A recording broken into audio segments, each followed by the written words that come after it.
Yo, Atlas speaking and welcome to a brand new series on the channel. What if the Sword Art Online Aincrad Tradegy was live-streamed for the world to watch? Let the tale begin.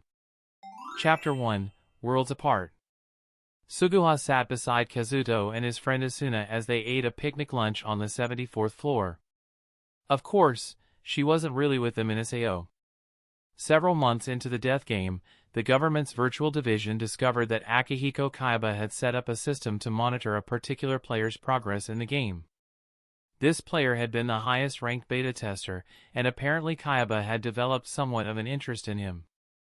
So, in one of Kayaba's laboratories, a smaller server received a constant stream of data from the official Sword Art Online servers. All of the data from Kirito's avatar and surroundings was sent to this server. It took the government another few months of experimenting, along with the release of the atmosphere, but they finally managed to convert the raw data into a three-dimensional rendering of Kirito's surroundings. If someone had an atmosphere, and they opened a link to the live stream the government put out all day and night, they could log in and watch a holographic recreation of what was going on in Sword Art Online at that exact moment. Suguha had originally been interested in the idea, but it wasn't for several weeks after the government released the stream that she learned that her brother, Kazuto, was actually the player everyone was watching.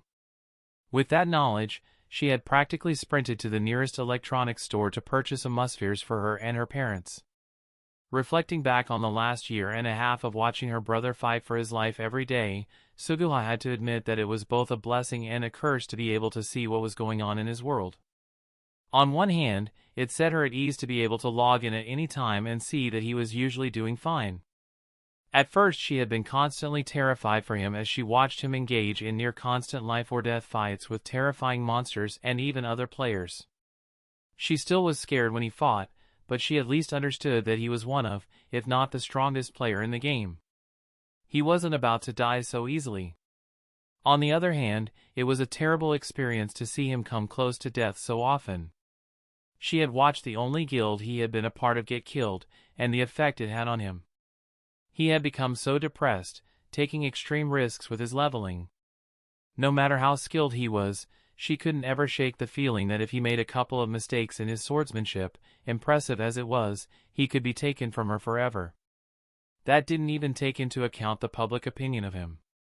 Since her brother was the only player Kayaba had monitored, he was the only way anyone had to get information about what was going on inside SAO.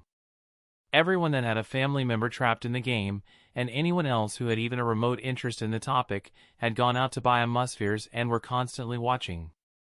She had heard on the news that the average number of people watching exceeded 100,000, and that jumped into the millions when a boss battle or something important was happening. Also, Kirito was the biggest talking point on all of the forums online. People made highlight videos of his amazing swordsmanship or the times he saved other players, while others openly criticized how selfish he acted at times. It caught up to her at school, too, after she was caught being a little too concerned about Kirito on one particular boss battle day. Now that the people around her knew that he was her brother, everyone always asked her questions about him or wanted to know what she thought about the latest thing Kirito did in the game. She sighed. None of that mattered now, as she sat beside him and Asuna while they ate Asuna's homemade sandwiches. She had realized a few weeks ago that contrary to her friend's belief, the hardest times for her were when she was right next to Kazuto in the virtual world, but still worlds apart. To be so close to him, but not be able to reach out and touch his hand, if she tried her hand would just phase through his as if he didn't exist, was truly a terrible experience. Still, she would reach for his hand every time she was near him, and he would never reach back. Once, she had even stood beneath Asuna's hologram and tried to hold her hand out like Asuna's, in an attempt to feel like her brother was holding her own hand, not the hand of the chestnut-haired girl that obviously had a crush on him. Why? She found herself asking again, as she watched the two of them laugh as they ate. Her brother had become animated about the seasoning Asuna used for the sandwiches, causing the other girl to laugh in embarrassment. The question of why was what she had originally hoped to understand by coming to this world. Why had Akihiko Kayaba stolen her brother from her? Why was she allowed to stand next to him, but not touch his hand? Why was his silent presence absent from their home? Why are we worlds apart? In the 18 months she had observed the game, she had never been able to even come close to finding an answer to that question. In fact, nobody on the outside had any idea what Kayaba was doing. It had become a heated topic on the internet. Where was the mastermind behind Sword Art Online, and what was he doing? From what she could tell, there were two main theories.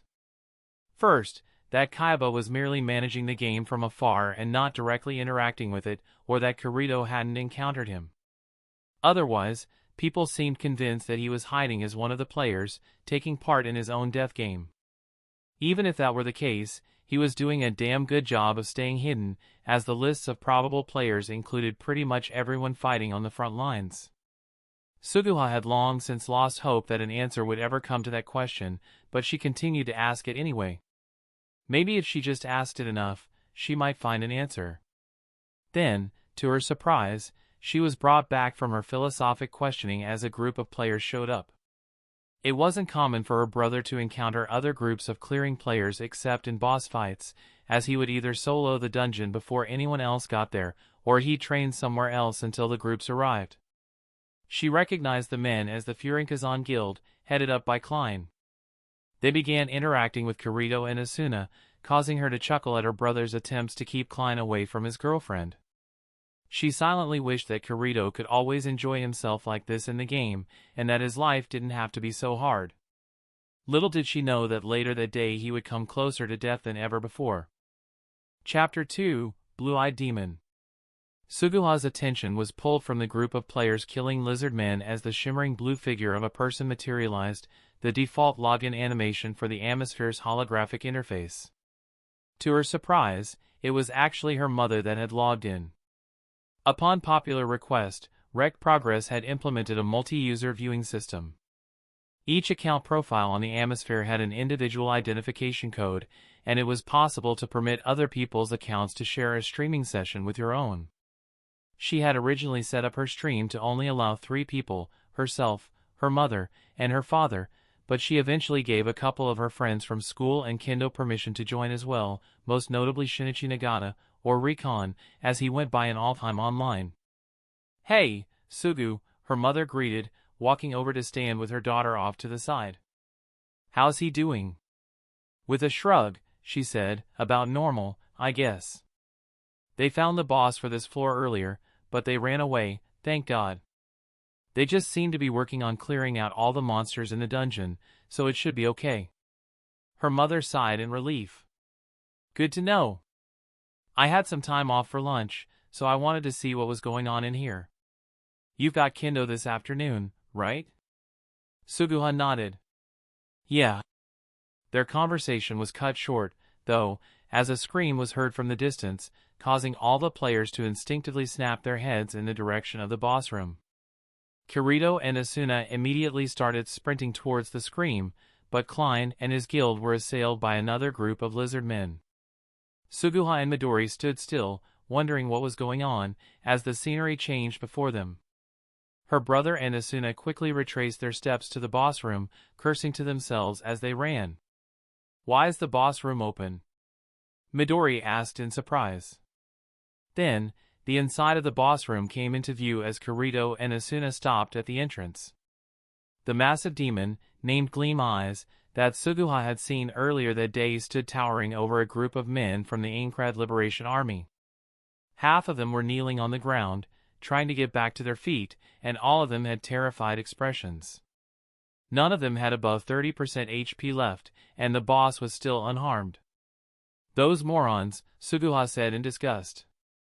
Kirito encountered them earlier, and he gave them the location of the boss room, but there's no way he thought they would go challenge the boss themselves. Midori watched silently as Kirito tried to call out to the players in the room, then gasped when the players said that they couldn't teleport out. The leader of the army called another charge as Klein finally caught up to the pair. Suguha could tell that her brother and his friends were wrestling with the idea of going in to try to help them, but was grateful for their hesitation. "Come on, you know you can't take that boss on your own. You're not going to be an idiot, right, big brother?" Then, as the army charged, Gleam Eyes smashed his sword into the ground, knocking them off balance. With a terrifyingly quick slash, he sent the leader flying in the direction of the exit, skidding to a stop before Kirito, Asuna, and Klein.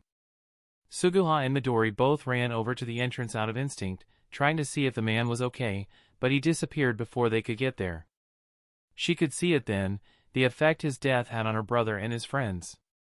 That, coupled with the helpless cry from another man about to be killed by the boss, was enough to bring them into the fray. Asuna was the first to run in, shouting a wild battle cry as she assaulted the boss from behind, using her most powerful skill, Quadruple Pain, to try to draw its attention away from the helpless army members. It worked, sort of. Though the attack didn't do very much damage, the creature turned its attention to the new arrival. In the split second that Asuna was frozen from her sword skill, Gleam Eyes turned and punched her clear across the room, costing her a third of her health bar. The boss raised its sword for a finishing blow, but her brother stepped in to block the blow, shouting for her and the other players to get out of the room. His block hadn't drawn aggro, so Gleam Eyes went for another attack on the army players, but Kirito attacked its back, finally drawing its attention. Suguha watched as her brother engaged in a quick exchange of blows with the boss. He was one of the fastest players she had seen in the game, and even he wasn't fast enough to block all of the strokes of the massive boss. Gleam Eyes swung his enormous sword faster than should have been possible, Suguha thought. The boss scored a couple of glancing blows on Kirito, before going for a massive downward slash on the clearly much weaker swordsman. Kazuto! Midori called out as he stood his ground, blocking the blow with both hands on his sword. Even by blocking it, he still lost a good 20% of his HP just from the sheer strength of Gleam Eyes. His companions cried out for him to retreat, much to Suguha's relief. She desperately hoped he'd take their advice. She cried his name out when she saw him just standing there, seemingly pondering something in his thoughts. Gleam Eyes went for another slash at the now distracted Kirito, but he broke out of his sudden daze just in time to stop the boss's sword from cutting his head clean off. When the boss pulled his sword back, Kirito jumped back. Finally, Suguha sighed out, relieved he came to his sense. Just run. Please just run. Come on, Kazuto, her mother called out softly. You've done what you can. Don't throw your life away. Then, to the surprise of both of them, he shouted, I need 10 seconds, keep him off me. What? Maybe he just needed time to recover, or he wanted to try to make a break for the surviving members while Asuna and Klein distracted. Both could be understandable, but Suguha felt a cold tingle crawl down her spine as she saw him begin to scroll through his menus as quickly as he could. Asuna and Klein followed his orders without a second of hesitation, engaging the boss with complete trust in their companion. She thought it was incredible that they felt her brother was worthy of that level of trust, especially considering that they really hadn't spent all that much time with him. Klein was unceremoniously knocked back by the boss, but Asuna managed to hit its sword out of the way. Kirito called out a switch, and the girl drifted off to the side, clearly uncertain about what was going on. With a wild battle cry, Kirito charged in as his extra sword, Dark Repulsor, materialized on his left shoulder. His hand found the hilt, and he drew the sword, striking the beast dead center in the chest, causing Gleam Eyes to scream and throw its head back. Seeing him use two swords wasn't a surprise to her, as she had seen him practicing the skill on and off for a good year. For Midori, though, who was only able to log in during important fights, or merely watched recap videos on the internet, seeing her son dual-wielding swords was a shocking experience. What? She breathed out as her son used both swords to block the retaliation attempt from Gleam Eyes, knocking the boss's blade up and leaving him temporarily stunned. Suguha understood her shock. Players were only supposed to be able to use one blade inside SAO. Even if it were programmed in to use multiple, she doubted very many people would have done it. It was no great secret that a shield ended up being more used than a second sword for the simple reason that it was nearly impossible to actually use two swords effectively at the same time. The level of skill and coordination it took was beyond most swordsmen. Starburst Stream. Both swords took on the blue hue that meant the system was now in control of their movements. Most skills were several slashes long and left you immobilized for a second or so after they completed. Given that, Suguha thought that he was going to go for a combo attack with the stun he had previously inflicted on the boss, something that would leave both him and the boss disabled for the brief cooldown period. Hell, anything else was suicide. As such, her breath caught and she felt her chest grow heavy as she realized what he was doing. He had committed himself to an all-out offense. The fight had effectively become a race to see which combatant could kill the other first. His swords moved faster than her eyes could even track as he landed blow after blow upon Gleam Eyes, rending him for massive amounts of HP with each slash. The cost for that was that he had to take every punch and slash from Gleam Eyes head-on, costing him most of his HP as well. The exchange continued for longer than Suguha would have thought possible for a sword skill, leaving Bother her and her mother waiting with their hands unconsciously clasped in a shared horror. The skill seemed to be over as Gleam Eyes caught Elucidator in its left hand, effectively pinning Kirito in place. With one last scream, Kirito drove Dark Repulsor forward, just as Gleam Eyes did, in a final bid to win the fight. The two finished their strikes, and they stood in place for what seemed like an eternity, neither moving. Then, to everyone's utter relief, Gleam Eyes shattered into millions of polygons and the congratulatory message appeared that meant the boss was defeated. Still, Suguha and Midori didn't release their breath, as they could see Kirito's HP bar. Actually, they couldn't, and that was the problem. From their distance, it looked completely depleted. Asuna, Klein, Suguha, and her mother all cried out in despair as Kirito wobbled, and then fell backwards. Suguha and Midori both tried to dash to catch him, as did Asuna. Only Suguha reached him fast enough, but was left with a terrible feeling of helplessness as her brother fell through her outstretched arms and collided with the hard ground in a soft thud. Still, despite feeling so useless, she let go of her breath, seeing that there was in fact a small bit of his HP bar remaining, and that he was alive. It only took Asuna a minute to wake him up. She collapsed into his arms a moment later, crying in relief, and Suguha couldn't help but want to join her as she felt the tears finally cascading down her own cheeks as well. As Kirito and Klein discussed the outcome of the fight with heavy tones, she fell to her knees beside her brother and placed her hand over his own. "You idiot, you damned idiot. Don't scare me like that," was what she wanted to scream out. The only thing that stopped her was the understanding that he had only done so because he wanted to save the lives of others. Could she really be angry with him for doing what she knew was the right thing? A comforting hand came to rest on her shoulder from her mother. Suguha thought she heard her mother wipe her face with her sleeve, but then she said, "It's okay, honey. He won." Despite the situation, she chuckled. It seems he always wins. Suguha wiped her own tears, though they didn't stop entirely. "Yeah, but it seems to be closer every time. I don't think it gets closer than this." Her mother sat beside her and Kirito, gesturing at Asuna, who was currently talking to him about forming a party. With any luck, his new girlfriend will make him be a little more careful. She shook her head. "Anyway, I'm sure they're done with danger for at least today, so cheer up, Sugu. Your brother was a hero today. Let's be proud of him, not angry." "I am proud," she thought, clutching a hand over her chest. "I'm so proud, but I want him to come back to me. I don't want the only thing I have left of him to be the videos of his heroics, as impressive and heartwarming as they are. I just want my brother back." With a long sigh, she stood up, steeling herself for the inevitable flurry of questions she'd be receiving from her friends at school and in Alfheim. It had already been a long day, and it was only the early afternoon.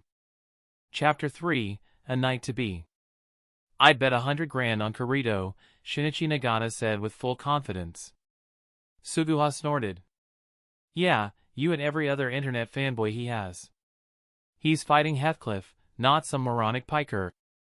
From what everyone says, this is a battle between the two best players in the game.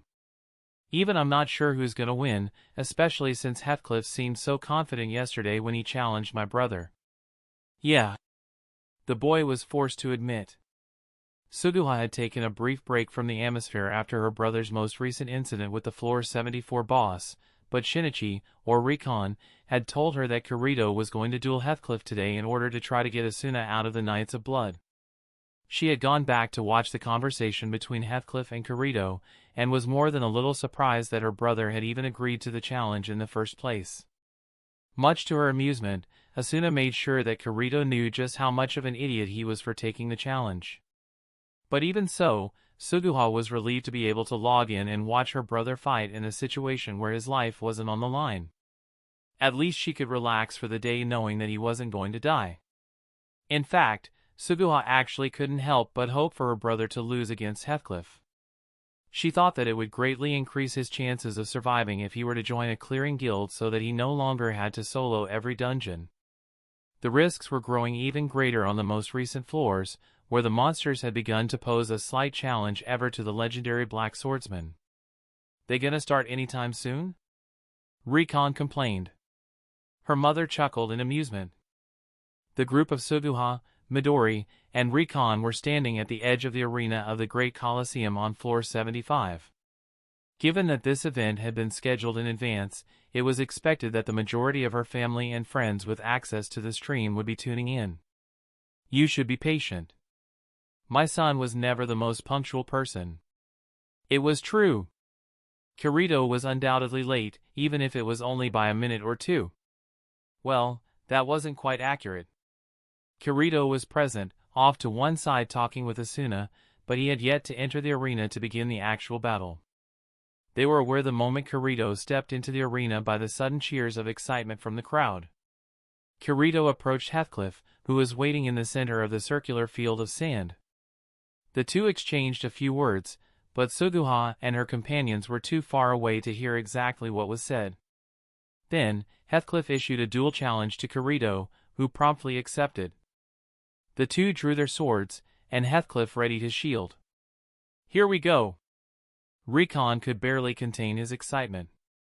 As soon as the countdown timer hit 0, Kirito charged the taller paladin, going for a series of manual strikes, all of which were deflected easily by Heathcliff.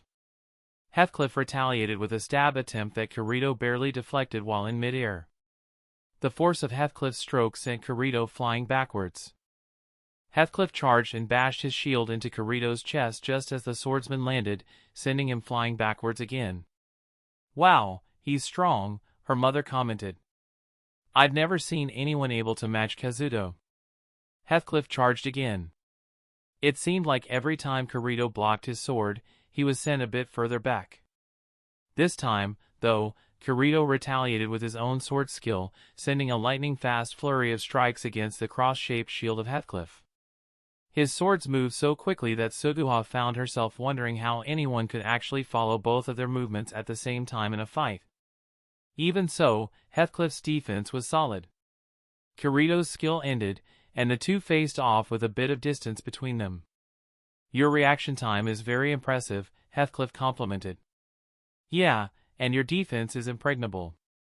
"Well, at least they don't hate each other," Midori commented lightly. "A nice change from the normal fights we see with him, right?" Suguha couldn't help but chuckle in agreement. The moment's pause was over, though. Kirito and Heathcliff charged back in at each other. This time Kirito held his ground as he exchanged blows with Heathcliff, swinging his swords in massive arcs at a speed fast enough to cause small gusts to scatter the sand beneath them. They swung at each other for a good minute, and then Kirito scored a glancing blow to his opponent's cheek. Sensing his victory, he activated the same sword skill that he had slain the last boss with, Starburst Stream. The change in his stroke was extremely noticeable. Before the skill began, he had been going for speed and accuracy above all else. However, once his two blades took on their blue hue, the strokes slowed down as his speed was managed by the system, but he put much more power into them. The first and second dual slashes were strong enough to cause Heathcliff to skid backwards a few inches, but the third one ultimately overpowered the paladin's left arm, shoving the shield off to the side. From there it seemed a simple matter for Kirito to strike his opponent down, and that's exactly what he aimed to do. "Oh well," Suguha thought, slightly disappointed. She should have known better than to think her brother would lose. He never loses. Or does he? She stared in shock as Kirito's blow was blocked by Heathcliff, and then in the second of disability that Kirito was left in from his sword skill, the paladin stabbed him through the shoulder, securing the win of the duel. What the hell was that? She demanded. It was as if Heathcliff's shield had skipped several frames of rendering, as it seemed to jump from being knocked off to the side, to just barely close enough to block Kirito's winning blow. She had spent longer than a year watching her brother push the limits of SAO every day. He was considered to be one of the fastest players in the game, as he was one of the only players who could actually execute certain combos faster than the system usually allowed. She had seen the absolute limits of SAO's movement, or at least she thought she had. In her mind, there was no way Heathcliff's shield could have possibly moved that fast. It was inhuman. Her brother seemed to share her thoughts, as he sat in the dirt with his swords on either side of him looking shocked and confused. When he glanced back up at Heathcliff, she followed his gaze. The previously friendly paladin was now scowling at his opponent with what could only be described as disgust. It seemed like he was angry at the way the duel turned out, despite winning. Did he also think that Kirito had won? Was his miraculous defense a happy accident, or did he know that he somehow broke the rules of the game and that's why he won? Unfortunately, it seemed like none of her questions would be answered, at least not by Heathcliff. The paladin turned on his heels and walked away, leaving Kirito alone at the center of the ring. That was fast. Recon said hesitantly. You mean the block at the end, right? She clarified. Yeah, it didn't seem possible. I'd never seen him lose, Midori commented. By then, Asuna had run out to see if Kirito was fine, which he was. They stood up and made to leave, neither mentioning the incident. Was Asuna too far away to see? She wondered. It also bothered her that her brother didn't mention the strange end to the duel. He seemed to just accept that he lost, maybe it was just a graphical bug on the stream. She stuck with that theory for the night, but by the time she woke up, someone had posted a detailed analysis of the fight on the internet. He had done a frame-by-frame examination of the final moments of the fight, and concluded with absolute certainty that Heathcliff's shield had moved at a speed that was unrealistic.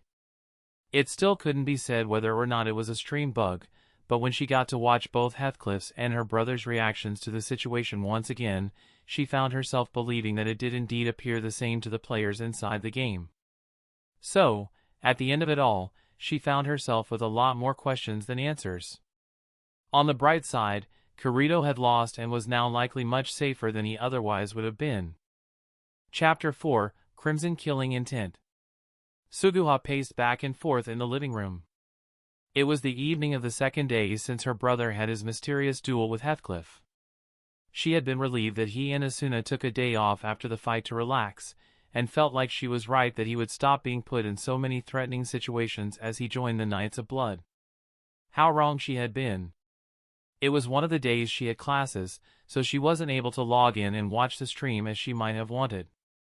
The first half of the day proceeded normally, and then before lunch was over she had decided to take a look at the internet to see how Kirito was settling in with the Knights. Her surprise was palpable as she saw the chaotic mess of posts on the forums with titles written in all capital letters, all of which seemed to mention Kirito and die. Some of them said he almost died, others said that he was nearly murdered. It took her a few minutes to find a reputable poster to get the whole story, trying to keep calm until she knew what was really going on.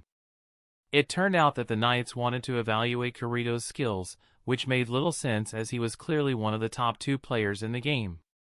His superior had thought it would be a great idea for Kirito to come along as well, so the two could bury the hatchet from when Kirito had embarrassed him in front of a bunch of the high-level players only a week before. Again, not such a bright idea.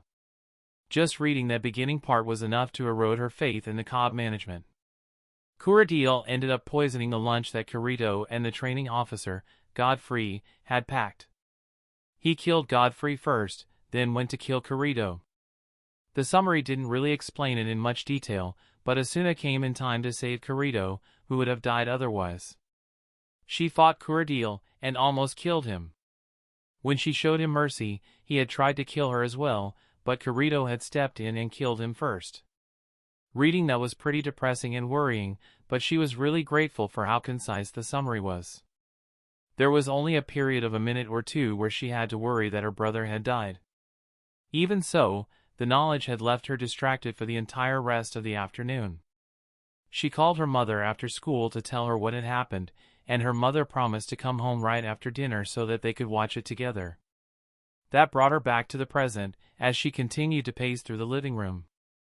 Did she really want to watch the footage with her mother?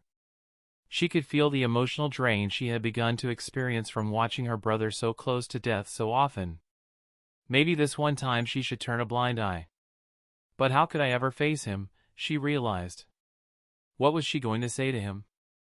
Sorry bro, I know you had a hard time in SAO, but I was too scared to even watch it? No. No way in hell. With that in mind, she sat down on the couch and tried to relax, reminding herself that no matter what happened, her brother was all right. There was no need to get too worked up about it. Her mother arrived a few minutes later, and they quickly dove into the virtual world. Suguha opened up the control menu for the stream and set the timestamp to a few hours earlier. The summary she had read online included the time at which the incident occurred. The sun was high in the sky as the footage loaded and they found themselves in a miniature canyon. It was a sharp contrast to the darkness that had engulfed the real world, as it was technically night time. Her brother was sitting on a rock with Kirito as he opened a bag that contained his lunch. He seemed disappointed with the plain bread roll inside, but sighed and drank some of the water. It didn't take him long to figure out that the water was poisoned, as Kirito was the only one who didn't reach for the drink. Suddenly, realizing what was going on, Kirito threw the flask onto the ground, shattering it into pieces, but it was too late. The paralysis status effect had already taken place, causing him to be immobilized as he laid upon the stone. Their other companion, the knight named Godfrey, was similarly immobilized. Kirito broke into maniacal laughter as the two paralyzed players laid helpless before him.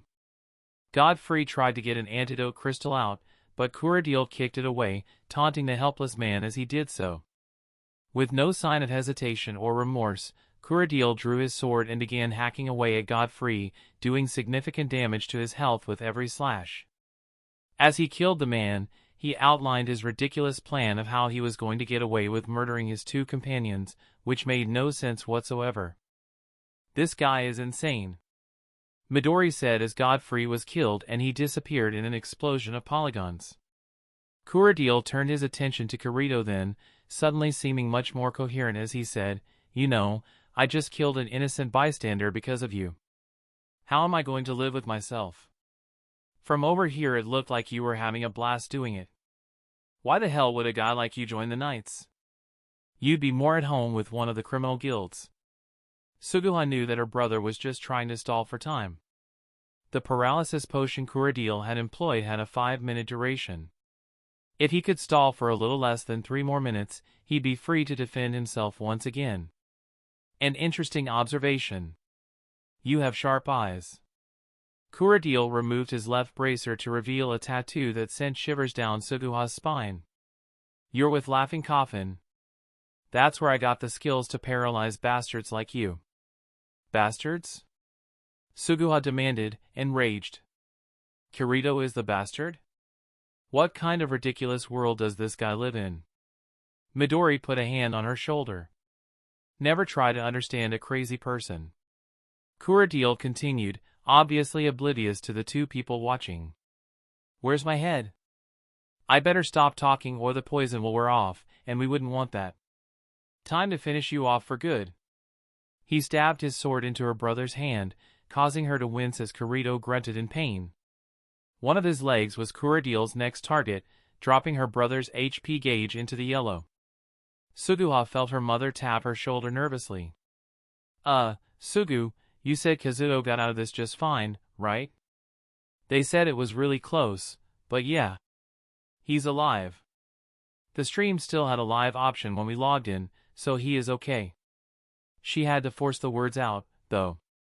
Just watching the footage, she wouldn't have thought her brother had even the slightest chance, despite everything else he had done in the game.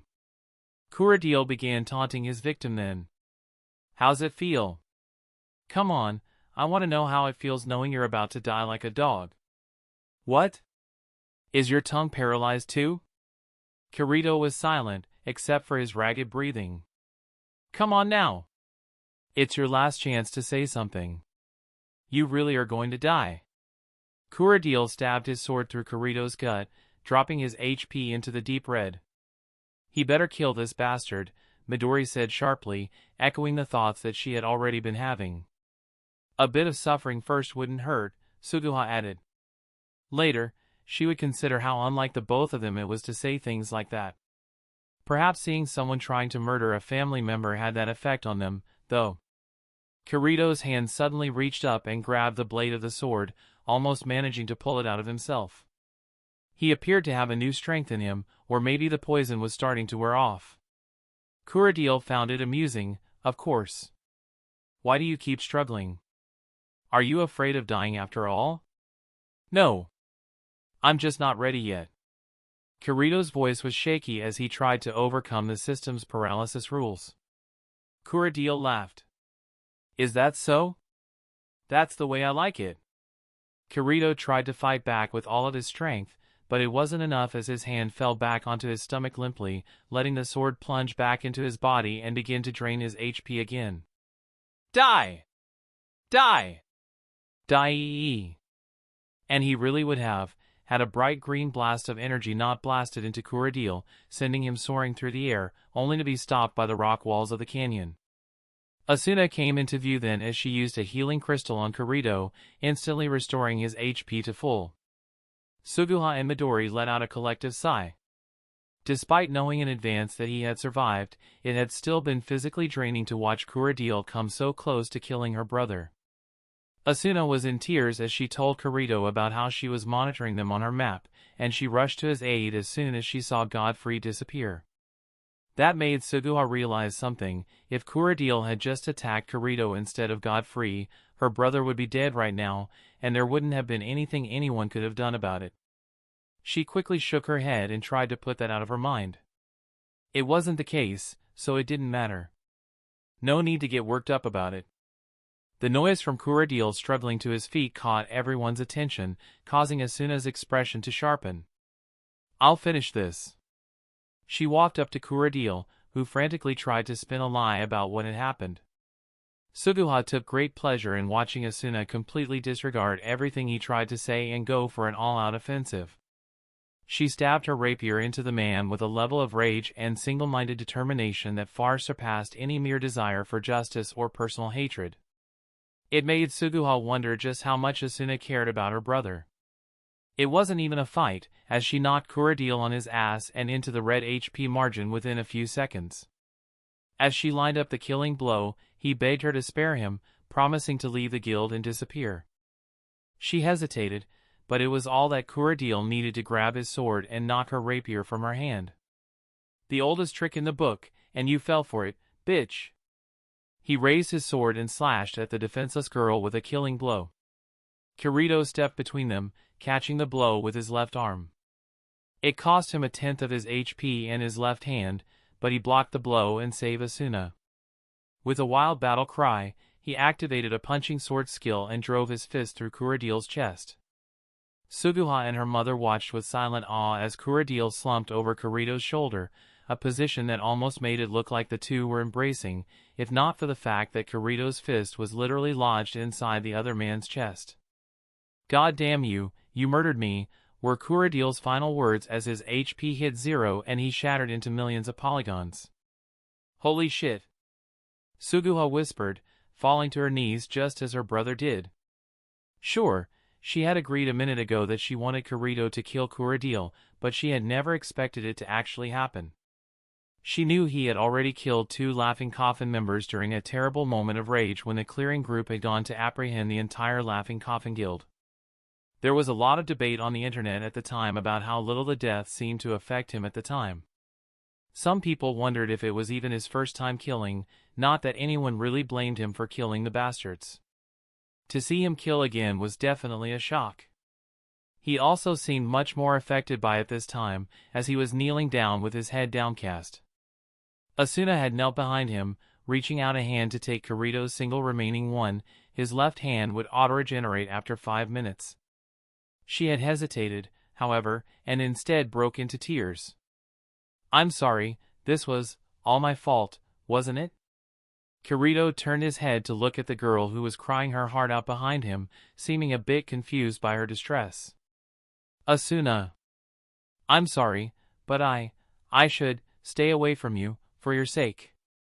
Suguha didn't have time to process the words as her brother grasped Asuna's shoulder with his remaining hand and pulled her into a kiss that lasted for a long moment.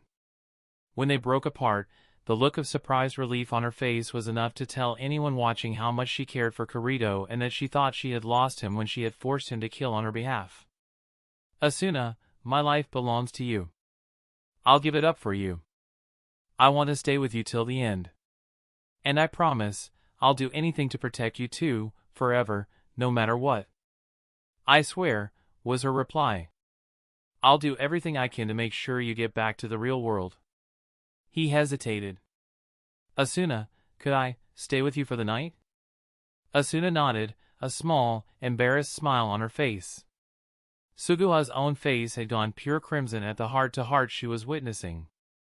When her mother noticed, she laughed lightly. Hey, don't feel so embarrassed, Sugu. You should feel happy for him, right? Well, yeah. The truth was, she wasn't sure what she thought of Asuna. Sure, the girl was extremely good-looking, a complete badass, and was always there for Kirito, but what? She asked herself. Was she jealous of Asuna? The thought was ridiculous. Why should she be jealous that Asuna was in a relationship with her brother? It's not like she wanted that. She shook her head rapidly, trying to clear her mind. Her train of thought had taken a turn in a really weird direction. Let's see how their evening is going, her mother suggested, clearly noticing that Suguha was lost in her thoughts. I, for one, would love to see them relaxing or having a meal instead of that ridiculousness we just watched. Suguha couldn't help but agree. She needed to relax a bit. Maybe a few weeks without stress would be great, not like that was ever likely to happen with her brother around, but still, she could dream. With a sigh, she opened the menu and clicked the live option, causing their surroundings to vanish into blackness and then suddenly be replaced by the inside of Asuna's player house. What they saw, though, was slightly unexpected. Asuna was standing by the window with the lights off, while Kirito was seated at the nearby table with a bunch of empty dishes. She pressed a button on her open menu and her clothing vanished, leaving her in only her underwear. Kirito's shocked expression was pretty much identical to her own as they stared at Asuna. Suddenly self-conscious, she covered her chest and said, Don't look, not yet anyway. When Kirito didn't reply, she added nervously, What are you waiting for? Get undressed. Don't just sit there, it's embarrassing. Midori burst into laughter as Kirito tried to come up with a reply.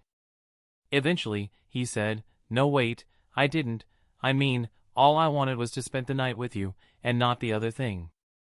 It was so silent you could hear a pin drop. Then, Asuna started stuttering out of pure rage. You dummy! She charged up a punching sword skill and, still covering her chest with her left hand, ran across the room and smacked Kirito right in the head.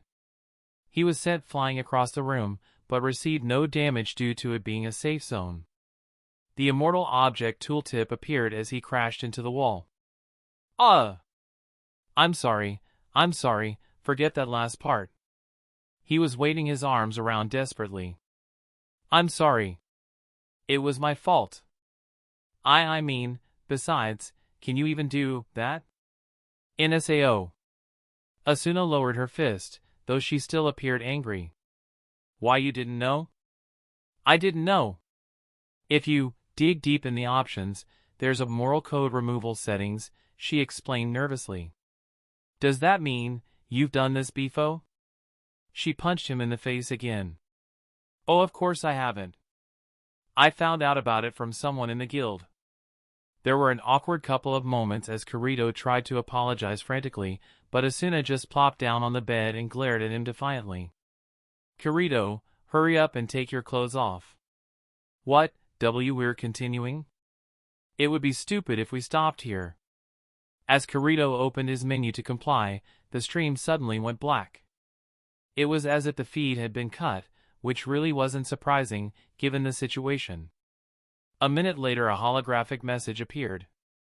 We apologize, but the stream will be offline for a short time. The purpose of this stream has always been to give people information about SAO, and not to invade Kirito's or anyone else's privacy. The stream will resume when it is once again safe to broadcast. Well, her mother said in amusement. Good for Kazuto. He deserves some happiness after all he's been through. Yeah, Suguha agreed awkwardly. That pretty much summed up the rest of her night, awkward. When she finally went to bed, the last thing she remembered was wishing to herself, Big brother, can you just not die, or come close to it, for an entire week? Please? I can't take this anymore. Chapter 5, Kirigaya and Yuki. I'm in an alternate reality right now. That was the only thing that Suguha could come up with to explain the last week of her life. She had legitimately thought that the internet might break from the sheer volume of discussion that people wanted to have over Kirito and Asuna getting married. Yes, married. She hadn't believed it at first when she heard it. They were married already? To her knowledge, Asuna had been trying to get Kirito to date he for a good 6 months, and they had only been a couple for a much shorter time. Yet, apparently they got married the night the stream went down. Even more confusing, it was Kirito that proposed to her, after only accepting her advances for about a week. Her brother was weird. When she realized it was true, she had thought that it was only some in-game thing, maybe a different way of defining a relationship with someone, which was partly accurate.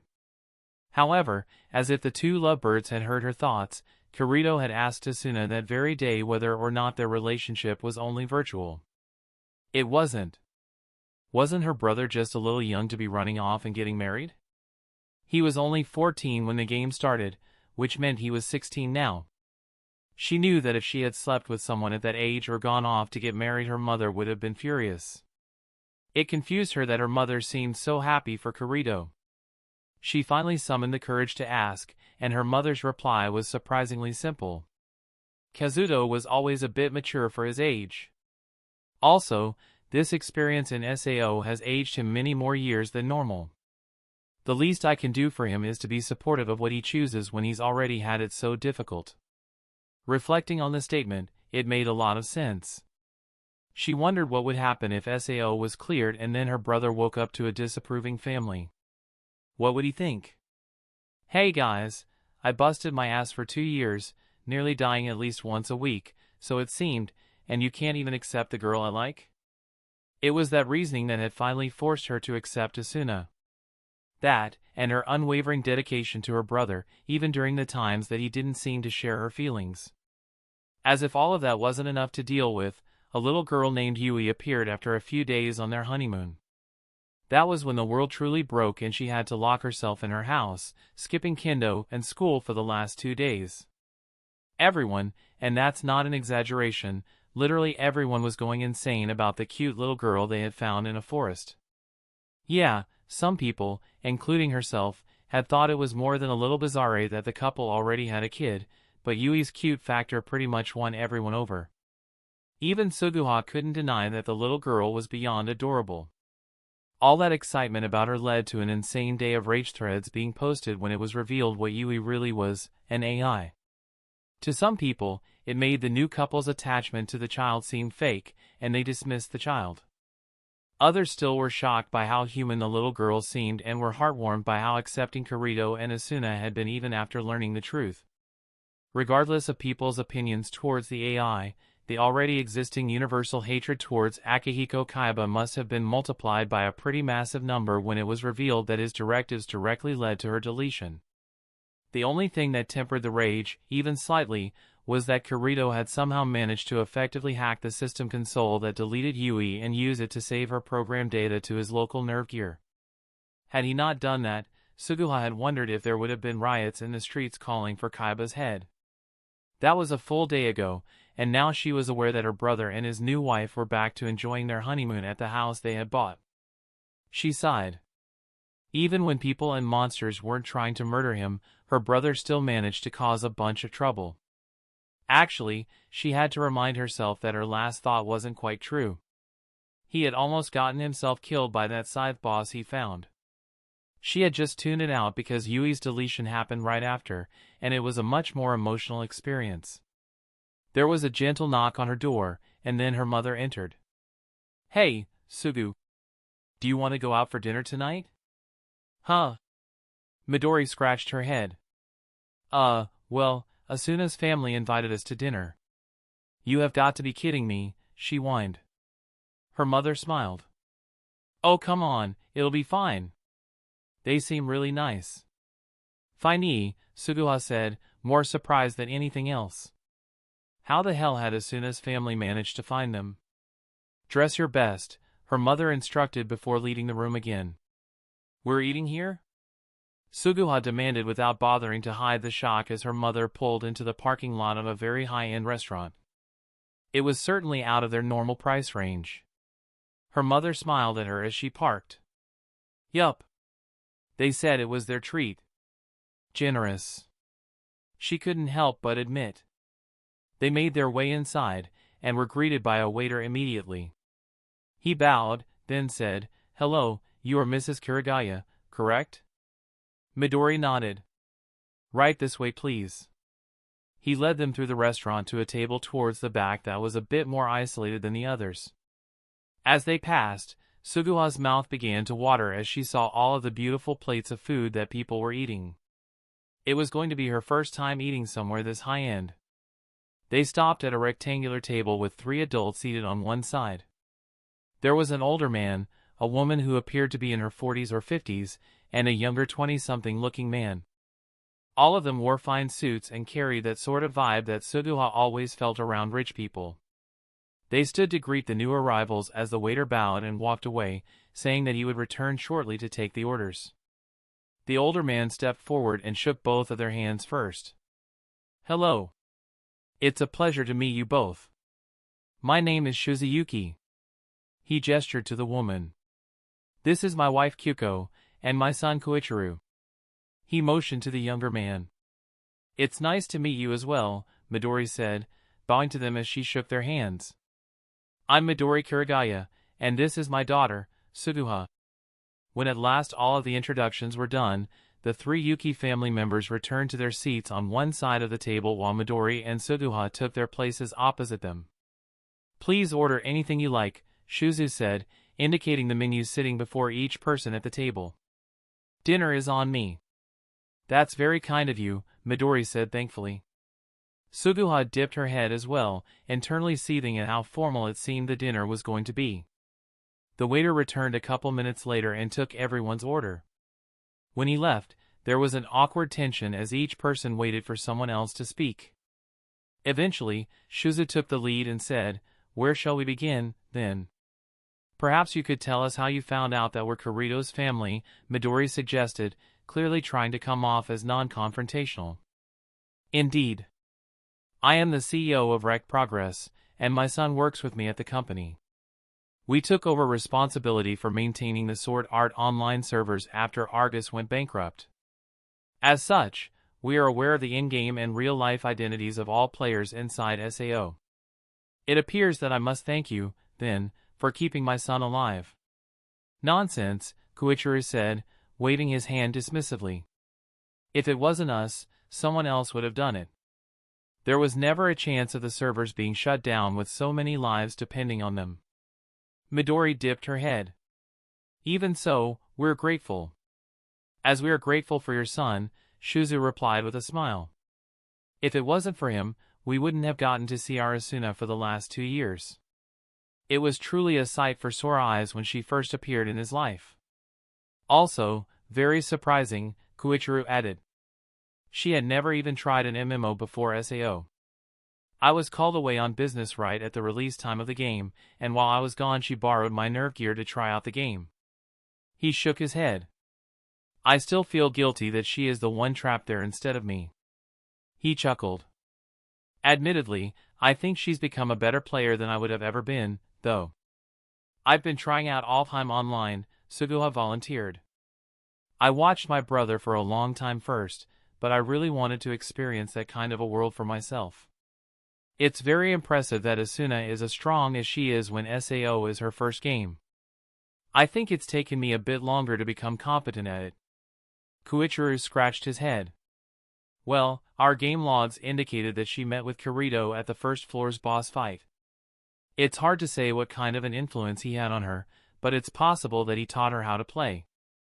Also, your life isn't on the line when you play the game, so you probably don't have the same desperation to improve that she and all the others did. True. Kyuko spoke up for the first time then. Let's focus on the topic we are here for. Our daughter has decided to marry your son in the game. Midori smiled slightly. My husband and I both support the two of them. Kazuto is actually my sister's child, but she and her husband were killed in a car crash when he was a baby, so we took him in. It's been our general position to let him make his own choices, as he always seemed to be a bit beyond his age when it came to maturity. If he had decided that he loves your daughter, then we'll happily support him. Is he aware of his parentage? Kyuko asked, seeming to be a bit surprised by what Midori had said. So she hasn't watched all of SAO, Suguha realized. If she had, she would know that Kirito spoke to a girl named Silica about him finding out that he was adopted. He is, Midori confirmed. Actually, the story is a bit amusing. I'm actually not really sure how he did it, but when he was 10 years old he sort of hacked the National Registry of Citizens and found his deleted records. He learned how to write code at a really young age. Shuzu mused. Perhaps that explains what he did the other day with Yui. Pardon? When Yui was deleted by the Cardinal system, Kirito, do you mind if I call him Kirito? I've known him by that name longer than Kazuto. Midori shook her head. Well, Kirito used the access terminal that Yui had unlocked to convert her program into an in-game item. It was really smart, because a player's item data is stored on their Nerve Gear's internal hard drive to save space on the actual servers. Do you think he'll be able to bring her back if SAO gets cleared? Suguha asked, intrigued. She hadn't known the bit about item data being stored on the Nerve Gear. It made her brother's split-second decision-making even more impressive. The two men seemed to hesitate there. It might be possible. The younger one said. It's hard to say exactly without knowing the contents of that file he saved. Also, we don't know how dependent Yui's program was on Cardinal, so it's possible that without the central system she wouldn't operate properly. If you don't mind, Midori interjected. I'd like to hear what your thoughts on their relationship are. I've given you our position, but we have gotten sidetracked. Ah yes, I apologize, Shuzu said. In general, we are in favor of accepting your son as a husband for our daughter. I like him quite a bit, and so does my son. It took quite a bit of convincing for Kyuko, though. She dipped her head. I had a strong dislike for the virtual world, especially after it took my daughter from me.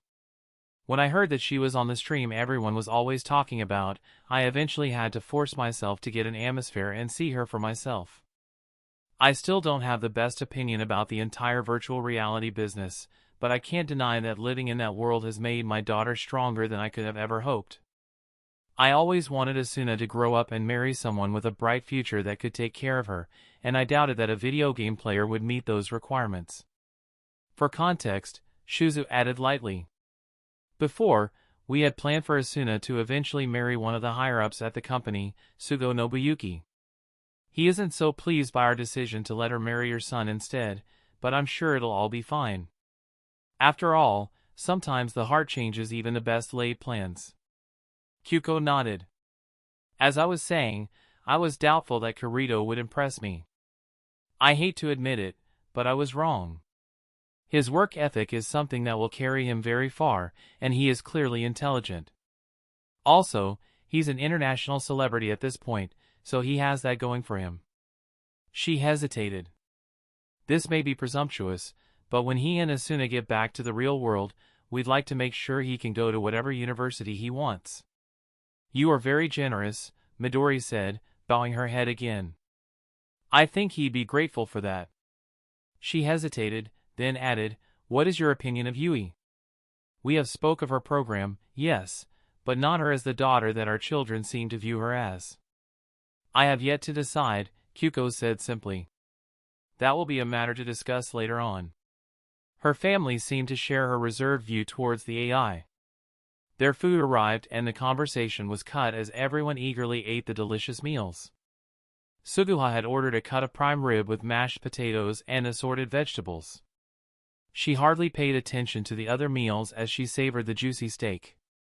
She surprisingly finished second to last out of their table, only Kyuko ate slower. Granted, her plate had probably been a bit larger of a serving than the others. With a contented sigh, she leaned back. That was absolutely delicious. Thank you again, Mr. Yuki. You're more than welcome, he said with a smile. She felt a little strange as he regarded her for a moment, and then his eyes widened. Oh! That's why I recognized your last name at first. I read an article about you a year or so ago when you reached the national quarterfinals for kendo. Her cheeks took on a tinge of pink as she blushed and looked down. That's very impressive for your age, Koichiro complimented. Thank you. It actually meant a lot to her, despite her shy acceptance of the praise. The Yuki family were clearly extremely successful. It was one thing when they complimented her brother, but it felt even better when someone truly successful approved of something she had worked hard for. Do you still do kendo? Kyuko asked, having now finished her meal. I do. My brother did it for a while as well, but he stopped after like 2 years. That's odd. I would have thought he'd be a natural at it, given his skill with a sword. He was pretty good when he did it, but it was never his passion. My grandfather was really harsh on us when he trained us, and I don't think my brother liked that very much. She shrugged. Maybe he just never had the right motivation for it. Like being trapped in a death game, her mother commented lightly. An idea occurred to her. So, you guys developed Alfheim Online, right? The two men nodded. Any way I could get you to tell me whether or not the guardians at the tree are even beatable? Everyone's trying really hard to get to the top, but the boss fight seems straight up impossible, and nobody can find a quest that helps out. Koichiro smiled at that. Well, it's supposed to be difficult. The prize for getting to the top first is pretty huge. As for hints, sorry. There's nothing we can tell you, as we aren't actively involved in the game balance or the direct management of it. The man we mentioned before, Suguha, manages pretty much everything to do with the game now that it's out of development. Ah. Maybe you could get Kirito and Asuna to help you when they get back, Shuzu added with a wink. I doubt either of them would want to go back into the virtual world after being trapped there for years. I'd feel guilty just asking them. The rest of the evening proceeded similarly as the two families got to know each other a bit. Suguha walked away from the experience feeling much happier than she had expected. Also, the food was so damn good that it would have been worth going even if Asuna's family had turned out to be awful. Chapter 6, The End of the World. It was just before 1 in the afternoon, 5 minutes till, to be precise. Suguha laid on her bed with her atmosphere in her hands, clenching it tightly. In 5 minutes the floor 75 boss fight would happen. She had already spoken with her mother and her friend Recon about it, and they promised they'd be logged in for the fight. In reality, this was possibly the most important boss fight so far. It would mark the 3/4 completion point for SAO. The day before had marked the 2-year point since the SAO servers had launched and the players had been trapped. It had been a day of sadness, a memorial for the 3,839 people to die so far in the game. If the game proceeded at the current rate, it would mean another 8 months would need to go by for the game to be beaten. That number was thought to be inaccurate, though, as the floors got smaller in area as their numbers increased. It was popular opinion that the game could be beaten much faster and the trapped players could be back within 6 months. Suguha didn't agree with that. The higher the players went, the more difficult the opponents. If the fatal scythe boss that Kirito and Asuna had run into a week before was anything to judge by, the clearing players were going to need to do a lot of grinding to level up and be able to clear the bosses without a bunch of deaths. She had conservatively set her hope for the game's completion at the 3-year mark. That weighed heavily on her as she clutched her atmosphere, trying to summon the courage to put the device on. Another year. If her estimate was right, even if she wasn't, and the game only took another 6 months, it would mean she had to watch her brother fight off death for another 6 months. She'd already been watching for a year and a half, and she was beginning to seriously doubt whether or not she could keep it up for so much more time. How do you do it? She wondered to herself. How did her brother find the strength to get out of bed each day, knowing that most of that very day would involve him risking his life for some experience points? The mental fortitude that had to require simply astounded Suguha. She sighed. It was 1:01, which meant the boss fight might have already started. There wasn't any more time to question herself. With a swift motion, she brought the atmosphere over her head and said, "Link start." At least I didn't miss anything, she realized almost instantly as she loaded into the three-dimensional rendering of SAO. The group of players had entered the boss room, which appeared to be a gigantic circular floating platform, and were now looking around for the boss. "Ah, you made it!" Recon exclaimed as he jogged over to her. Suguha smiled slightly at her friend, noticing that her mother was also standing to the side watching. "Barely. I'm getting really burnt out of this," she admitted, silently questioning what made her even admit that to him. "Above!" Asuna cried out, snapping her attention back to the players before her. She followed Asuna's finger with her eyes and froze as she saw the boss clinging to the ceiling. Its name was the Skull Reaper, and it lived up to the name, at least visually. It was a 10-meter-long skeletal centipede. The body widened as it stretched from back to skull, a skull with burning eyes. Perhaps most intimidating were the two several-meter-long scythe arms. Suguha gasped as the boss released its grip on the ceiling, falling towards the group of players. Heathcliff shouted out a warning, causing the players to scatter out of the way. 3 of the players didn't react fast enough, and they were attacked by the boss. One of the scythe arms lashed through them at a terrifying speed, and Suguha watched in horror as their HP gauges dropped faster than she'd ever seen before. They descended into the yellow, then the red, and then... No way! 1 attack. The scythe had killed 3 players in a single swipe, shattering their bodies into millions of translucent polygons as they flew through the air from the sheer impact of the blow. The remaining players in the boss room shared her horror at the attack. She knew that they were all highly leveled players. Even the gleam eyes from the last floor would take a combo of several hits to kill one of the damage-oriented players, not to mention one of the tanks. A one-hit kill was unheard of in SAO. The Skull Reaper didn't give the players any time to ponder its power. It charged at another group of nervous players, swinging its deadly scythe. Some of them ran, others stood still, frozen in shock. But just before the scythe connected, the red and white paladin stepped in and blocked the blade with his crucifix shield. However, Heathcliff could only block one of the scythes. The left one darted past the paladin towards a group of players. Suguha gasped as Kirito dashed through the room with one of his skills, putting himself in the path of the scythe. He crossed his swords and caught the enormous scythe, trying to hold it above his shoulder. The fact that he could go toe-to-toe in strength with a monster as big as the Skull Reaper was a chilling sign of just how much higher of a level he was than the other players in the room. Even so, the scythe was overpowering him, as the blade began to dig into his shoulder and drain his HP slowly. "Come on!" As if she heard the words, Asuna finally darted forward and combined her own strength with Kirito's, finally managing to push the scythe back. "If we block it together, we have a chance. Come on, we can do this!" The scythe that Heathcliff blocked came in for another blow, but the paladin held strong. "Me and Asuna will deal with the scythes. Everyone else, flank it and attack," her brother shouted to his comrades. It took them a minute, but the other players started attacking at that point. The rest of the boss fight proceeded just as her brother had called for. He and Asuna blocked one of the scythes while Heathcliff blocked the other. The other players hit the boss with everything they had, while trying to avoid its tail, which seemed to claim a new life every few minutes. Later, Suguha would realize that the boss fight lasted for over an hour. In that time, she, her mother, and Recon didn't utter a single word as they watched with open-mouth amazement as Kirito and Asuna fought off the monster. Heathcliff was impressive with his defensive skills, but the other duo was blocking the scythe while trying to output damage at the same time. Their movements were synchronized to the point that Suguha couldn't help but wonder if they were actually under the control of one person, not two, as silly as it sounded. Their movements completely complemented each other. Any opening was covered by the other, and every strike they landed was perfectly chained into a full combo of sword skills.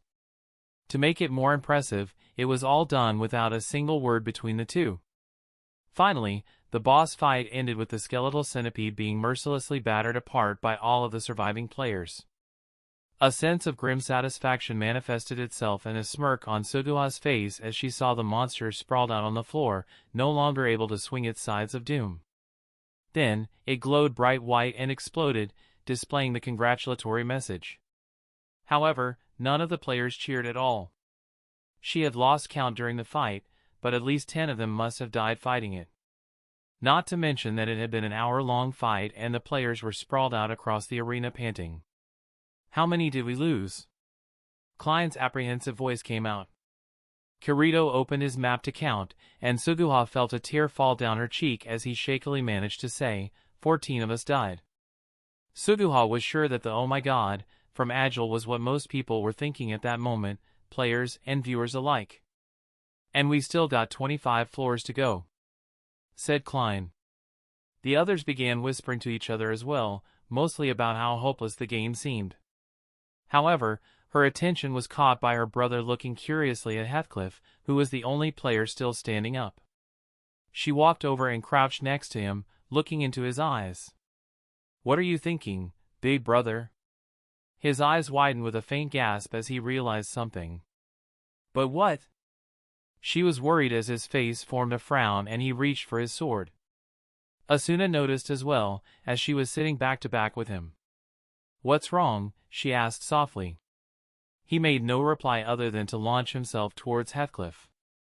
Suguha's reaction was pretty much the same as Asuna as they ran over with shock. "Kirito! What are you?" Asuna asked, her voice trailing off. Suguha saw why. Kirito had managed to strike Heathcliff fast enough that the paladin had been unable to block. The sword should have pierced his left shoulder, but the blade had been stopped by an invisible barrier. A small purple window had popped up. Immortal object. "Whoa, what the?" Recon asked, running over as well. Suguha felt like the temperature in the room had dropped by a good 20 degrees as a chill crawled down her spine. Asuna asked Heathcliff to explain himself, but the older man didn't seem to have an inclination to respond. Her brother, of course, had all of the answers. This is the truth behind the legend. The system is designed to prevent his HP from ever falling into the yellow zone.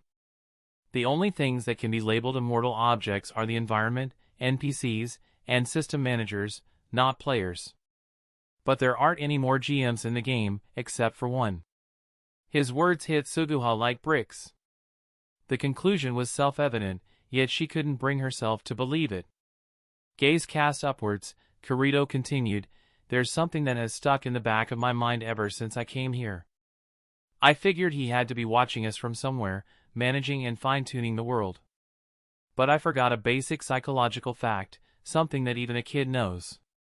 He paused a long moment for effect, looking directly at Heathcliff. "There's nothing more boring than watching someone else play an RPG. Isn't that right, Akihiko Kayaba?" Heathcliff maintained his passive expression for a bit longer as the other players stared in shock.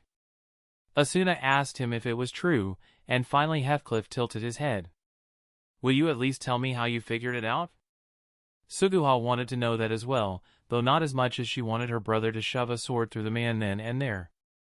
"I first noticed something was off during our duel. You moved too fast in that final moment." So he did notice it, she realized. Odd that he never brought it up before now. "I should have known. That was a painful failure for me. I was so overwhelmed by your attack, I had no choice but to use the system's assistance." Finally, a grimace appeared on the man's face. "My plan was to not reveal myself until the 95th floor had been reached. But alas." The paladin, no, the scientist, turned his head to look at the others in the room, surveying them like a king would look at his subjects. "Yes, I am Akihiko Kayaba. And I am this game's final boss, the one who should have awaited you on the top floor. Asuna looked like she was going to faint, but Kirito held her steady. Suguha found herself agreeing wholeheartedly with her brother as he said, I don't think much of your taste. The greatest player in the game turns hell and becomes the final boss? It was so cliché. But it's a compelling scenario, is it not? We had fun, but I wasn't expecting to be exposed just 3/4 of the way through. I had you pegged as the biggest wildcard element in the game, but even my estimates were off. He shrugged simply. I'd always expected that you would be the one to confront me in the end. Out of the 10 unique skills in the game, Dual Blades is the one given to the player with the quickest response time. That player should have been the one to stand before the final villain, whether triumphant or beaten. But you exhibited power beyond my expectations, both in the speed of your attacks and the sharpness of your observation. But I suppose having one's expectations betrayed is one of the best features of an online RPG. Hey, her mother called out, tapping her shoulder. If he's the game's final boss, doesn't that mean if he dies, the game is over? Couldn't they all just gang up on him and kill him now? Suguha hadn't thought of that, but even if it were true, she shook her head. No, it wouldn't work. He's a GM, and he's invulnerable.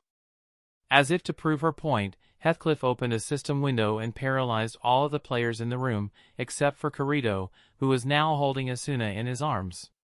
What are you doing? Killing everyone here to cover up your evil deeds? Hardly. I would not be that cruel, Kayaba said with a smile. Cruel? Suguha screamed internally. You trapped 10,000 people in a death game for your own amusement, you sick bastard. Oblivious to her hatred, Kayaba continued, but I am left with no other choice. I must accelerate my plans and await your visit at the Ruby Palace on the top floor. I have been building the Knights of Blood to handle the powerful foes of the 90th floor and above. It is not my first choice to abandon you partway like this, but I think you've shown that you have the strength to make it on your own. However, before then, everything had been going so well until that moment. Kayaba appeared to be willing to just leave, and the game would continue. But, as Kayaba jammed his sword into the floor, Suguha felt that chill crawl down her spine again, the unshakable feeling that something was going to go very, very wrong. I believe you deserve a reward for exposing my true identity, Kirito. I will grant you the opportunity to fight me in a one-on-one duel, right here and now. No immortality, of course. If you beat me, the game will be over, and all the players will be able to log out of this world. What do you choose? Suguha's mind had frozen at the challenge. Would Kirito accept it? Should he? A million scenarios ran through her mind, but the most consistent thing was the idea that Kayaba would have never given Kirito that challenge if he had even the slightest hint that he would lose. Don't fucking do it. Asuna verbalized her thoughts, telling Kirito that Kayaba was trying to get rid of him, that they should fall back and regroup. It was the obvious logical step. When your enemy throws a surprise at you, it is better to try to come up with an answer than to play right into his plans. He's going to do it, Midori said sadly, a tear running down her cheek. Huh? You can't be sure, Suguha practically begged. Midori gave her a sad smile. It's who he is, Sugu. He's going to take the challenge, even if his chances aren't good.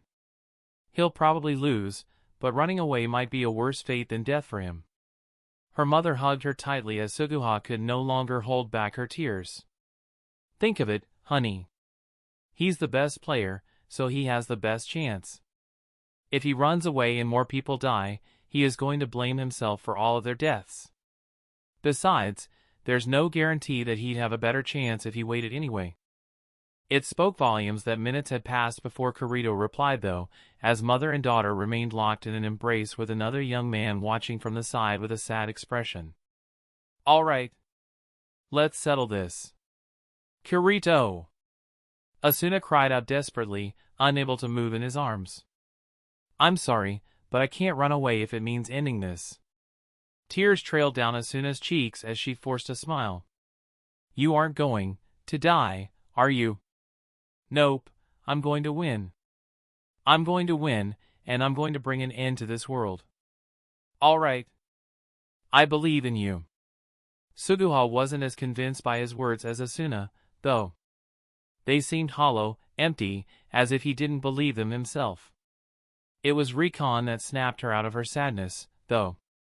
How can you have so little faith in your own brother? He demanded angrily. The time for tears is after, but right now your brother is still here, fighting to bring an end to the game. How can you sit there and act as if he is already dead, when there's every chance he can win? She had to hold herself back from slapping him at the start, but as he kept talking, she realized how very right he was. Kirito wasn't dead, not yet. He was going to fight now, and he could win. And if he won, then maybe they could see each other again. Thank you, Shinichi, Midori said with a small smile, wiping her eyes.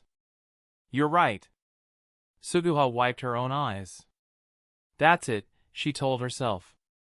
If she could just be strong for one more fight, one more, then she might be able to see her brother again. It was no normal fight though. By then, Kirito and Kayaba stood opposite each other, swords drawn. Kayaba had deactivated his immortality and equalized their HP bars near the edge of the red zone. A single good hit would result in death for one of them. I have just one request. And that is? I don't intend to go down easily, but if I do die, ensure that Asuna can't commit suicide. Kayaba raised an eyebrow, along with Suguha and Midori as Asuna cried out about how unfair that was. Very well. I'll see to it that she cannot leave Selmberg. With that final condition agreed upon, the two men settled into fighting stances. There was a painfully long moment as Kirito seemed to be searching within himself for the strength he needed to fight, and then he charged. It didn't take a sword-fighting expert to understand that Kirito had decided to go all out from the very beginning of the fight. His swords moved faster than Suguha could track with her eyes. She had seen him move fast before, but it seemed like every time the stakes increased, his skill rose to match. He used no sword skills as he danced around Kayaba, nearly obstructing any observer's view with the gusts of wind his swords created. Kayaba never faltered, though. He blocked each of Kirito's blows with absolute ease. The chill running down Suguha's spine increased as Kayaba landed a glancing blow on Kirito's cheek, dropping his HP a little more. Even with his immortality disabled, something seemed profoundly wrong about how easily Kayaba was able to deflect Kirito's swords. She had doubts that even some of the greatest swordsmen in history would have been able to fight with such a calm ease against such a ferocious opponent. A rage built up within her as she realized that even if he wasn't immortal, the system might have still been helping him. There was no way to tell for sure. Maybe it was just blind rage because he was fighting her brother, but in her mind she couldn't believe that he could block so effectively. Kirito had apparently had enough as well, as he began Eclipse. It was the most powerful dual-blade skill that she had ever seen him practice. 27 lightning-quick strikes from seemingly every angle. His swords again moved faster than should have been possible, but none of his blows went through. The last strike from Eclipse was a stab with his left sword, and as she shoved Dark Repulsor forward with all of his strength, it shattered into fragments upon the crucifix shield. Suguha fell to her knees, feeling as if it was her heart that had shattered, not Dark Repulsor. She couldn't watch what happened next, as she knew her brother was immobilized for a full second because of Eclipse's cooldown. Even before Kayaba said, "Farewell, Kirito," she had known the fight was over. But the gasps from Recon and her mother forced her to look again. She had to blink twice to clear enough tears for her to see that Asuna was in her brother's arms with a massive red streak across her chest. Her HP bar was at 0. She had taken the hit for him. How was it possible to feel even more sad than she had a moment before, thinking her brother was dead? She didn't understand, but she wanted those feelings back as she felt her heart weighing her down like a brick. Asuna began to glow, the indication that she was going to disappear soon. Asuna, why? Why did you? I'm sorry. Goodbye. If Asuna shattering into millions of polygons wasn't enough to render Suguha incoherent, the sight of her brother trying to collect the glowing lights in a pathetic attempt to keep Asuna with him surely was. She crumpled to the ground, no longer even trying to hold back as she sobbed. She felt someone's arm wrap around her, but she didn't know who it was. She didn't care. There was something very wrong with the world. And it wasn't even that Asuna was dead, and her brother would be soon to follow. How could it be that every time Suguha thought that it couldn't get any worse, it somehow always did? That was the case with this situation as well. She heard Kayaba casually say, "Well, that was a surprise. I'm sure I never programmed a way for players to neutralize their own paralysis. I guess sometimes these things just happen. How could he be so cold? How was that even possible?" Kirito was on the ground in front of him on his hands and knees, tears cascading down his cheeks, and this man was able to casually ponder the workings of his own game? Suguha had half a mind to find a nerve gear and try to dive into Sao herself to kill the bastard. The sound of a sword being drawn got her attention, though. Kirito had found Asuna's rapier on the ground and drew it, silently trying to strike at his opponent. A little bit of hope returned to her, but it was quickly extinguished. His motions were slow though, as if someone had turned the stream to 1/100th of its normal speed. The attacks were so pathetic, so empty of life, that Suguha couldn't help but scream, "Just end it." It was so much worse than him just dying, to see him so broken and hopeless. As if Kayaba had heard her, he shoved his blade through Kirito's chest. She didn't understand the relief she felt as his HP bar dropped to 0 finally. Why was she so relieved? Was she that selfish? He began to glow white, his body slowly disintegrating, but then his arm began to move. His body was falling apart, but somehow he found the strength to defy the death sequence. With a horrible cry, he pushed Asuna's rapier forward and through Kayaba's chest. The paladin's HP hit 0 as well, and Suguha thought she saw a smile on her brother's face as he and Heathcliff both shattered in unison. Her tears returned in full as the reality of the situation was no longer debatable. Kirito, her brother, was dead. Unbidden, memories of their past began to assault her mind, leaving her in an incoherent mess of tears. She was only faintly aware of an artificial female voice saying, "On November 7th at 2:55 p.m., the game has been cleared. Repeat, the game has been cleared." But the words brought her no comfort. Chapter 7, Worlds Collide. Are we there yet? Midori shook her head, trying to hold back a laugh. Sugu, honey, I can only drive so fast. They were currently driving through a suburb that had taken them about 20 minutes to reach. It had been less than an hour since both Suguha and her mother had seen Kirito die in Sao, plunging them into an abyss of sadness.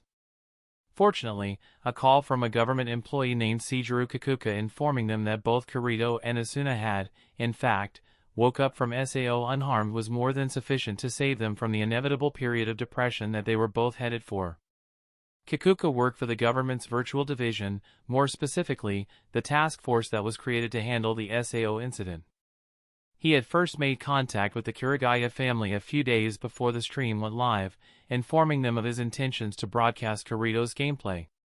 Since then, he had made every effort to accommodate any requests that Suguha or her mother might have. He even took it upon himself to move Kirito from a hospital into a safe house that the government typically used for people in witness protection. It had become a standard precaution for anyone that Kirito associated closely with, leaving the list pretty short, to prevent anyone who disliked Kirito from going after his friends as a means of getting to him. As amazing as her brother was, Suguha was well aware that there was a group of people that disliked him. Some held a grudge because he didn't save their family members that were also in Sao, while others just hated his guts or thought he was a monster for killing people. Either way, there had been multiple death threats made for Kirito, Asuna, and a few others that he was friends with. Suguha couldn't help but feel nervous as her mother pulled into a familiar driveway beside a government-issued SUV. What would Kirito think of her? Would he go through with his intention to reconnect and make up for past mistakes? Would he be angry that she had watched him for the last year and a half without him knowing? "Come on, Sugu," her mother said as she turned the car off and stepped out. "Let's go see your brother." Taking a deep breath, she opened her door and stepped out, trying to think of what she'd say to him. Should she be casual or formal? Should she call him Kirito, Kazuto, or Big Brother? Would he want her to hug him? She ran out of time to ponder her questions as the front door of the house opened and a man wearing a rather nice suit stepped out to greet them with a bow. "Hello, Mrs. Kuragaya, and Suguha, please come right this way. Kirito is awake and ready to accept visitors." Midori thanked him, and mother and daughter followed the man into the house. "Has he been told about the stream yet?" her mother asked. The man nodded. He and Asuna both were told. They appeared to be upset by it, but not really angry, if I had to judge. Before she quite knew it, they had walked through the entrance, the living room, the kitchen, the halls, and finally arrived at the master bedroom.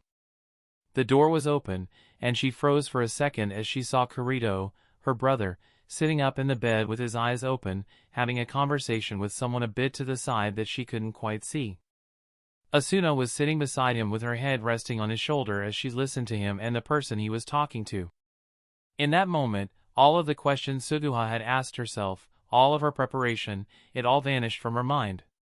Without even really knowing what she was doing, she shouted, "Big Brother," as she ran past her mother into the room and leaped onto the bed to hug him, inadvertently pushing Asuna aside a bit.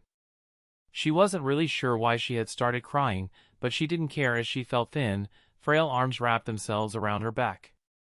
"Hey, Sugu, it's been a while, eh?" Another hand rested on her back, but she wasn't sure whose. For now, she didn't care as she pulled back a bit in the hug to look into his eyes.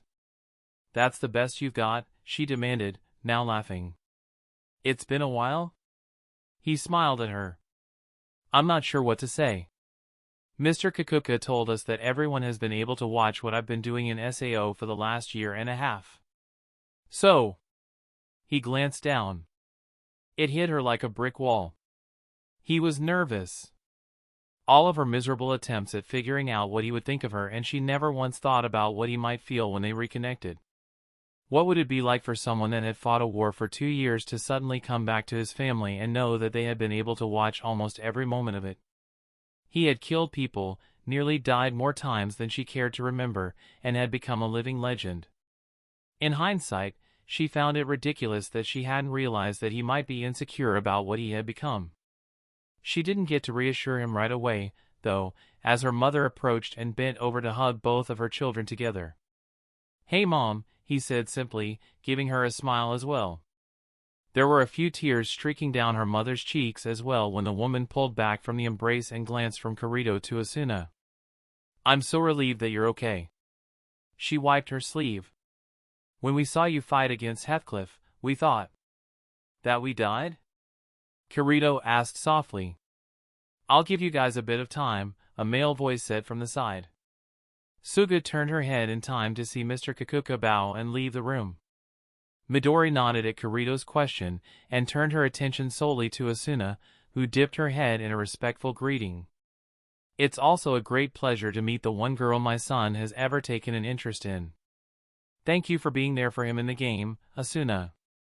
Asuna's cheeks were red as she bowed her head further, shaking it from side to side.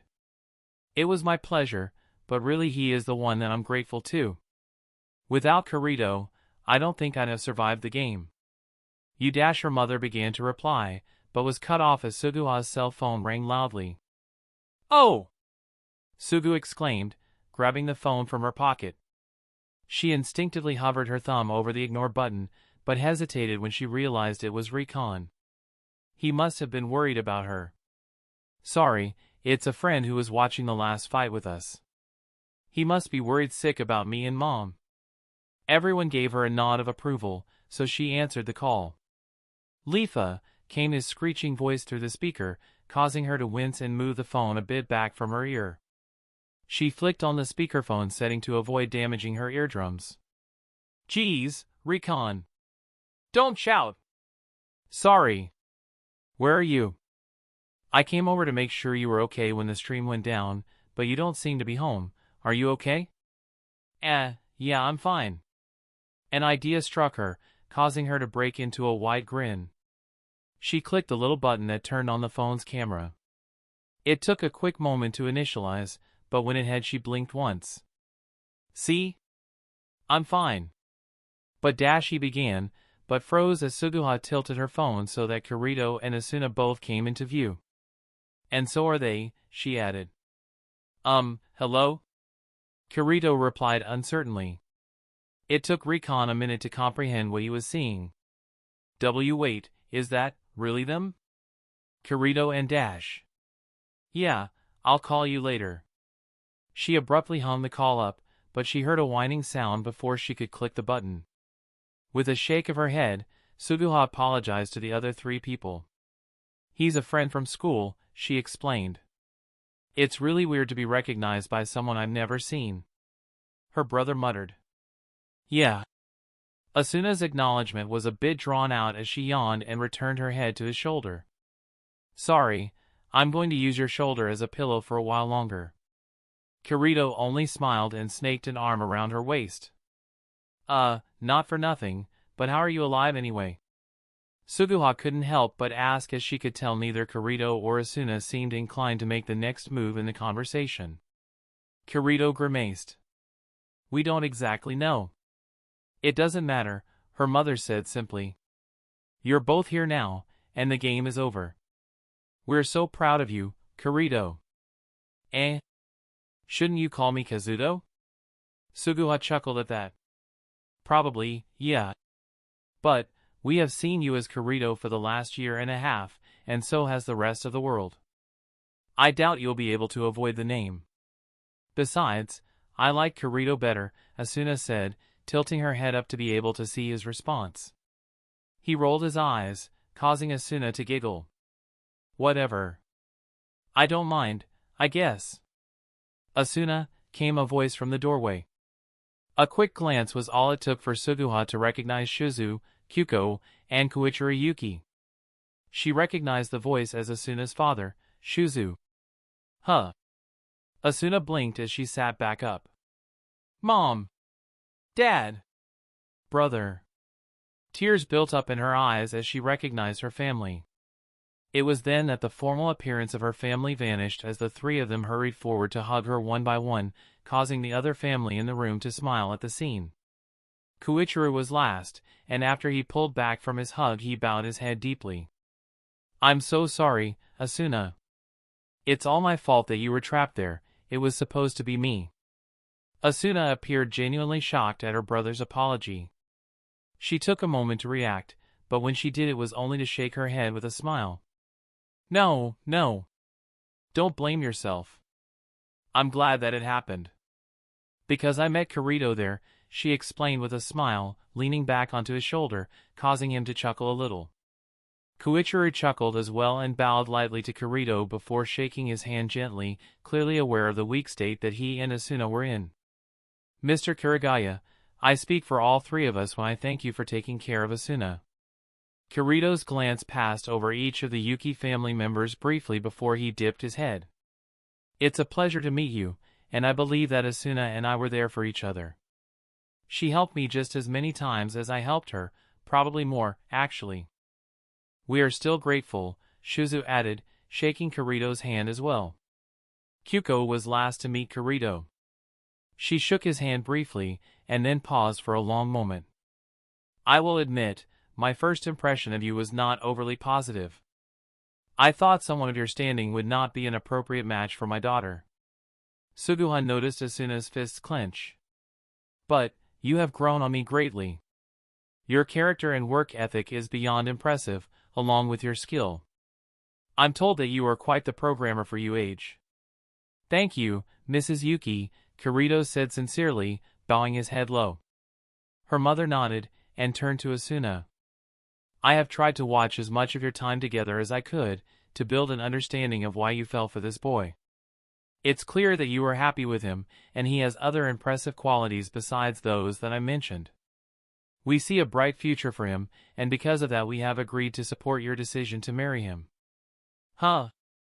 Really? Asuna was dumbfounded. She only bowed her head low and said shakily, Thank you. Thank you. I was so scared that I'd come back to this world, only to lose him. Shuzu stepped forward again then, and spoke directly to Kirito, a dead serious expression on his face. Do you intend to continue your relationship with Asuna in this world?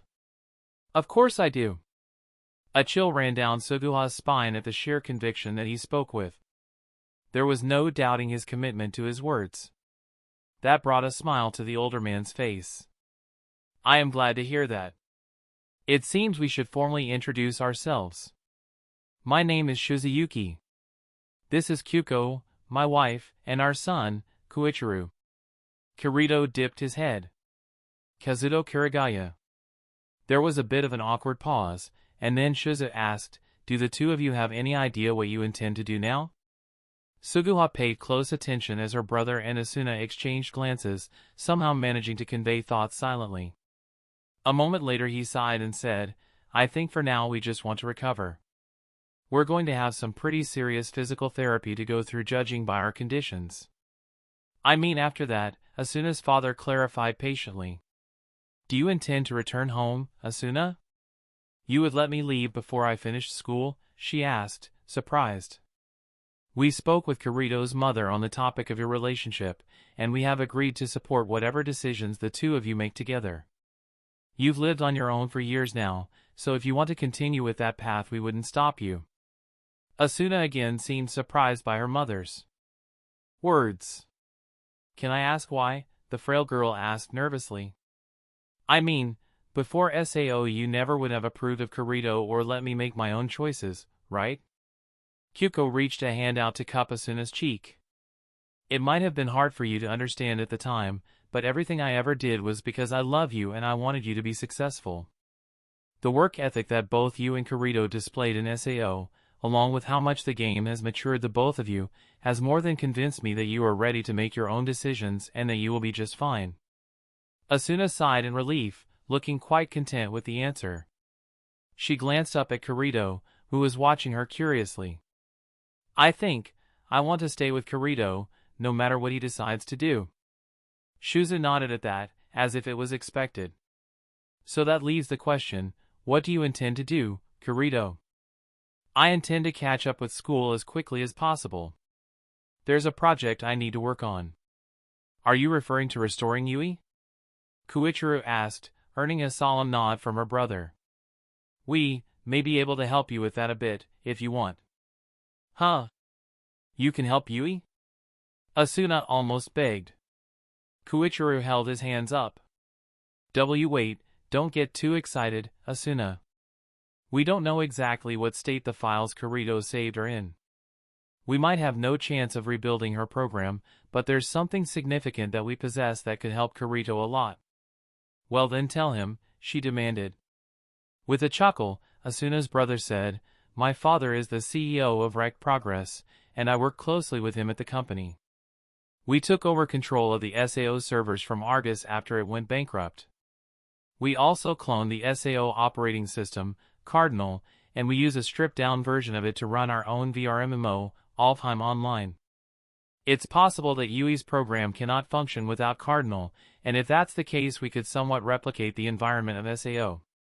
Kirito let out a relieved sigh at that. Yeah, that would be great. Thank you so much. I was worried that she might not work in an isolated environment, so it's great to know that an alternative exists. Asuna's father stepped back into the conversation then and put a hand on Kirito's shoulder. You let us know if you need anything at all. We'll let you take the first crack at it, but don't be ashamed to ask us for help. You're extremely generous, Kirito replied, bowing his head in gratitude. Thank you so much. Nonsense. We owe you a debt that can never be repaid. There was a slight knock at the door, and everyone turned to see Mr. Kikuka walk in. Everyone already knew who he was, of course, as he personally communicated with each family that had a SAO player relocated because of the stream. Hello, everyone. I'm sorry to intrude, but the doctor wants to do his examinations of the two of them now if that's okay. Suguha groaned at that, causing Kirito to chuckle and pat her on the head. Go on, Sugu, it'll be fine. I promise we'll catch up later, okay? Fine, on one condition. She built up her strength and looked him straight in the eyes. I don't care what your reason is, or what happens. No, almost dying. We've had to watch you come close to death so many damn times in the last couple weeks. It better be over now. She almost felt bad at the guilty expression he suddenly had, but she felt like he deserved it for all the misery he caused her. I'm sorry, Sugu. I promise we won't get into any trouble, okay? Deal. She and the others said their brief goodbyes to Kirito and Asuna, even though Suguha herself didn't plan on actually leaving the house, as she could wait around for a while until the doctor finished with them. The Yuki family left after speaking with Kikuka briefly, and Suguha was forced to convince her mother to let her stay, as Midori really needed to get back to work. In the end, the argument that it would take her an extra half hour to drive back to the house to drop off Suguha won, and Midori left her there. A little time passed as she relaxed in a thoroughly cushioned reclining chair. She reflected that it seemed strange that her reaction to Kirito beating Sao was more of a relief than something that made her happy. Maybe that was because she had formed an expectation that he would win, rather than hoping that he would come out on top. That could definitely be the cause of her current feelings of relief, and the happiness she had thought she'd feel. The relief she felt wasn't even uplifting. Rather, it was an exhausting feeling. Again, maybe that was because she had been through an emotional roller coaster for the last month and it was just her own body's stress building up, but she couldn't be bothered to care as she fell asleep in the comfy chair. Where's the doctor at? He'll be here in a minute, but I wanted to talk to you about something first. Huh? Exactly 300 players have yet to wake up. Are you sure they aren't just slower? Everyone else woke up within 20 minutes of the game ending. It's been an hour and a half now, and there's been no change. No. So, what do you need from us? Chapter 8, The Truth About Sao. Kirito's eyes opened and he was greeted with the sight of his own hands illuminated by golden rays of sunshine. He looked up, taking in the view of the clouds and the sun before him, realizing that he was actually floating amongst those very clouds. Where am I? He opened his menu, and a window labeled Initiating Final Phase appeared. There was a percentage indicator slowly increasing from just over 50%. Uninterested, he closed the menu. Kirito, came a voice from behind him. He froze. There was no way it could be her. She had died in his arms. Still, he had to know whether or not he had imagined that voice. He slowly turned around to face it, and there she was, standing right before him as if nothing had happened and they hadn't both died. She had the most confused look on her face as they stared at each other for a long moment, the only sound that of the wind rushing past them. Then, he remembered her last words. Glancing down, he said, "Sorry, I guess I died too." "You idiot," she replied before running to him and falling into his arms. Their lips met in a kiss for a long moment as they held each other. Then, the moment had passed, and Kirito broke away, moving to stand beside her. "Where are we?" Asuna pointed down, to what appeared to be a miniature Aincrad floating below them. But no, it wasn't miniature. The transparent platform they stood on was so high up above the castle that it just looked small, even from the outside. Even more interesting, rubble was falling from the bottom of Aincrad, disappearing into nothing as it crashed down to whatever was programmed into the world Aincrad was set in. Asuna gasped as they saw the ground beneath their house on floor 22 crack and fall away as well. "Quite a view, isn't it?" someone said from off to the side. They glanced over to their right and saw a man standing a few feet from them, watching the same thing they were. He wore a long white coat, and his face appeared to be neutral as he watched the world he had created descend into nothingness. "Akihiko Kayaba," Kirito said, shocked to see him. Abruptly, he said, "The SAO mainframe, located in the 5th-level basement of my corporate headquarters, is deleting all data on its storage devices. In 10 minutes or so, everything in this world will vanish. What about the people down there?" Asuna gestured at the crumbling castle. "You needn't worry about them." Kayaba opened his menu and a list of player names popped up, entitled Logout List.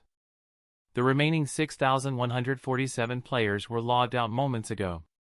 He closed the menu. "And the ones who died?" Kirito had to ask. "What about the 4,000 who died?" "They will never return." No matter what world you're in, if you die, you're gone. Why? Why did you do this? Why? Kayaba repeated, seeming to ponder the question. One of my greatest dreams even back when I was a child was to create a world that surpassed all of our laws. And now, I've seen someone surpass even the laws of my own world. All of this was just for a dream of yours? Asuna demanded. Kayaba shrugged nonchalantly. At first, yes, that was the idea. However, as I developed SAO, I began to realize that I could use it for much more than just my own personal fantasy. His white lab coat flapped in the wind as he turned to glance at Kirito and Asuna. I respect the two of you greatly, and I truly wonder what the future might hold for you. For that reason, I will tell you the actual truth about this death game. He paused for a long moment, as if he was debating whether or not he really wanted to tell them. I'm sure you're aware, Kirito, that the Americans have been making a lot of progress in the field of transferring virtual objects to the real world. Kirito nodded. What Kayaba referred to was really just a glorified 3D printing project, capable of picking the correct materials to recreate any somewhat realistic virtual object. American companies had nearly fully developed the program, and he was aware that they had begun to try to find a way to recreate organic things from the virtual world. You see, their progress in the field was astounding, but they seem to have hit a barrier in the organic department. Sure, they can generate some leaves and the like, but they're nowhere near being able to actually transfer a conscious life form from the virtual world to the real world. What does any of this have to do with SAO? Asuna asked, tapping her foot impatiently, causing a surprisingly loud thumping considering that they appeared to be standing on an invisible platform in the clouds. Patience, my dear.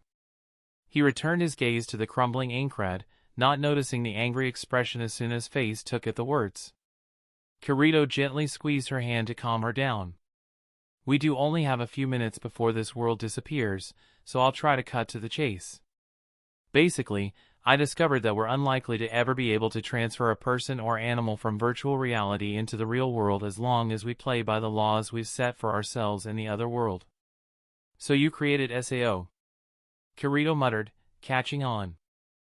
Kayaba smiled. Exactly. SAO made that process so much easier. I developed an artificial intelligence, Cardinal, to run the game and to function as my own army of researchers for the subject. She's the first of her kind, a fully intelligent and self-aware AI, with more processing power and intelligence than even the largest of supercomputers. I tasked her with maintaining SAO, governing the game as she saw fit. More importantly, though, was that I had her spend every available bit of computing power on researching how to take someone and turn them into an AI, and how to bring an AI from the virtual world back into a real body. Asuna and Kirito were both shocked by the idea of such a thing. In the back of his mind, he realized that might be applicable to their little girl, Yui, as well. Go on, he encouraged. Without any legal restriction, it took Cardinal only a short while to create host bodies that could be genetically altered to whatever specifications we chose. Thank all of the advancements in the field of biology for that, I suppose. It took a lot longer for her to learn how to properly transfer a human's consciousness into an AI program that could run independently of the body. Fortunately, she had thousands of possible test subjects, the players who died. Kirito clenched his free hand into a tight fist, but didn't interrupt. The thought sickened him, but he was willing to overlook how morally terrible the process was if it had indeed produced something that might save Asuna or Yui. Anyway, about a year ago, Cardinal finally got her first successful human-to-AI procedure to work. From there, she's nearly perfected the art, though its success seems heavily determined by the biological qualities of the individual. At that point, she's been focused solely on trying to transfer that artificial intelligence back into one of the host bodies we grew. That process hasn't been so successful. She had her first success about a month ago, and she says she thinks she could replicate the feat roughly 1 out of 4 attempts right now. What happened to those test subjects? Asuna demanded, not sharing Kirito's own willingness to overlook the morality. Kayaba grimaced. They're all dead, as I told you earlier. The ones that existed as AIs were queued for deletion the moment you stabbed me through the chest, Kirito. As for the one player who managed to get back to the real world, he was terminated shortly after. You bastard. Science requires sacrifice, the older man said simply, seemingly unfazed by the immorality of his actions. We have less than 5 minutes left. Would you like to insult me for the rest of that time, or would you like to hear what I have to offer? Kirito shot a hand over Asuna's mouth as he could tell she was about to shout at him. Continue, but it better be worth it. I had a partner. Kayaba admitted. A person in the real world that facilitated all of Cardinal's research. I'd tell you his name, but that would be no fun.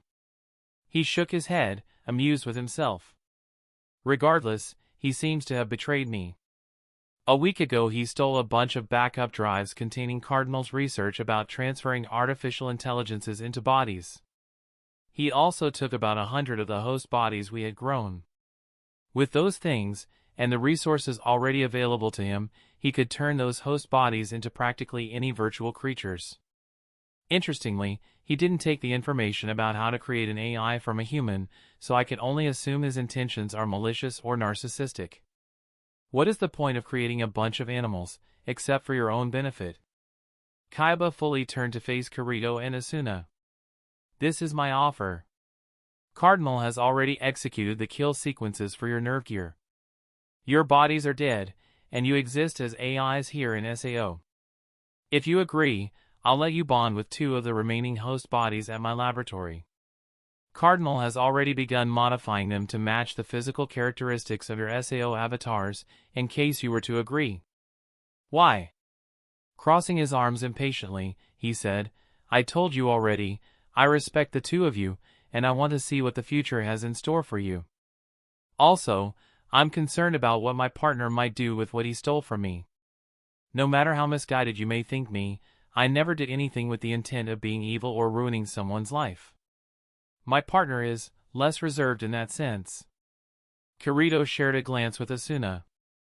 If we agreed, he said hesitantly, what are the chances that we would both survive? And if we did, what would it be like for us? Kayaba consulted a screen in front of him briefly. Every person's chances are different. Statistically, Cardinal estimates a 31% chance that you both survive, which is actually a bit higher than I'd have imagined. He scratched his head. As for what it would be like, well, Cardinal took your SAO avatar's proportions and capabilities and created a body that matched that. So, in theory, it should be about the same as what you feel like right now. Obviously you wouldn't have an inventory, or sword skills, so if you fought it would be with your own skill. So, what do you say? Time is running out. We'll do it, Kirito replied simply. Kirito! Asuna demanded. That's exactly what he wants us to do. We're playing right into his plans. Are you really okay with that? I don't care, if it means you'll survive. You are what matters to me, not his plans. He pulled her into a tight embrace, and he felt her sigh against him. Okay. She agreed, relaxing in his arms. Kirito allowed himself to relax a bit as well as he felt the relief of knowing that Asuna would go along with the plan, no matter the chances of success that it had. Off to the side, he heard Kayaba manipulating his menu, and then he said, okay, done. Your programs have been saved onto the local servers in my laboratory, and the process will automatically merge you with your bodies as soon as they finish growing. The process normally takes around an hour. And what of you? Kirito asked, turning on his feet as he still embraced Asuna so that he could see Kayaba clearly. Kayaba smiled at him. I'm going to become an AI. Perhaps I'll return to the real world someday, but I look forward to the opportunity to push the limits of my mind when I'm no longer burdened by the limits of my flesh. Oh, he exclaimed suddenly. I almost forgot to mention it, how silly of me. Huh. Nothing to worry about, he assured quickly. Well, maybe it is. You were the top-ranked beta tester, Kirito, so I set up a terminal to monitor your gameplay directly. The government found it about 6 months into the game and they've been broadcasting that stream to the world since then. Kirito's face had gone blood red. "Why, you're saying that the entire world has been able to watch me for the last year and a half," he shouted, pulling away from Asuna and taking a step towards Kayaba, fists clenched. The wide grin that Kayaba had only served to infuriate Kirito more. "Ha, yeah. Sorry about that, I suppose. Cardinal tells me that the average viewer count when you fought a boss was in the tens of millions. You'll be a national celebrity." Kirito was about to dash over to the scientist and beat him into whatever invisible floor they were standing on, but Kaiba's menu pinged an odd sound and disappeared abruptly. "Ah! It appears our time has come to an end. I wish you both the best, Kirito and Asuna. Perhaps one day we'll meet again." He turned on his heel and began walking away, then vanished. A tug on his arm brought his attention back to Asuna, and he found her looking out at Aincrad with a small smile on her face. The ruby palace at the top had crumbled into millions of polygons and disappeared, leaving no trace of the world that had captured the last 2 years of their lives. "It's gone," she whispered, turning back to him and wiping a tear from her eye. "Hey, Kirito, we never shared our names, did we?" "Huh? Oh, yeah, that's right." He shook his head. "Kazuto Kurigaya. I'm 16, I think. So you're younger than me. I'm Asuna Yuki, and I'm 17. "Asuna, Yuki," he replied, letting the name linger in the air for a moment, savoring it. They had the same urge as they both embraced each other. Asuna whispered, "Just know, no matter what happens, that I'm glad I met you, Kirito. I love you." He felt tears fall from his eyes as the world around them faded, the final phase of Sao's shutdown. "I love you, Asuna." The sensation of a kiss on his cheek was all he felt as the world went black around him and he lost consciousness. Chapter 9, Cardinal. Kirito woke to the sound of what could only be interpreted as a dragon's roar. He blinked twice, trying to gather his bearings, and then realized that he was encased in a slimy membrane. Thoroughly confused, he stretched his arms out in an attempt to break the disgusting material. It was easier than he expected. The membrane was nearly paper thin, making it simple to tear away. His muscles sent a lance of pain through his body as he forced himself to sit up. It felt like he had never moved them before, which would make sense if he was in a new body that Kayaba had grown for him. That thought brought his memories from the conversation he and Asuna had with Kayaba back to the front of his mind. It was overwhelming to think of all the implications of what must have happened for him to be awake in an actual body. He had to assume that it was the real world by how much more sensation he could feel. "Asuna," he exclaimed, suddenly realizing that he didn't know whether or not she had survived her own procedure or not. Forcing himself to ignore his stiff muscles, he hurriedly tore at the rest of the membrane that was wrapped around his legs, tossing the disgusting material off to the side. Only when he was completely free of it, sitting naked upon a cold metal table, did he bother to examine his surroundings with the hope of gleaning some piece of information that might lead him to Asuna. He was in a mostly empty room. The walls were bright white and paneled. An inconsistent pattern in the paneling with wider than normal gaps told him that the panels concealed some form of equipment. That theory was only strengthened by the arrangements on the ceiling. 2 rows of industrial ceiling lights were on each side of the bed. There was room for another 4 rows of the lights between each set of 2, and in the center appeared to be a large square cutout. Apart from a few power and Ethernet outlets along the walls, the room was completely empty. The wall he was facing after sitting up in the bed had an enormous mirror framed in the wall like a window and a metal door on the right side. Actually, upon further thought, Kirito realized that it might be one-way glass. He'd seen the concept used in a lot of TV series, mostly for interrogation rooms so that the observers could watch without being seen from inside. With a considerable effort, he forced himself to stand up. The tiled floor was unnervingly warm under his feet, much higher temperature than the rest of the room. He had to steady himself on the bed as a miniature earthquake rocked the building. It was accompanied by another roar. What the hell is going on? The sensations that he had already experienced were more than enough to convince him that he was indeed awake in the real world. Yet, He couldn't explain the sounds of a dragon's roar as anything but virtual, not to mention the conveniently timed tremors in the ground. None of that outweighed his desire to find Asuna. He needed to know that she was okay. Kayaba had said that there was a pretty low chance that they would both survive the experience. Since he survived, did that mean it was more likely or less likely that Asuna also survived? In a more coherent state, he might have recalled that probability dictated that the result of one coin toss doesn't affect the result of another coin toss, so him being alive had no bearing on whether or not Asuna would also live. The door swung open easily as Kirito turned the knob, revealing an adjacent room. His theory about the one-way glass was correct, as he could clearly see into the room he came from. The new room was a bit smaller, being just as wide as the main room, but only deep enough for a walking area and a long desk with a ridiculous number of monitors on it. There were 3 different keyboard and mouse combinations stretched across the desk, but all were vacant. On the 12 monitors, 4 of which were active, Kirito found various graphs and other data about him. He didn't actually understand most of the graphs and statistics, but his name in the upper right corner of each screen was a pretty obvious giveaway that the numbers were about him. There was a security camera mounted in one of the corners of the room, opposite to the door he had originally come through and on the same wall as what he presumed was the exit door.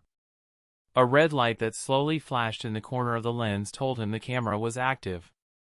Kirito was about to leave the room, as it didn't appear to have anything worth wasting time on. However, one of the blacked-out monitors suddenly flickered to life and a text string was displayed quicker than any human could ever type. Player ID 0x00000008B. Alias, Kirito. Age, 16. Name, Kazuto Kurigaya. Please take the earpiece on the desk. I need your help. Cardinal. The message was definitely more than enough to make him curious. He hesitantly reached for the earpiece Cardinal had referenced, but another tremor caused him to nearly lose his balance and also knocked the earpiece onto the floor.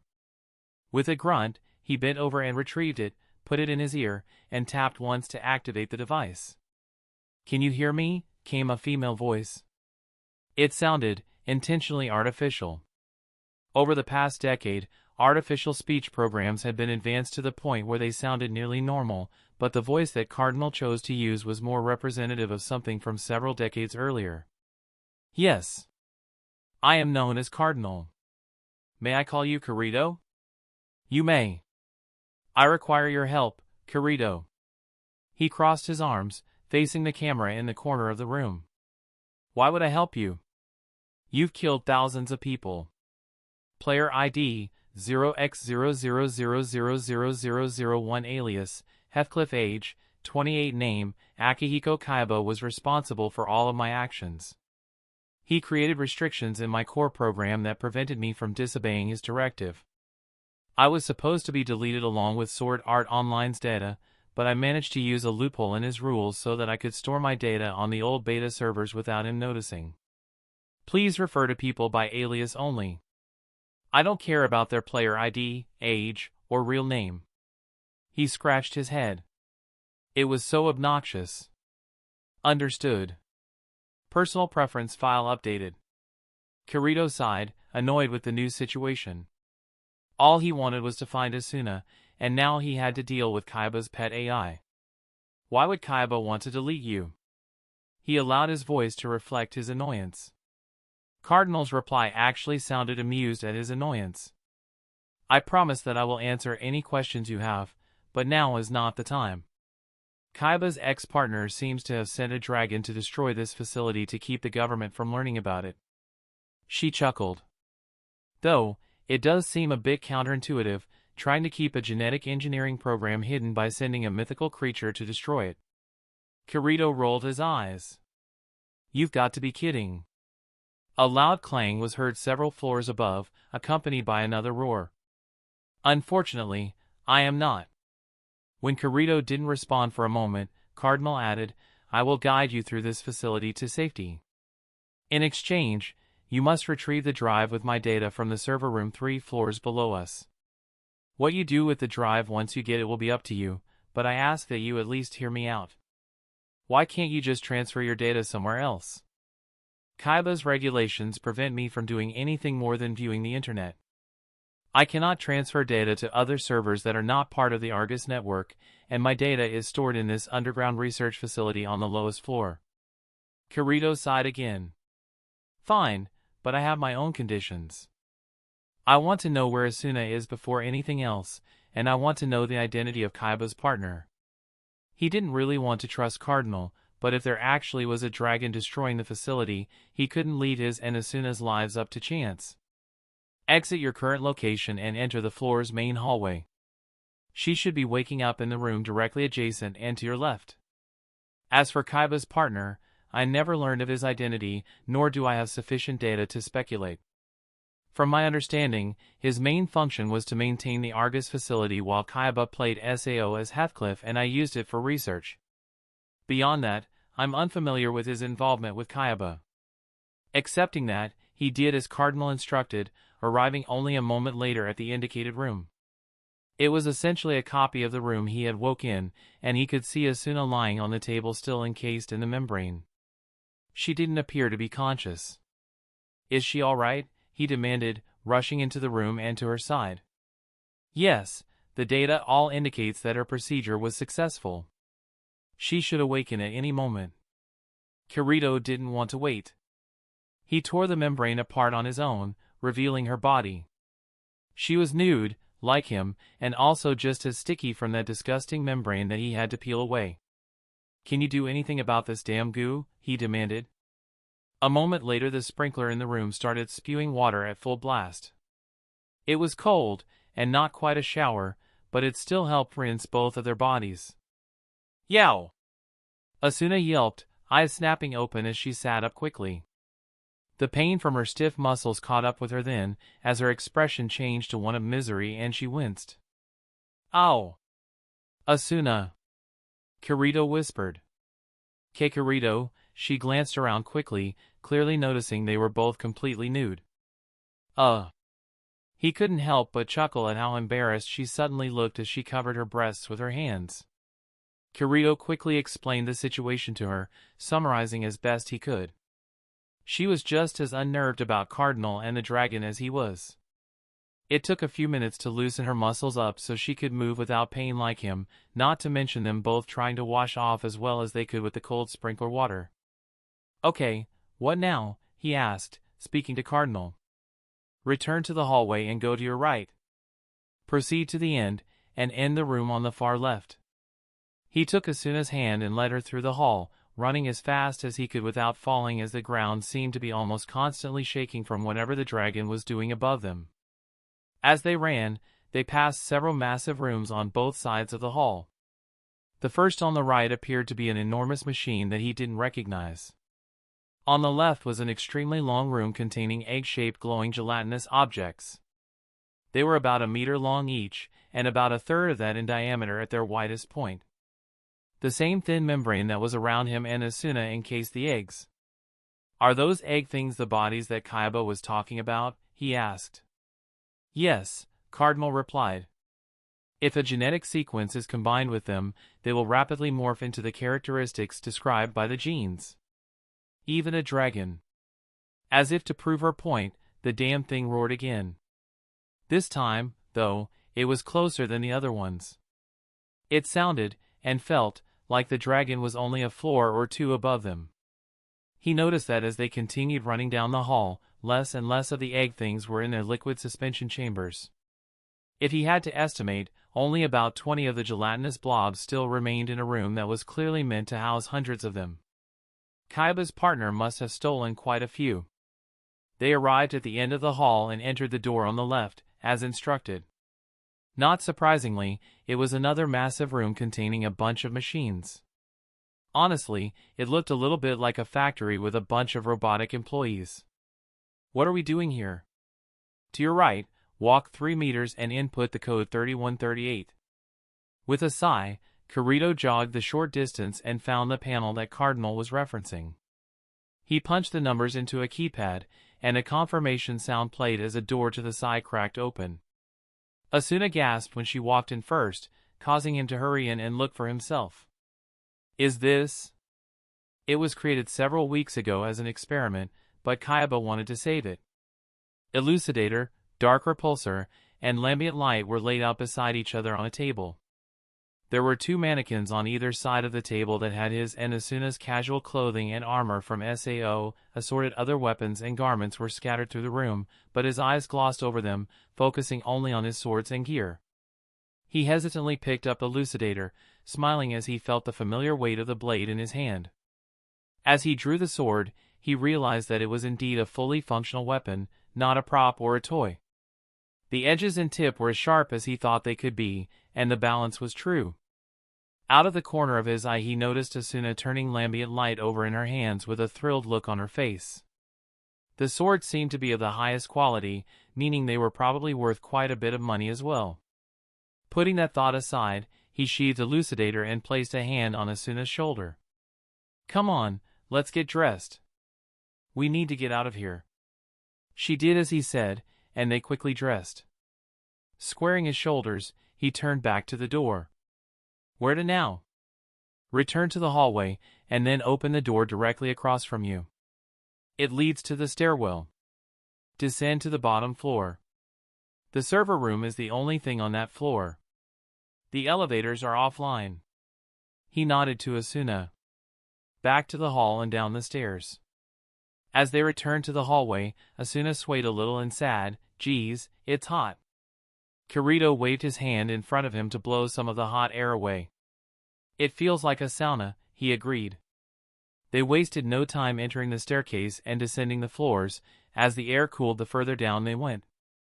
"The entire facility is on fire," Cardinal informed him.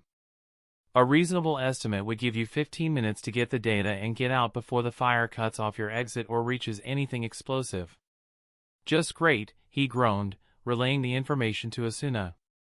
They reached the bottom floor quickly and made their way to the only room on the floor. On the way, Asuna asked, "Hey, Cardinal, can you at least give us some information about our body's limits? Your bodies were engineered to match your SAO stats as closely as possible. Kirito, your strength and speed are several times beyond a normal human's. Your bones are thicker and stronger, while your muscles are more dense. Asuna is similar, though not as strong as you. Your bodies will also regenerate their cells at a faster rate than a normal human. Even so, if you were injured it would still take time to heal. It does mean that you may age slightly slower." Was Asuna's only response as they entered the server room. "Which one is it?" Kirito asked. There were rows upon rows of servers, though only the first row appeared to be powered on at the time. "4 meters to your right, 3rd from the top," Cardinal instructed. Kirito estimated the distance as well as he could, laying a hand on the server he had picked. "Yes," she confirmed. "The server contains an array of 24 drives. My data is stored on drive 22. Kirito slid the server out on its rail mounts and snapped the cover off, inspecting the drives. He whistled to himself as he saw them, top-notch 25 terabyte SSDs lined up beside each other. Each slot was numbered, and he quickly found number 22. "Okay, shut yourself down. Wait 10 seconds, and then remove the drive. To exit, proceed 1 floor up, and directly to the right of the stairwell is an emergency tunnel. Follow the tunnel and climb the ladder." There was a crackling sound, and then the earpiece went silent. Kirito pulled it out of his ear and tossed it to the side, then gently removed the drive. He grabbed a plastic case for it from a nearby table, and then tucked it into his pocket. "We good?" Asuna asked. "Yeah, let's get the hell out of here." In the short time it had taken them to get the drive, the air in the room had reached about the same temperature as the floors above. He couldn't help but cough as smoke began filtering into the room. He grabbed Asuna's hand again and they darted back up the stairwell, keeping one sleeve over their mouths to prevent smoke inhalation. Another tremor in the earth caused them to nearly fall back down the stairs, but Kirito kept them stabilized and they continued on. They reached the floor and entered the tunnel, still running full speed. It was filled with cobwebs, bugs, and dust, but it wasn't as smoke-filled or hot as the other rooms they had been in, so neither of them complained. Also, to the tunnel's credit, it wasn't too long. He estimated they ran for about a city block before they found a ladder going up to what probably looked like a manhole from the surface. The tunnel extended beyond, but Kirito didn't care to find out where it led. Kirito would have offered for Asuna to go first, but she was wearing a skirt, and he feared she might mistake his intentions. Either way, the ladder was a lot longer than Kirito had originally thought. If he was being conservative, he estimated that it might have been at least 8 stories tall. Were they really that far below the ground? About halfway up the ladder, an enormous explosion shook the ground around them. He would have fallen if he hadn't managed to lock his arm around one of the ladder rungs. With a glance down, he confirmed that Asuna had also kept her grip, though barely. The magnitude of the explosion was pretty sufficient evidence that the fire had reached one of those explosive items that Cardinal had mentioned, meaning the underground lab was likely destroyed. As if to prove his point, a blazing inferno sped through the tunnel below their feet, heating up the air a considerable amount. Luckily for them, the tunnel extended further, so the fire had somewhere to go. If not, it might have caught up to them on the ladder. Still, it meant that a fall would now mean sure death, rather than a few broken bones. Be really careful, he advised to Asuna before continuing up the ladder, mentally taking note of the faint sounds of sirens from the surface. At the top, Kirito managed to pop the manhole cover off without too much effort, something that should normally have been extremely difficult from below. He stuck his head up to see what was going on, but quickly had to duck back down as a fire truck sped over the hole. Tentatively, he took another look, finding no approaching vehicles. He quickly got into the street so that anyone approaching would at least be able to see him clearly, and then extended an arm down to Asuna, which she grabbed. He helped pull her the remaining distance up the hole, and then kicked the cover back on so nobody fell down. Before another car could come and try to run them over, they both dashed to the side of the road and sat down in a patch of grass. "We made it," Asuna breathed out. She sounded a little tired, but they should have been completely exhausted. They had been running for quite some time, and an 8 or more story climb was no small task. Despite all that, the only signs of their exertion was a slightly increased heart rate and a bit of panting from Asuna. Police cars and fire trucks continued to speed by them, heading towards the facility, which they could only see as a giant plume of smoke in the sky, as there were other office buildings between them and where they came from. Just as police and firemen were speeding towards the scene, hundreds more people seemed to be running from it. With a grunt, noticing some of the odd looks people gave him and Asuna, he forced himself to stand up, extending a hand to Asuna. "Come on, let's go take a look." She took his hand and allowed him to pull her to her feet, but she glanced around uncertainly. "I think people are recognizing us, Kirito. Probably from that stream that Kayaba mentioned." Kirito groaned. "Damn, I almost forgot about that." Was that really why people were staring at them in confusion? His first instinct was that they were confused about their outfits, but if they recognized him and Asuna from SAO, it could definitely make for a pretty confusing sight. Asuna shook her head. "We can't worry about that. Let's go make sure nobody needs help." Her suggestion, as usual, was the more sensible idea. They managed to just get past the police officers that were setting up caution tape to close off the area. The city block estimate from earlier seemed to be about right as they found a completely destroyed building at the end of the block.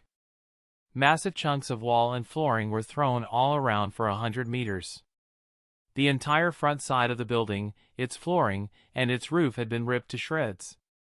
3 of the side walls still stood, though they were on fire.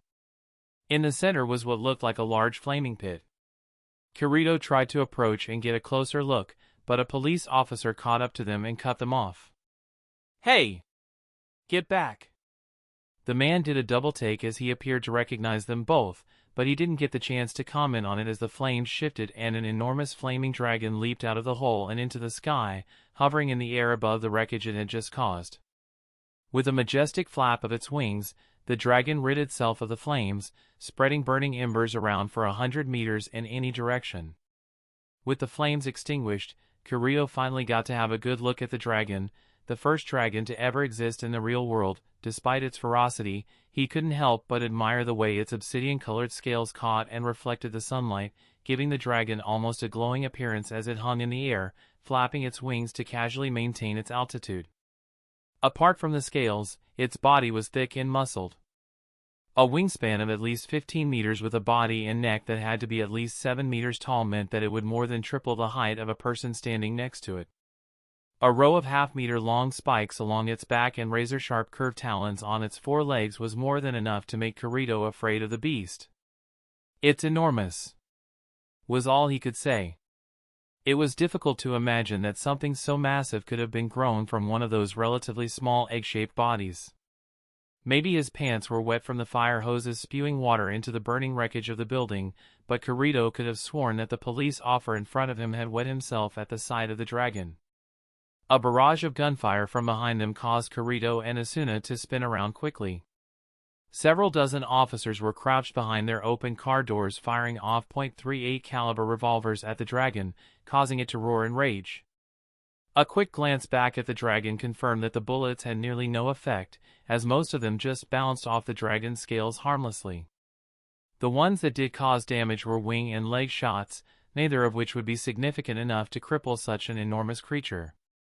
Out of the corner of his eye he caught a group of media vans filming the entire thing, along with a helicopter using a bottom-mounted camera to get some aerial footage of the dragon. It seemed the dragon had enough, though, as it craned its neck back and released a torrent of flames at the police officers who tried to jump out of the way.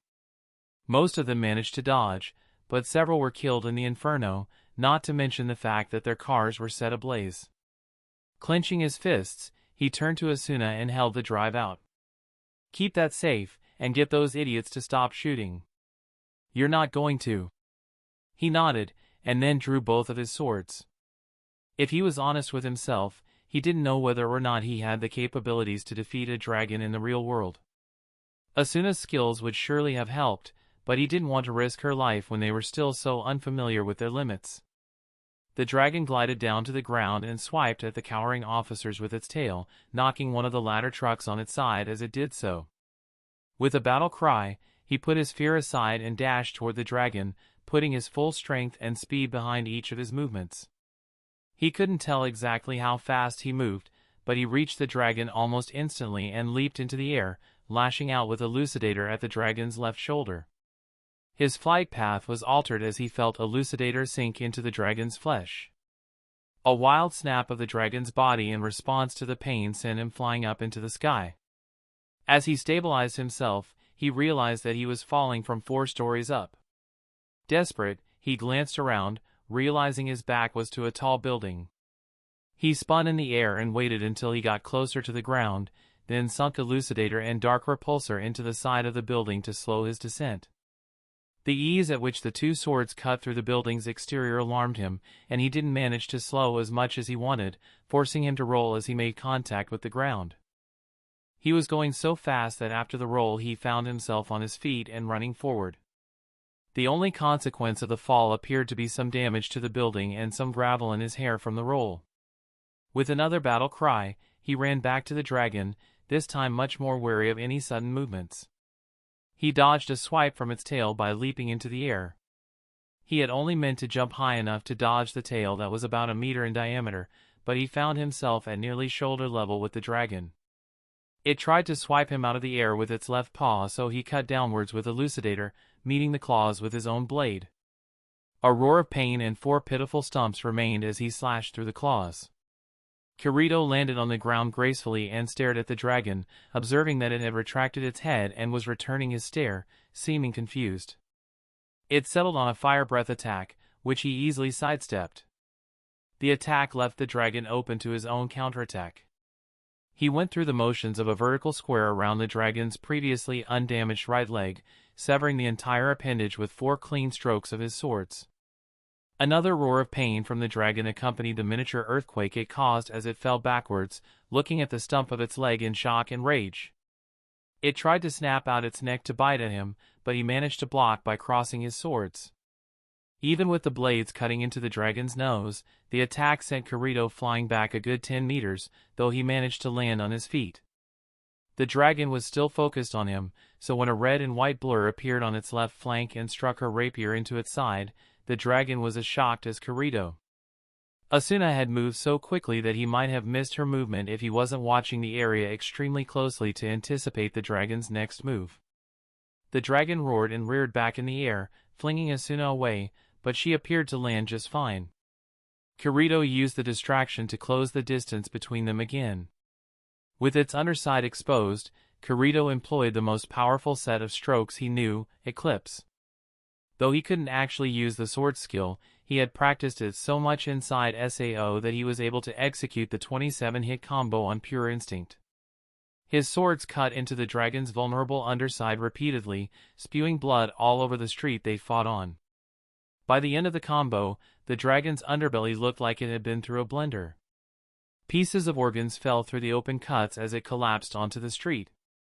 Seeing it falling towards him, Kirito turned himself 90 degrees and slashed his swords over his head, cutting through the dragon's neck and instantly ending the creature's life. As the head crashed to the ground next to him, leaving him standing between the severed head and the body it came from, Kirito staggered backwards. Asuna was at his side in a moment to steady him, asking him if he was okay. "I'm fine," he replied, panting.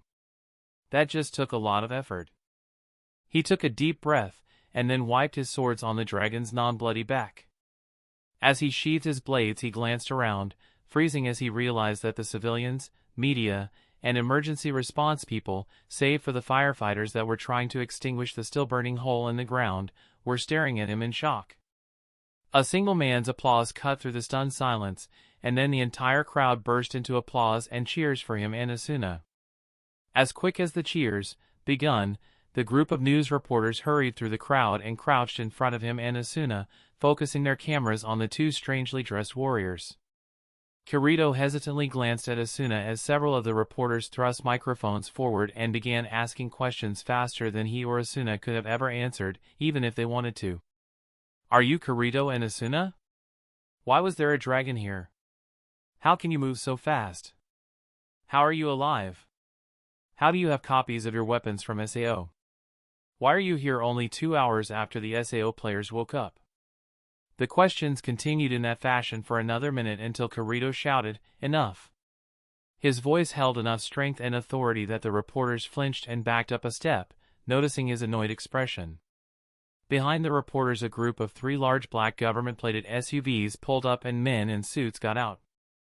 They quickly inspected the situation before making their way towards the besieged Kirito and Asuna. Before they arrived, Kirito said, "We are indeed Kirito and Asuna." More than that. He wasn't really sure what he was going to tell them, but he was cut off as the men in suits stepped between him and Asuna and the reporters. The leader of them, a younger man in a slightly more bluish-colored suit, spoke up. "My name is Seijiru Kikuka.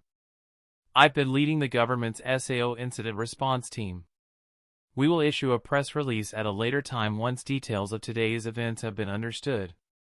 Beyond that, Kirito and Asuna are now under our protection and may choose to not answer questions if they wish." He bowed and turned to Kirito and Asuna. He spoke to them in a much quieter voice, not speaking loudly enough to be picked up by the reporters' microphones. "It's an honor to meet the two of you. I have my own questions for both of you, as I'm sure you have some for me about why everyone recognizes you. If you'd come with us, we will happily give you any information you desire and reunite you with your families. Is there a reason we should trust you?" Kirito asked carefully, trying not to be offensive. Kikuka held out a government-issued ID. "This is my proof that I am who I say. Beyond that, I've directly associated with your family, Kirito. If you would like, I can call them and let them advise you on whether or not to trust us." Kirito raised his eyebrows at the offer. There was no way he'd make that offer if he wasn't sure of the result, so Kirito just shook his head. "I want my reunion with them to be in person, not over the phone." He glanced at Asuna, who nodded her approval. "We'll trust you for now, Mr. Kikuka." However, here his voice dropped into a dead serious tone and he gestured at the dead dragon. "Never forget what we are capable of. My highest priority is to protect Asuna, and I will stop at nothing to meet that end. Betray my trust, or cause any harm to her, and I cannot guarantee my reaction will not be extreme. Kikuka bowed deeply, not seeming the least bit frightened by Kirito's words. Believe me, Mr. Kirigaya. I'm well aware of the lengths you're willing to go to in order to protect the ones you love. I have the utmost respect for you in that sense, and would never want you as an enemy. It's my hope that you'll find me trustworthy, as, in time, there are a great many things that I need to ask you about. For now, though, let's just focus on getting you back with your families, okay? The middle-aged man held out his hand with a smile, and Kirito shook it, smiling back at him. Kikuka had his guards clear a path through the crowd, but a reporter tried to barge through, yelling, "Kirito, is there anything you can say to your fans?" He hesitated, sharing a glance with Asuna. He turned back to the man and took the microphone in his hand. "I'll try to make a statement once I wrap my head around the idea. I didn't know that people were watching me until an hour ago." With that, he and Asuna, along with the government employees, made their way into the SUVs and drove away, leaving the circus of reporters and fans behind them. Chapter 10, Family. Kirito leaned back against his leather seat's headrest, closing his eyes and forcing himself to breathe slowly. It was the first time since they had fought the Skull Reaper that he had been able to relax and gather his thoughts. Asuna had a similar idea, it seemed, as she had rested her head on his shoulder about 15 minutes earlier. They were sitting in the back of one of the black government SUVs on their way to somewhere. He actually didn't know their destination yet, as Mr. Kikuka had been talking on his phone constantly since they got into the car. From the sounds of it all, he was trying to reassure his superiors that the whole dragon incident was under control and that him and Asuna were truly alive. "I want that corpse recovered and brought to our labs immediately. Fly in whatever specialists you need, just get me some answers, and handle all my calls for a while, okay? I'm going to be busy this evening." With a sigh, Kikuka flicked a button on his phone and placed it back in his pocket. "Sorry for that," he said, turning back in the passenger seat to look at the two backseat passengers. "There's a lot of people wanting to know what is going on, but I should be free for now. I had my assistant take over the explanations." Kirito nodded slightly, opening his eyes to look at Kikuka. Asuna also yawned and lifted her head from his shoulder, probably to avoid appearing rude. "How much longer is it going to be?" she asked as she glanced around at the buildings they were driving past. The driver, one of Kikuka's men, said, "About 15 more minutes, ma'am." There was an awkward silence for a good minute, and then Kikuka smiled at them. "All right, you can ask me whatever you want. I need to know some things from you, but they can wait a while. You just woke up from a 2-year-long ordeal, so let me know what you want, and I'll do my best to help. Can you tell us about our families?" Kirito asked softly, glancing down. "Of course. I've met your mother and sister quite a few times over the last 2 years. They took your absence pretty hard, and I know that Suguha was really stressed out from watching the stream as much as she could. Other than that, they're fine, and I'm sure they really want to see you." He shook his head. "I'm not sure they even know you're alive. The last thing we saw on the stream was the two of you dying. If they haven't turned on a TV, they probably don't know that you survived." Kirito glanced out the window. "Could you please bring them to where we're going?" The man nodded, fiddling with his phone briefly as he texted someone. "Done. One of my men will swing by and pick them up. How about you, Asuna? Would you like me to have your family come too?" Asuna shook her head. "They'll come if they want, I guess. Please at least let them know that I'm alive, all right?" Kirito wondered at her reluctant tone, but decided not to press it right now. With another nod, and another text message, Kikuka said, "I'm sure they want to see you. They visited you occasionally, and I'm aware that they met with Kirito's family to discuss the two of you getting married. Mrs. Kirigaya then contacted me and asked me to use my resources to make your marriage official in the real world, and I did." "Wait, what?" Kirito demanded, sitting up much straighter. "We're married in the real world?" "Really?"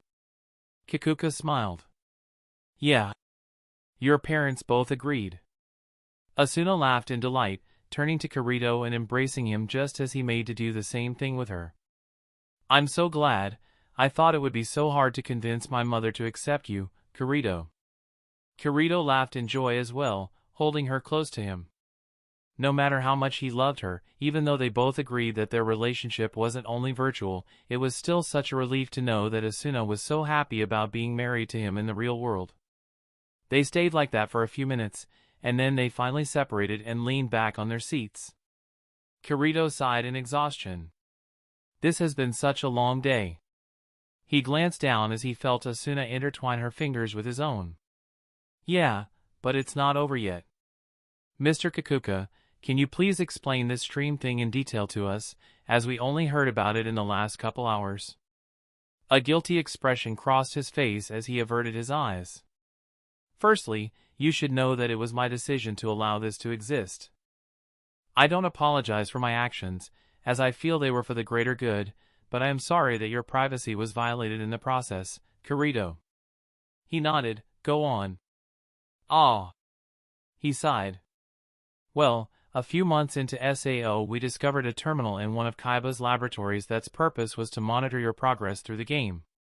Kaiba's reasoning for picking you must be that you were the highest ranked beta tester, so it's natural that he took a bit of an interest in you. He shook his head. Anyway, it took us another couple months to figure out how to stream the footage through various media, such as TV and the Atmosphere, the nerve gear replacement. At that point, anyone could tune in and watch a third-person view of you as you played through SAO. If you had an Atmosphere, you could load up the surroundings as holograms and it was like you were actually there beside you in the game. And this was always on? Kirito asked tentatively. Kikuka nodded. The only time we ever took the stream offline was during your, intimate, night. Other than that, as of 6 months into the game, people were able to follow your every step and encounter. Hundreds of thousands of people were tuned in at any given point, with that number jumping into the millions, even tens of millions, for boss battles or important events. I wouldn't be surprised if your fight with Heathcliff at the end had at least 100 million viewers worldwide. That many. He moaned. Asuna squeezed his hand in response, trying to let him know that it was okay. Yeah. With viewing numbers like those, you can imagine how many are talking about you on the internet. There's compilation videos of your heroics, analysis articles and videos on your fighting style, and pretty much any other form of discussion you could imagine. Kirito took a deep breath, trying to keep himself from going insane. Do they know my real identity? Kikuka shrugged. I'm sure some people do, but it hasn't been on the news or any of the major forums yet.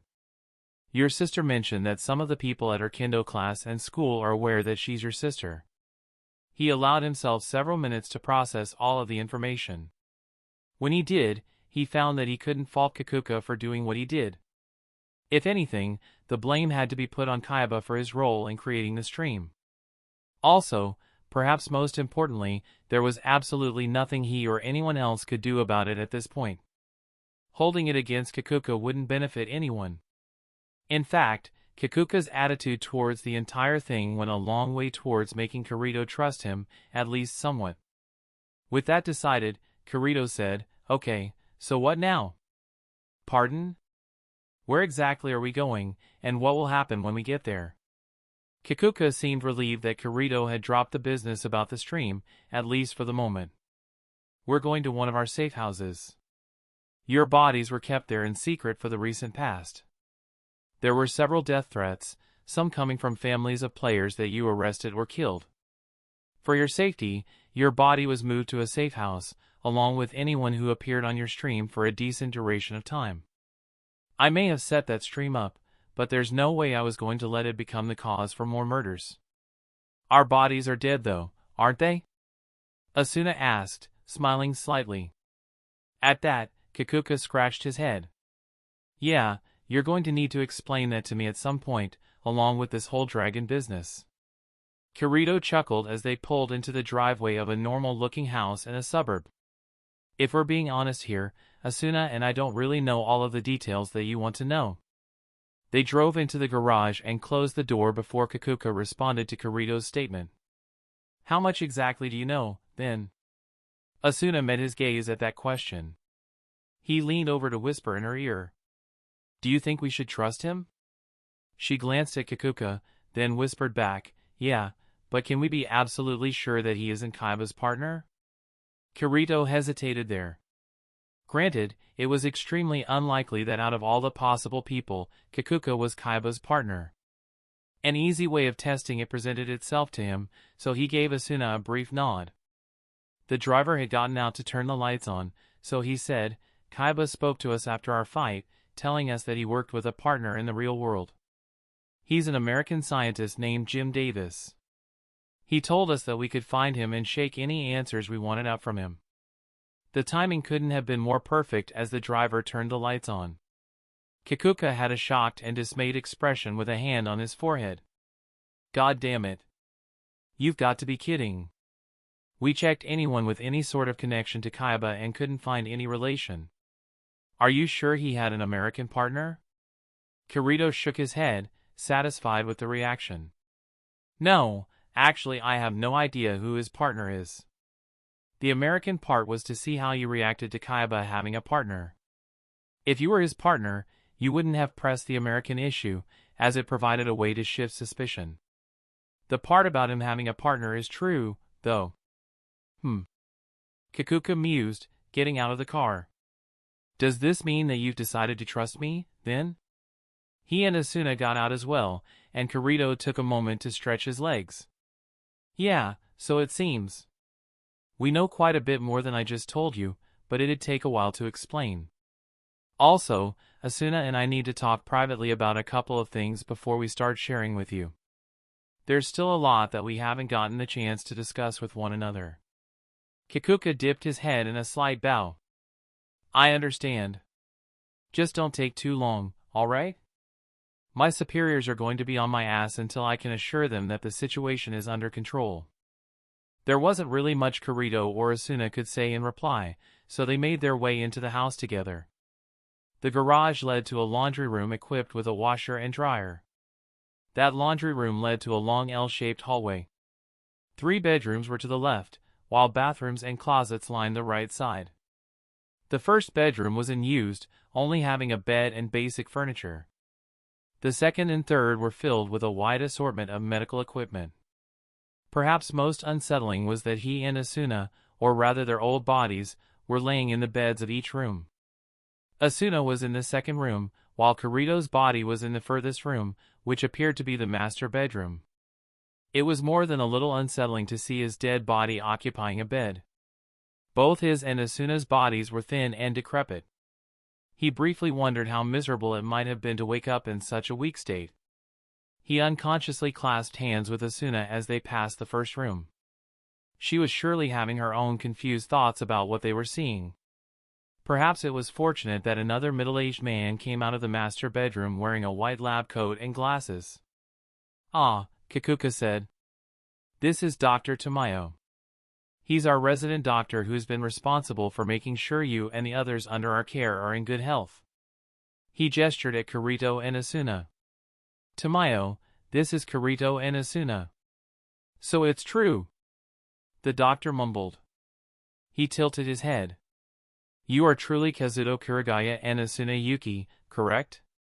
Kirito nodded dumbly before Kikuka chuckled and waved his hand dismissively. "I know you've got your questions, but they'll have to wait. I'm not a doctor, but they both appear to be in good enough shape for now.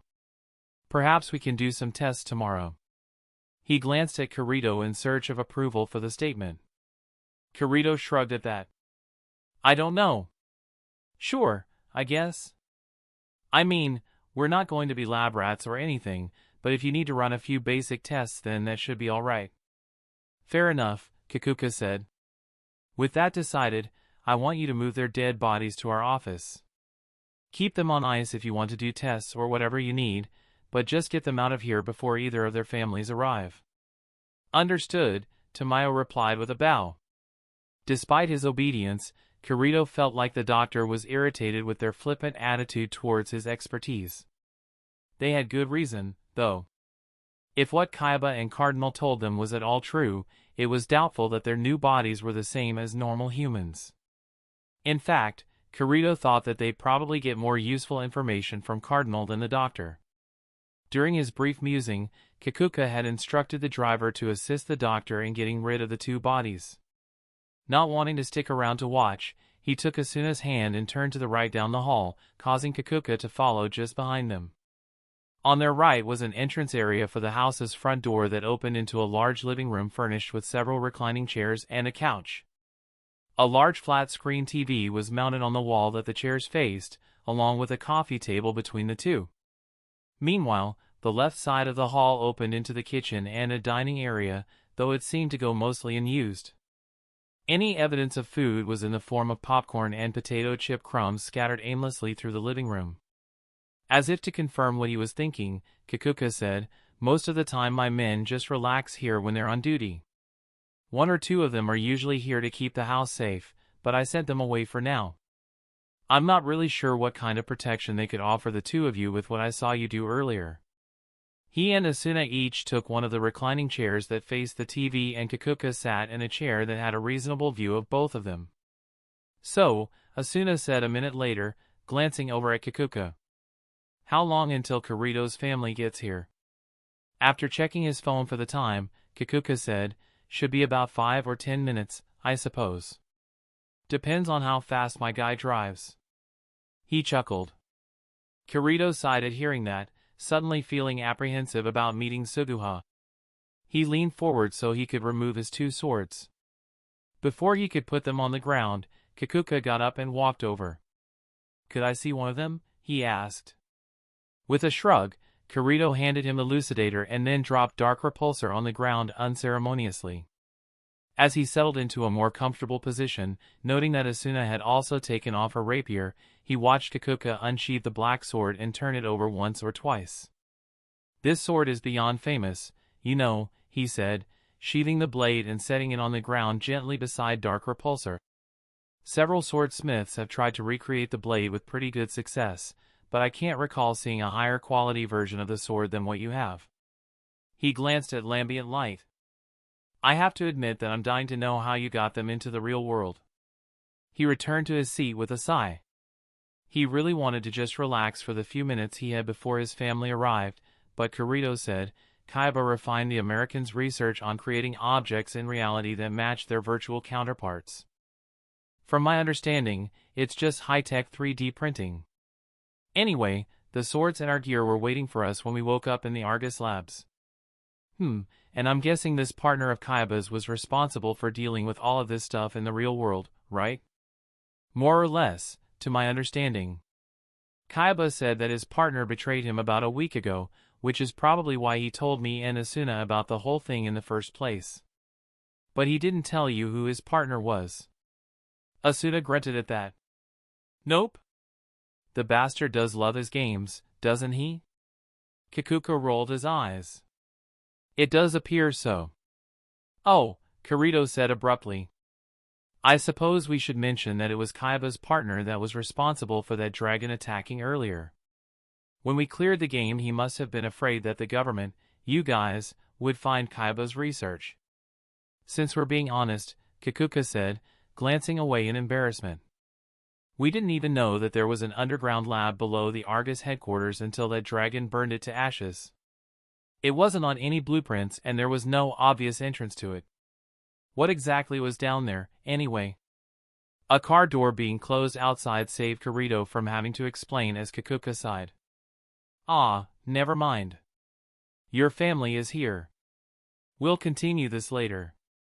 He got out of his chair and walked over to the front door, opening it and beckoning the people outside to come in. Kirito obviously couldn't see out the door, but Kikuka gestured to his left, towards where he and Asuna were sitting, and almost immediately a short black-haired girl stepped into the house with her gaze already fixed at where Kikuka was pointing. She stood there for a moment as she stared directly at Kirito, and then broke out in tears as she ran to him crying out, "Big brother." Suguha jumped onto the chair with her brother and hugged him tightly. Despite how tightly she held him, he couldn't help but feel relieved as he wrapped his own arms around her as she cried into his chest. Her clear and evident relief at seeing him alive was more than enough for him to be sure that he'd be able to repair his relationship with her. Despite his relief, the only thing that came out of his mind was, "Hey, Sugu, it's been a while, eh?" As he said that, he noticed his mother enter the house as well. Her expression was also strained, and her eyes were red as if she had also been crying. None of that mattered though, as he saw her face transform into utter relief and happiness as she saw him alive and well. Midori approached them as Suguha sat up on his lap and looked into his eyes. "That's the best you've got?" she demanded, now laughing as she wiped her eyes. "It's been a while?" He smiled at her and his mother, who had gotten close enough to take one of his hands in her own. "I'm not sure what to say. Asuna and I heard about the stream thing, so." He glanced down.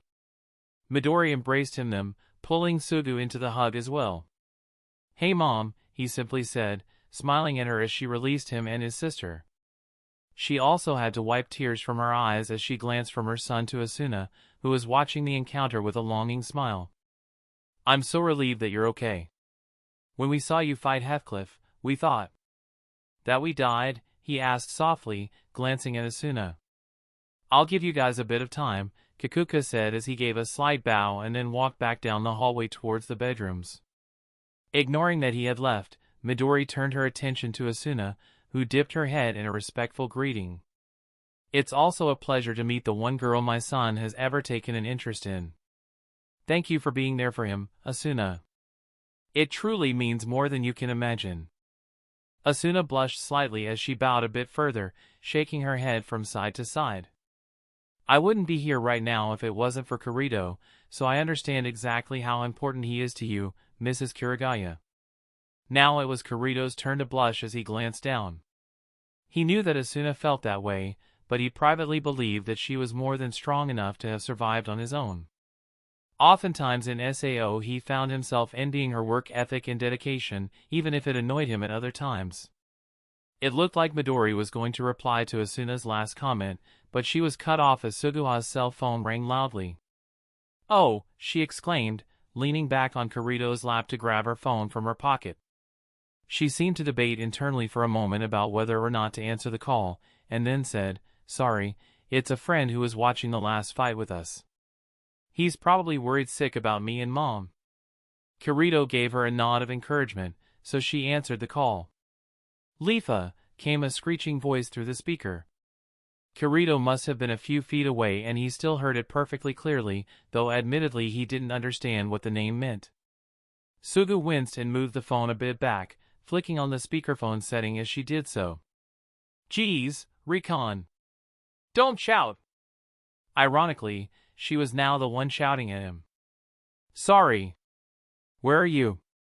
I came over to make sure you were okay when the stream went down, but you don't seem to be home. You know Kirito and Asuna showed up in the real world and killed a dragon, right?" Yeah, I'm fine," was her response. Kirito was caught off guard as she flicked the button to turn her phone's camera on. "See," she said. "I'm fine." But her friend began, but froze as Suguha tilted her phone so that Kirito and Asuna came into view. "And so are they," she added with a smirk. Hello?" Kirito replied uncertainly as he gave Suguha a questioning look. It took the kid a good minute to fully comprehend what he was seeing. Wait, is that really them? Kirito and Dash. "Yeah, I'll call you later." She abruptly hung the call up as a whining sound came through the speakers. Kirito thought that it might have been a little rude, but they were clearly close friends, so he let it pass. Besides, he probably wasn't in the greatest position to criticize her for being rude, given his reputation in SAO. "Sorry, he's a friend from school," she explained to them. Midori laughed at how embarrassed Suguha looked over the entire thing. Probably in an attempt to change the topic, Suguha dipped her head towards Asuna and greeted her formally. "I'm sorry I didn't greet you earlier, Mrs. Asuna." Asuna waved her hand dismissively. "I would have done the same in your position, I'm sure. Besides, if what Kikuka told us is true, we're family now, right? There's no need for rigid formalities." Kirito's attention was stolen by his mother as she nudged his shoulder.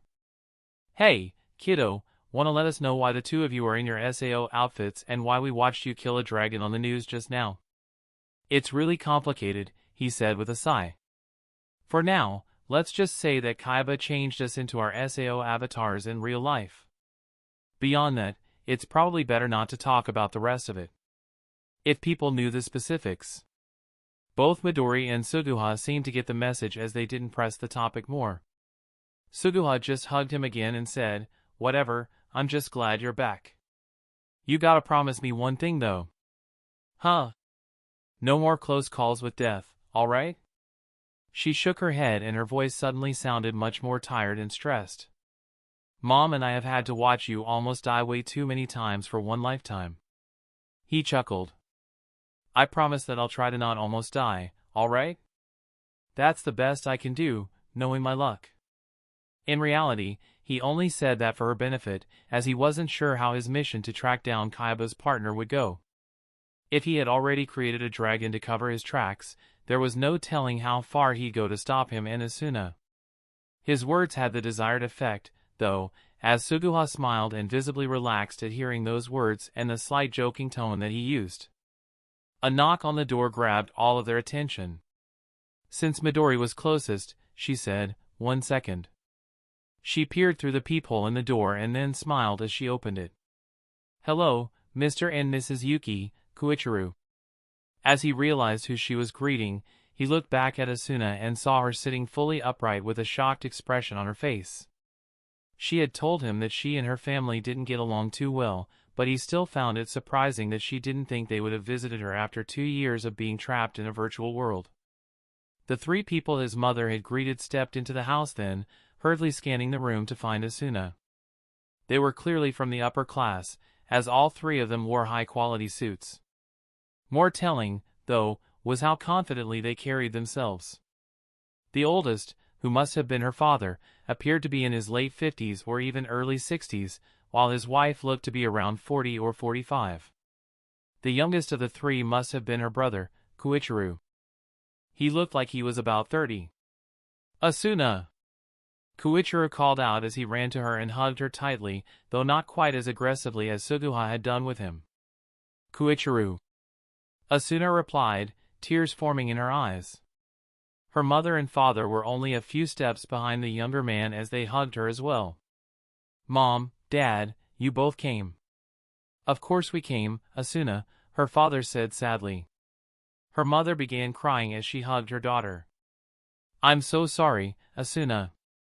The fact that it's even a surprise that we're here is all my fault. Can you forgive me?" Kirito had thought he had seen true shock when he had exposed Kaiba's identity earlier that day, but even that revelation didn't match how confused Asuna looked as her mother apologized to her. He privately wished that he understood what was going on so that he could be some sort of a comfort to the both of them, but Asuna hadn't ever told him exactly what was wrong between her and her parents. The 4 of them all apologized to each other for a good 5 minutes. From their expressions, Kirito gathered that Midori and Suguha both understood what was happening, at least somewhat, which left him as the only one in the dark. He didn't dare interrupt their reunion for his own benefit, though. At the end of their moment, Koichiro took Asuna's hands in his own and knelt before her. "I'm so sorry, Asuna. It's all my fault that you were trapped there. It was supposed to be me." Asuna shook her head with a wide smile on her face. No. Please don't blame yourself. I'm glad it happened. Because I met Kirito there," she explained, turning to look at him as he chuckled. Koichiro stood back up and nodded to her, then faced Kirito. "Mr. Kuragaya, I speak for all 3 of us when I thank you for taking care of Asuna." Kirito's glance passed over each of the Yuki family members briefly before he dipped his head in response. "It's a pleasure to meet you, and we like to say that we were there for each other. She helped me just as much as I helped her, perhaps more." Her father walked over and shook Kirito's hand firmly. "Even so, we're still grateful." He shook his head, and then smiled. "Goodness me! I haven't even introduced myself to my own son-in-law. Where are my manners? My name is Shizuyuki. This is Kyuko, my wife, and our son Koichiro." The other 2 family members bowed respectfully to him. Kirito did the best version of a bow that he could do from his chair while Suguha still sat on his lap, and then replied with, "And I'm Kazuto Kuragaya." I'm glad to meet you all. Oh! Asuna exclaimed from behind them. Dad, you should tell Kirito about the company.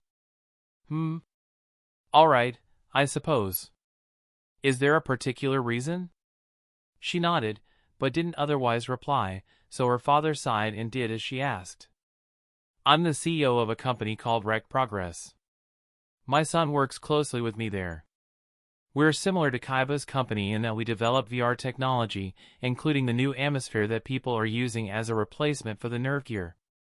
We also run an MMO called Alfheim Online, which we created using SAO's code. Ah. Kirito mused, understanding why Asuna asked for her father to explain what his business was. If Rect had anywhere near the resources of Argus, they could prove immensely helpful in dealing with Cardinal later on. It wasn't as if he could just plug the drive he carried into any computer and run her program, as she likely would require extremely high processing power to function. The servers necessary to host a VR MMO could easily provide that level of power. When Kirito didn't reply further than that, Kyuko picked up lambent light from the ground and inspected the sword. How did you get this in the real world, Asuna? Asuna rolled her eyes. That question is getting so old, she said with a chuckle. The explanation Kirito and I are using for now is that it's all Kayaba's doing. The specifics are really complicated, and I don't understand them too well. Kirito is still trying to wrap his head around them himself. Kirito glanced up as Shiza laid a hand on his shoulder. Don't hesitate to ask for help if you need it, son. I don't pretend to understand all the things going on right now, what with you being stronger than anyone I've ever seen despite being asleep for 2 years, or you and Asuna killing a dragon together. I do, however, have an entire division of highly educated scientists working in my R&D department who would kill for the chance to make sense of what has happened in the last few hours. Thank you, sir, Kirito said, bowing his head respectfully. In return, he received a pat on the shoulder as Shizu removed his hand. Asuna's family seemed so nice to him. He wondered what had gone so wrong between them in the past that made Asuna feel so disconnected from them. Then again, he had his own issues with his family beforehand that caused him distress, so he couldn't blame her for feeling the way she did. The important part is that it all worked out in the end. With all of the introductions finished, Kirito and Asuna watched as his family spoke with Asuna's family about what had happened in the last day. Privately, he tried to keep his head from spinning. Keeping track of what pieces of information he had told each person was becoming a huge strain. He really needed to sort out exactly what was going on, and quickly, or he feared he might get buried under the weight of all the secrets. As if he didn't already have enough to worry about, Kikuka walked back into the room with a worried expression on his face. Hi, sorry to interrupt. Kirito, Asuna, could I speak with you in the other room for a minute? Asuna groaned, perfectly summing up Kirito's own feelings on the request. Even so, he wasn't about to deny it without a good reason. All right, he replied with a reluctant nod, causing Kikuka to return the nod and walk back out of the room towards the kitchen. Suguha yelped in surprise as he placed his hands on either side of her waist and lifted her off of him with relative ease. He gently dropped her in the chair with a wink, and then said, All right, we'll be back in a minute, I suppose. Sorry. He and Asuna meandered into the kitchen to find a pacing Kikuka waiting for them. What's wrong? Asuna demanded. Kikuka stopped pacing and looked straight at them. Exactly 300 SAO players haven't woken up yet. Chapter 11, Artificial Intelligence. There was a loud thud. As Kirito slammed his fist on the counter, cracking the granite counter in a wide circle around where his fist made contact with the surface. Only a moment later, his hand was being held by Asuna as she forced him to release his fist so that she could see his hand. There was no sign of any damage, though the bottom part of his hand was a little bit more pink than usual. Geez, she said, letting his hand go with a sigh. Don't scare me like that. He shook his head, keeping an eye on Kikuka, who was watching them. Sorry.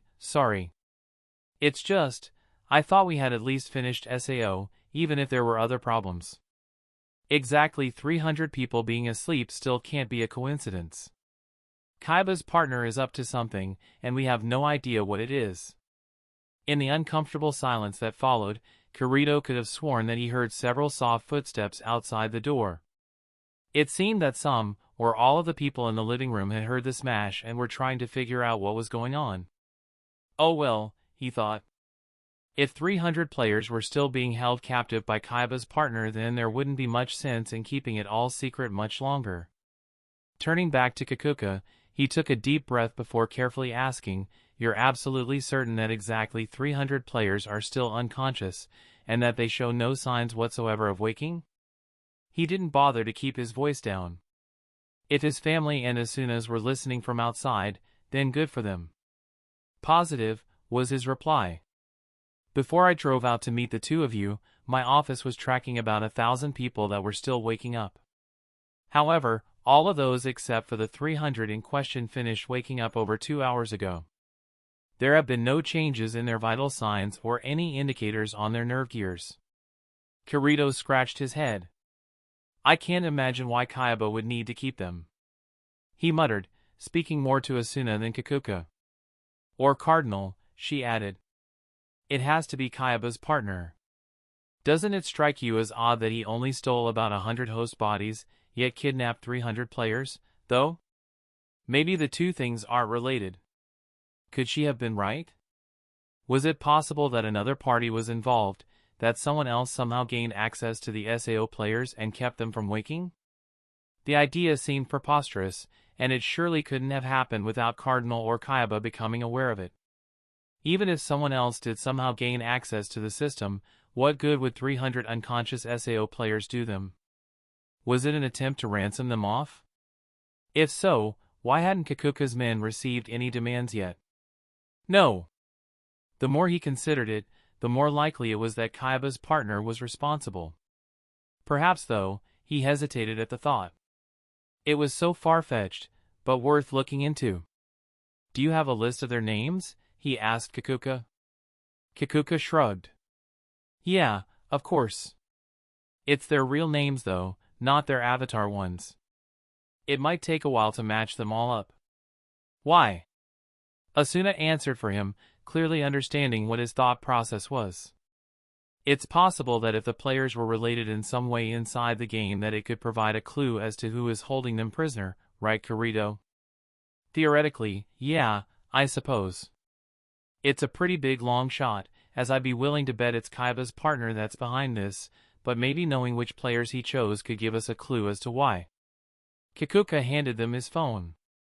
"This is the list of their names, ages, genders, and addresses. Anything jump out at you?" Kirito flicked his finger upwards, scrolling through the list quickly.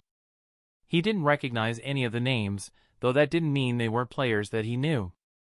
Perhaps most importantly was that the distribution of ages and genders seemed too balanced to be random. "They aren't all clearers," he mentioned. "Too many girls on the list. The clearers were like 80 or 90% male. This list is close to 50-50. Also, most of the clearing group were young to middle-aged. There's people as young as 10 years old there, and people as old as 60. He flicked a button and handed the phone back to Kikuka. "Look at how evenly distributed their age group is." "You're right," he whispered. "There's never less than 2 of any age, yet never more than 10. For the groups of 2, it's always 1 male and 1 female. What are the odds of that if you randomly selected 300 people from Aincrad?" He shook his head. "So what, though? What does this mean?" "That they were individually selected. If you were going to run an experiment, wouldn't you want to test with as many different variables as possible? So they're basically lab rats?" Kirito shrugged. "I can't say for sure. That's just my theory. But I do have someone that we could ask." He sighed, and then retrieved the storage drive from his coat's inner pocket. "This drive might hold the answers we need." "Then by all means let's check it out," Kikuka said, eyes wide with relief. Kirito shook his head and held up his other hand in a stop sign signal. "It's not that simple. This drive has the core data of the AI that managed SAO for Kayaba, Cardinal. She also acted as his personal researcher, running data and experiments faster than any team of humans could. An AI? Like, a fully functional one? Kirito nodded. She has emotions and self-awareness. Definitely what would be considered a sentient being. He hesitated, then added, she created Yui, if that gives you any idea how real her emotions can be. I understand, but I don't know why that matters. Can't you plug the drive in and ask her your questions? Kirito shook his head. She could cause a catastrophic amount of damage if she got access to an open network. I haven't been able to verify that her intentions are good. In the few minutes we talked to her upon waking up, she admitted to being the one that killed the players who died in SAO, though she claimed it was a hard-coded directive from Kayaba that forced her to do it. Do you think you can control her? At that, Kirito hesitated. Maybe. I think with the help of Asuna's family the chances would be higher, though. Well, Kikuka said, clapping his hands once. As you once said, I'd rather trust you and regret it than regret not trusting you. What do you need from me? I don't know, Kirito admitted with a chuckle. Asuna, do you think your dad would let us use his resources for this? She shrugged. I can't see why he wouldn't. He seems to like you, and he did tell you to ask him for help if you needed it, right? Let's go then, he replied, nodding to her and putting the drive back into his pocket. He stepped back into the hall to find both his and Asuna's families scurrying back into the living room to remain undetected. Laughing, he held up a hand and said, Please, I heard you from the start. How much did you all hear about what we were talking about? They all had guilty expressions on, but Kyuko seemed to be the one least embarrassed. She said, We heard parts of it, some stuff about a list of players that haven't woken up yet and an AI that you need to talk to. Well, that about covers it. Asuna and I need to go deal with this problem, as exactly 300 SAO players haven't woken yet. We suspect that it's the work of an unknown partner of Kayaba's. This drive, he briefly showed it to them, contains the data from the AI that ran SAO, Cardinal. She may be able to help, but we need a controlled environment to ask her in, as we aren't really sure what her allegiances are at this point. Is that why you had us tell Kirito about the company? Asuna's brother asked her. Yeah, basically. What can we do to help? Suguha asked, walking up to Kirito with a determined expression on her face. Kirito scratched his head. Well, we need the infrastructure of Mr. Yuki's company to wake Cardinal safely. Beyond that, I have no idea where this is going to lead to. You'll have anything you need, Shuzu said, dipping his head. Thank you, Mr. Yuki. We should probably start heading to the company now. Hopefully we can come up with a plan of action on the way there. You're going now? Suguha demanded, glancing down and clasping her hands before her. I just got you back. She looked up into his eyes as he laid a hand on her shoulder. You can come if you want, as long as there's enough seats in the car. Okay, Mom? Midori nodded, smiling now. Of course. I mean, I'd like to go too, but I don't think we can fit everyone here into any of our cars. My SUV's seat 7, Kikuka commented. Though, 6 would be far more comfortable. If we took me, Kirito, Asuna, Kuchuru, Shuzu, and Suguha we'd fit just fine. Kyuko nodded at that. I wouldn't be much help anyway, so that's fine with me. Honestly, I should probably check in at the office before the day is over, as I left in a hurry to get here. Asuna seemed to hesitate for a moment, then walked over to her mother and hugged her. Be safe, Mother. Kirito couldn't help but smile as he saw Asuna's mother break out into a grin. You too, honey. With everyone except his own mother settled, Kirito said, How about you, Mom? What are you going to do? I need to go back to work too. I took the afternoon off to watch the stream with Sugu, so I really need to put some hours in now that I know you're okay. He expected the answer, as his mother and father seemingly worked through all hours of the day. Still, he was a little sad that she wasn't able to tag along. He instinctively felt himself returning her hug as she approached him. Take care of your sister, Okay, Kirito? He frowned a little as he pulled back from the embrace. Even though I've been called it for the last 2 years, it'll take me a while to get used to you using that name. Midori laughed at that. Yeah, I understand.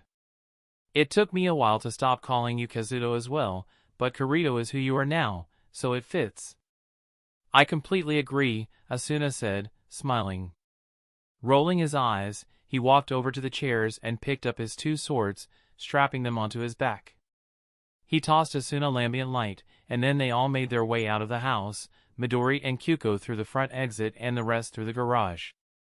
The seating arrangements in the SUV went about as Kirito had expected. Shuzu was driving, with Kikuka sitting in the passenger seat. Koichiro and Suguha shared the back seat, while he and Asuna took the 2 in the middle, given their need for more space because of their swords. The half-hour drive to Rec Progress's building provided Kirito and Asuna with sufficient time to summarize all of the things that Kayaba had told them and the brief interaction they had with Cardinal upon waking up. By the time they pulled into a reserved parking spot just outside the entrance of Rec Progress, everyone was up to speed on what was going on. Fortunately, since it was nearly 7 in the evening, most of the employees had already left. They didn't attract any attention in the parking lot, and there was nobody in the front lobby except for the 2 security guards manning the front desk. They walked past the surprise guards quickly, with Shuzu instructing them to keep this particular visit off the logs. 1 or 2 researchers were in the hallways, but other than that they made their way through the building relatively unseen. Finally, at the back of the building, they came to a massive server room. It looked pretty similar to the Argus server room from earlier in the day, though there did appear to be more rows of servers than Argus had. To the right of the entrance was a small room with a bunch of status screens that were monitored by a middle-aged man who had frozen in shock as he saw the people entering his area. Koichiro stepped in to talk to him, saying, "Mr. Akio, we're going to need you to set up a few things for us, all right?" "Why, yes, sir." He bowed deeply in respect. Koichiro extended a hand to Kirito, prompting him for the drive. He handed it over, and then Koichiro placed it on the table in front of Akio. This drive contains the first fully self-aware artificial intelligence that has ever been developed. She was responsible for a large part of the SAO incident, and we need to question her about it.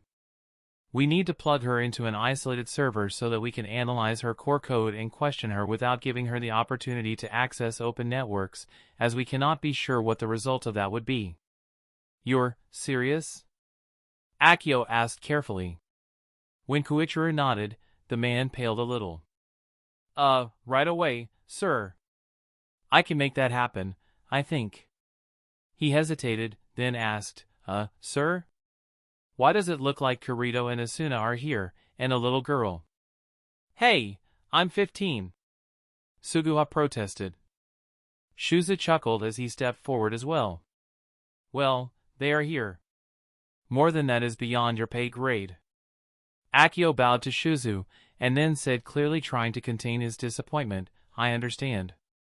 He fiddled with one of his status screens. "We have 36 unused servers at the back.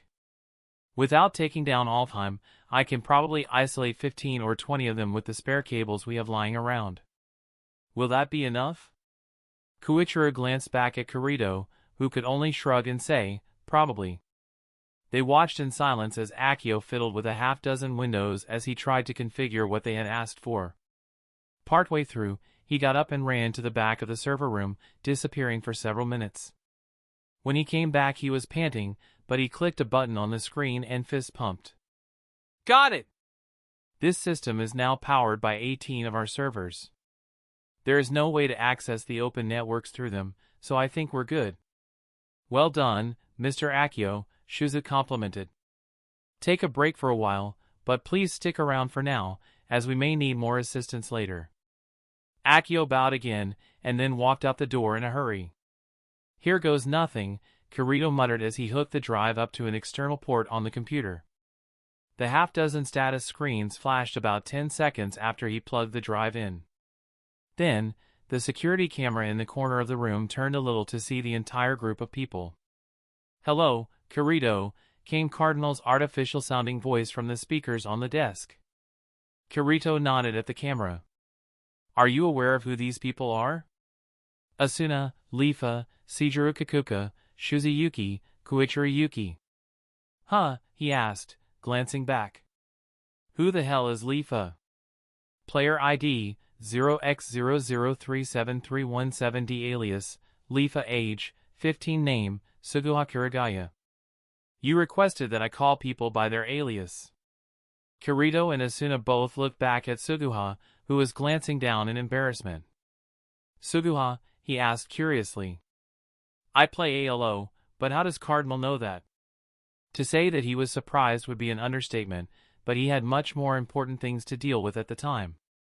With a nod of understanding to her, he returned his attention to the screen in front of him that was suddenly populated by data about Suguha's ALO character, Lifa. She had golden hair in-game with pointy ears and emerald green eyes. Her green and white outfit matched her eyes almost perfectly. With another grunt of surprise, he said, How do you have access to this information? You are supposed to be on a closed network.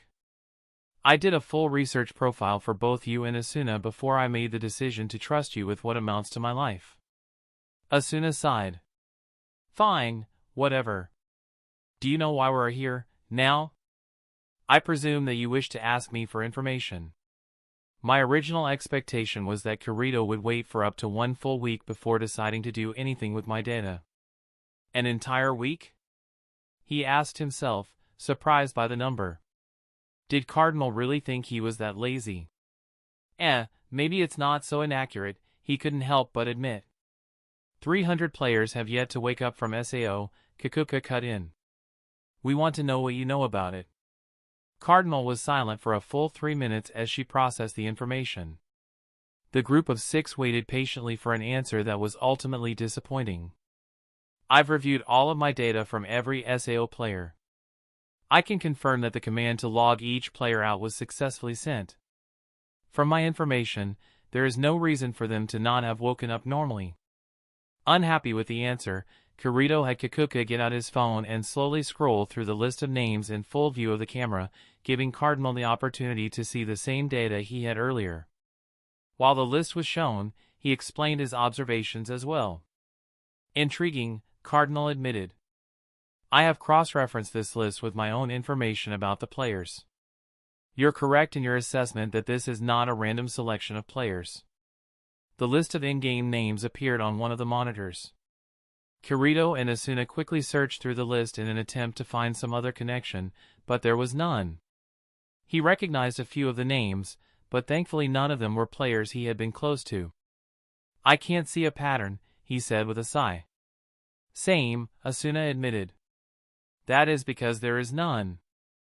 These players were selected not for their in-game qualities, but for their real-life physical attributes. My calculations show that this is nearly the most diverse assortment of attributes that are possible with the limit of the 6,147 survivors. The only way to increase the diversity would be to include several of your friends, Kirito. Given that's not the case, it is reasonable to assume that whoever is responsible for this, most likely Kayaba's partner, wants this to remain as quiet as possible. But, why? What's the point? Suguha demanded. The most probable scenario is that these players are being used for an experiment. The nature of that experiment is something I could only hypothesize with less than 25% confidence. Guess anyway, Shuzu instructed. Cardinal seemed to hesitate for a minute. Kayaba occasionally mentioned that his partner was an enormous control freak that wanted to rule the world someday. I would guess that whatever he is doing, it's with that end goal in mind. That's the best you can come up with? Kikuka asked with a sigh. Not even a little bit more specific? Again, Cardinal took some time to think about the problem. Perhaps the answer lies in what he stole from the Argus research lab.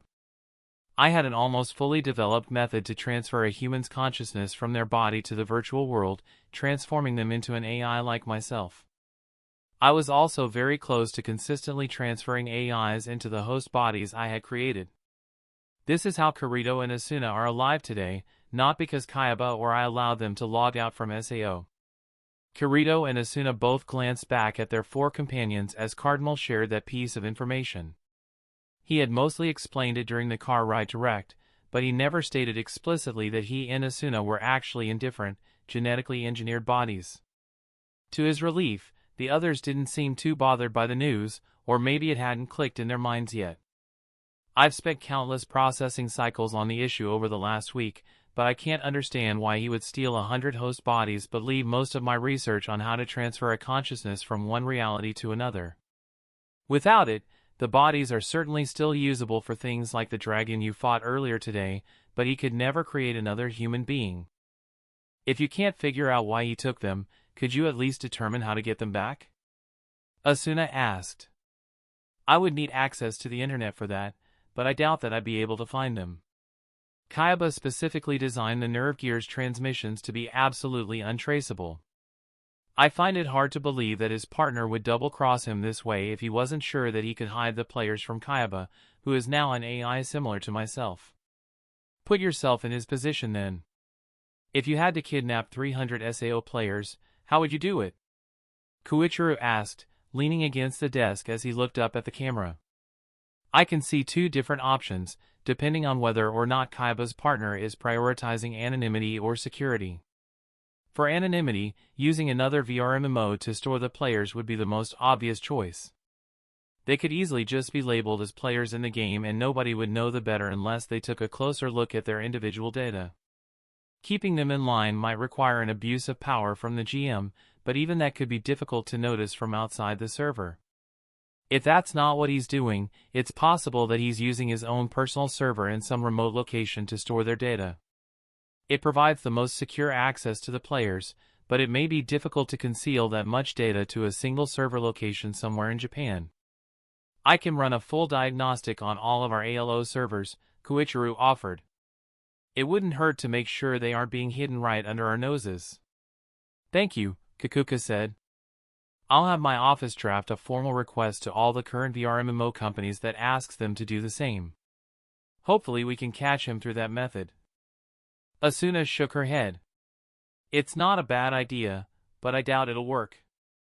Even if they're in another game, you gotta remember that this the guy that helped Kayaba run SAO for the last 2 years. I can't imagine he's going to get caught by a simple diagnostic.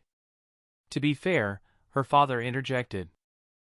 SAO was their own controlled environment where they could do whatever they wanted, but that doesn't mean they can just hack into any VRMMO they want without setting off some alarm bells.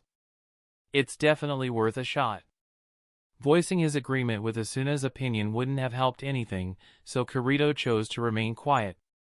She was right, though. It wasn't going to be as easy as just running a basic diagnostic. They were now in a battle of wits with someone that was probably quite a bit more intelligent than them. What do you plan to do about the other possibility that he is using his own server? Cardinal asked them. Kikuka hesitated, glancing at Kirito. If you had access to the open net, could you track the signals from the nerve gear? No, was Cardinal's simple reply, but then she amended herself. Correction, not quickly. Kayaba specifically designed the nerve gear's signal output to be untraceable. The only way to stop the death game was to kill Kayaba, but it could have also ended just as easily if someone had shut down the main SAO servers hidden in the Argus laboratories for a period of longer than 4 hours. To prevent that, we had to keep the data from being traced to the actual servers. How long would it take you? Several months, perhaps. Kayaba was the one that designed the entire nerve gear system, and like I said earlier, it's nearly impenetrable. It's not inconceivable that his partner assisted him in the process. It might actually be faster to monitor the bandwidth consumed by all high-usage entities in Japan. One of them has to be where the player's data is being stored, so it might be possible to locate through the process of elimination. Kikuka's stress was evident as he buried his head in his hands and rubbed his eyes. All right, I'll discuss that with my superiors tomorrow, I guess. Is there anything else I should know about this situation? Not presently. Kirito couldn't tell if it was a sigh or relief or exhaustion, but Kikuka leaned back against the wall and nodded. Taking the opportunity, he said, Cardinal, can you bring Yui to the real world like you did with us? I saved her data on my nerve gear before you deleted her in-game. Asuna's eyes shot up as she looked at him in surprise at the question. In theory, yes. In reality, probably not, considering that all of the remaining neutral bodies were destroyed by the dragon. Perhaps if you recovered one or two from Kayaba's partner it could be possible. Still, the idea of transferring an AI into a real body is still only theoretical.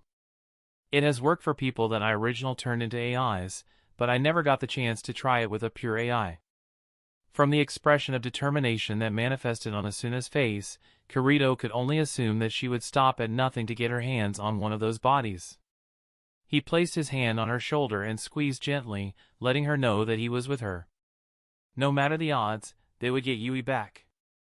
Kirito glanced at the others in the room, noting how tired his sister was looking. "Anyone else have anything they need to ask Cardinal for now?" he asked. Everyone shook their heads. Kirito doubted that all of their questions were actually answered, but they had been talking to the AI for quite a while and he was sure that people were really starting to get hungry. "Until next time, then, Cardinal," he said, turning back to the computer to shut her down. "When next we speak, we must discuss my future.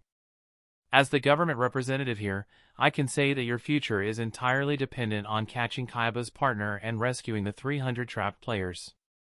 We'll work something out soon so that you can assist with that, since you seem to want to prove that your intentions are good." "That is acceptable," Cardinal relented. "Wait 10 seconds and then disconnect my drive, Kirito." 10 seconds later he removed the drive and let out a sigh. As he put the drive back in the plastic container, Shuzu said, "I'll have one of my engineers create a system that Cardinal can exist on. We can't keep using the Alfheim servers, as they'll get filled up with data eventually." "Yeah, and I'll have Nobuyuki run that diagnostic for us tomorrow," Koichiro added. "Thanks a lot, you too," Kikuka said. "I know you don't have to do all of this, so I really appreciate it." Shuzu waved his hand. "Nonsense. How about we go and get some dinner to unwind? Sound good?" "I just want one rule," Suguha spoke up, yawning. "Please, no serious talk. I just want to spend some time with my big brother." Asuna smiled at her. "I second the motion. Let's take the rest of this evening off. We deserve it after how this day has gone." Kirito found himself nodding along with a grin on his face as well. It really, truly, had been a long day. The Skull Reaper, Heathcliff, dying, waking up, killing a dragon, and now, dealing with an AI. That could amount to more excitement and action than the average person would see in their entire lifetime. Yep, an evening off is definitely in order. Chapter 12, Friends. Kirito groaned as he woke up, blinking quickly to adjust to the sunlight coming through the window. A faint buzzing sound was coming from a little table between his and his sister's chair. It took him a moment to adjust to the sunlight before he realized that it was her phone that was buzzing. He picked it up and cringed. Alarm, 7:10 a.m. The bad part was that the actual time was displayed right above, 11:38 a.m. He flicked the dismiss option and quietly got up from his chair, trying not to wake the two girls as he left the living room. They had stayed up pretty late the previous night with Suguha watching movies that they had missed while they were in SAO. Still, the thought of Suguha having school the next day didn't even occur to Kirito. Hell, he hadn't even thought about school since waking up from SAO the previous day. Feeling a little guilty, he took her phone and paced back and forth in the hall, searching through the contact list for their mother. It rang 4 times before she picked up with a hurried, "Hey, Sugu." Hi Mom, it's me," he said lamely. "Oh, hi Kirito." Sorry, I'm really busy so I can't talk long." "What do you need?" He scratched the back of his head. "What is today?" "Friday." "Sugu has school today then, right?" "Huh? Yeah, she said she'd go before I left last night." "Yeah, well, we stayed up pretty late catching up. Her phone was on silent so she isn't even up yet." "Sorry." His mother chuckled. "Don't worry about it. I wasn't going to make her go if she didn't want to anyway." "Ah, good," he said with a relieved sigh. "Hey, do me a favor?" she asked him, sounding amused. Can you take care of excusing her absence today? I'm super busy right now, so I wouldn't be able to do it until next Monday. The school where he had gone to, and where Suguha probably now went, was extremely strict about attendance. To be excused, the student's guardian had to come in person so that students couldn't fake a phone call from their parents. Am I even allowed to do that? I thought it had to be a student's parent. You're Kirito, his mother said with a sharp laugh. Nobody is going to argue with your sister taking a day off because you just woke up from SAO, though they might not believe her unless you show up with her. He rolled his eyes to himself. Yeah. I'll have one of Kakuka's guys drive us if they're here. Have them get you a phone, she advised. Sugu probably won't want to share hers forever. I think Kakuka mentioned something about doing that before he left last night. He shook his head. I'll let you go, Mom. Talk to you later? I'll try to stop by tonight, kiddo. Take care of your sister. I promise. See ya. With a sigh, he pocketed the phone and glanced around, his eyes coming to rest on a man sitting in the dining room with a laptop. It was the driver that had brought him and Asuna to the house the day before. Considering himself lucky, he walked through the kitchen into the dining room and greeted the man with an incline of his head. You're the one on duty, I assume? He nodded, removing his earbuds. Apparently he was listening to music. Yes. Mr. Kakuka asked me to keep an eye on you three and to help you with anything you needed until he gets back. Where is Kakuka, anyway? He asked, sitting down across from the man. The man shrugged. Political stuff, I assume. He said he'd be back later today with some stuff for you and Asuna. Kirito nodded. What's your name? If you're going to be driving us around, we should probably at least know that. Naro Shigama, he replied with a chuckle. Just call me Naro, though. Got it. Well, I need you to drive me and my sister to her school. She missed today and I need to excuse her absence. After that, Asuna and I wanted to go visit our friends from SAO and see how they are doing. Naro nodded, closing the laptop and standing up. That shouldn't be a problem. Several of them, Klein, Agile, and Lisbeth at least, were moved to a similar safe house. The others shouldn't be too hard for us to find. Well, I'd like to meet with Silica if possible, but I think that's it, other than the three you listed. I'll ask Mr. Kakuka to tell me where she is. Kirito chuckled as Naro seemed to be ready to leave. No rush, Naro. The girls aren't even up yet, so it might be a while. Naro laughed as well as he returned to his seat. Take your time. I'm here all day. Thank you, Kirito replied sincerely. It was amazing how everyone seemed so willing to help him with anything he wanted. After being on his own for most of SAO, there was no way he could take their kindness for granted. His only reply to Kirito's gratitude was a nod with a faint smile. Assuming that was the end of the conversation, Kirito returned to the living room. Asuna and Suguha were both still sleeping soundly in their chairs. With a regrettable sigh, they looked so cute while they slept. He walked over and gently shook each of their shoulders to wake them up. Asuna yawned like a cat when he woke her, sitting up straight and stretching widely. Morning, Kirito, she said through a second yawn. Suguha, on the other hand, didn't wake quite as easily. She groaned a little but didn't get up, so she shook her a little harder until she finally grunted and mumbled, "Erg. Go away." He and Asuna both laughed a little. Come on, Sugu. Get up. It's almost noon.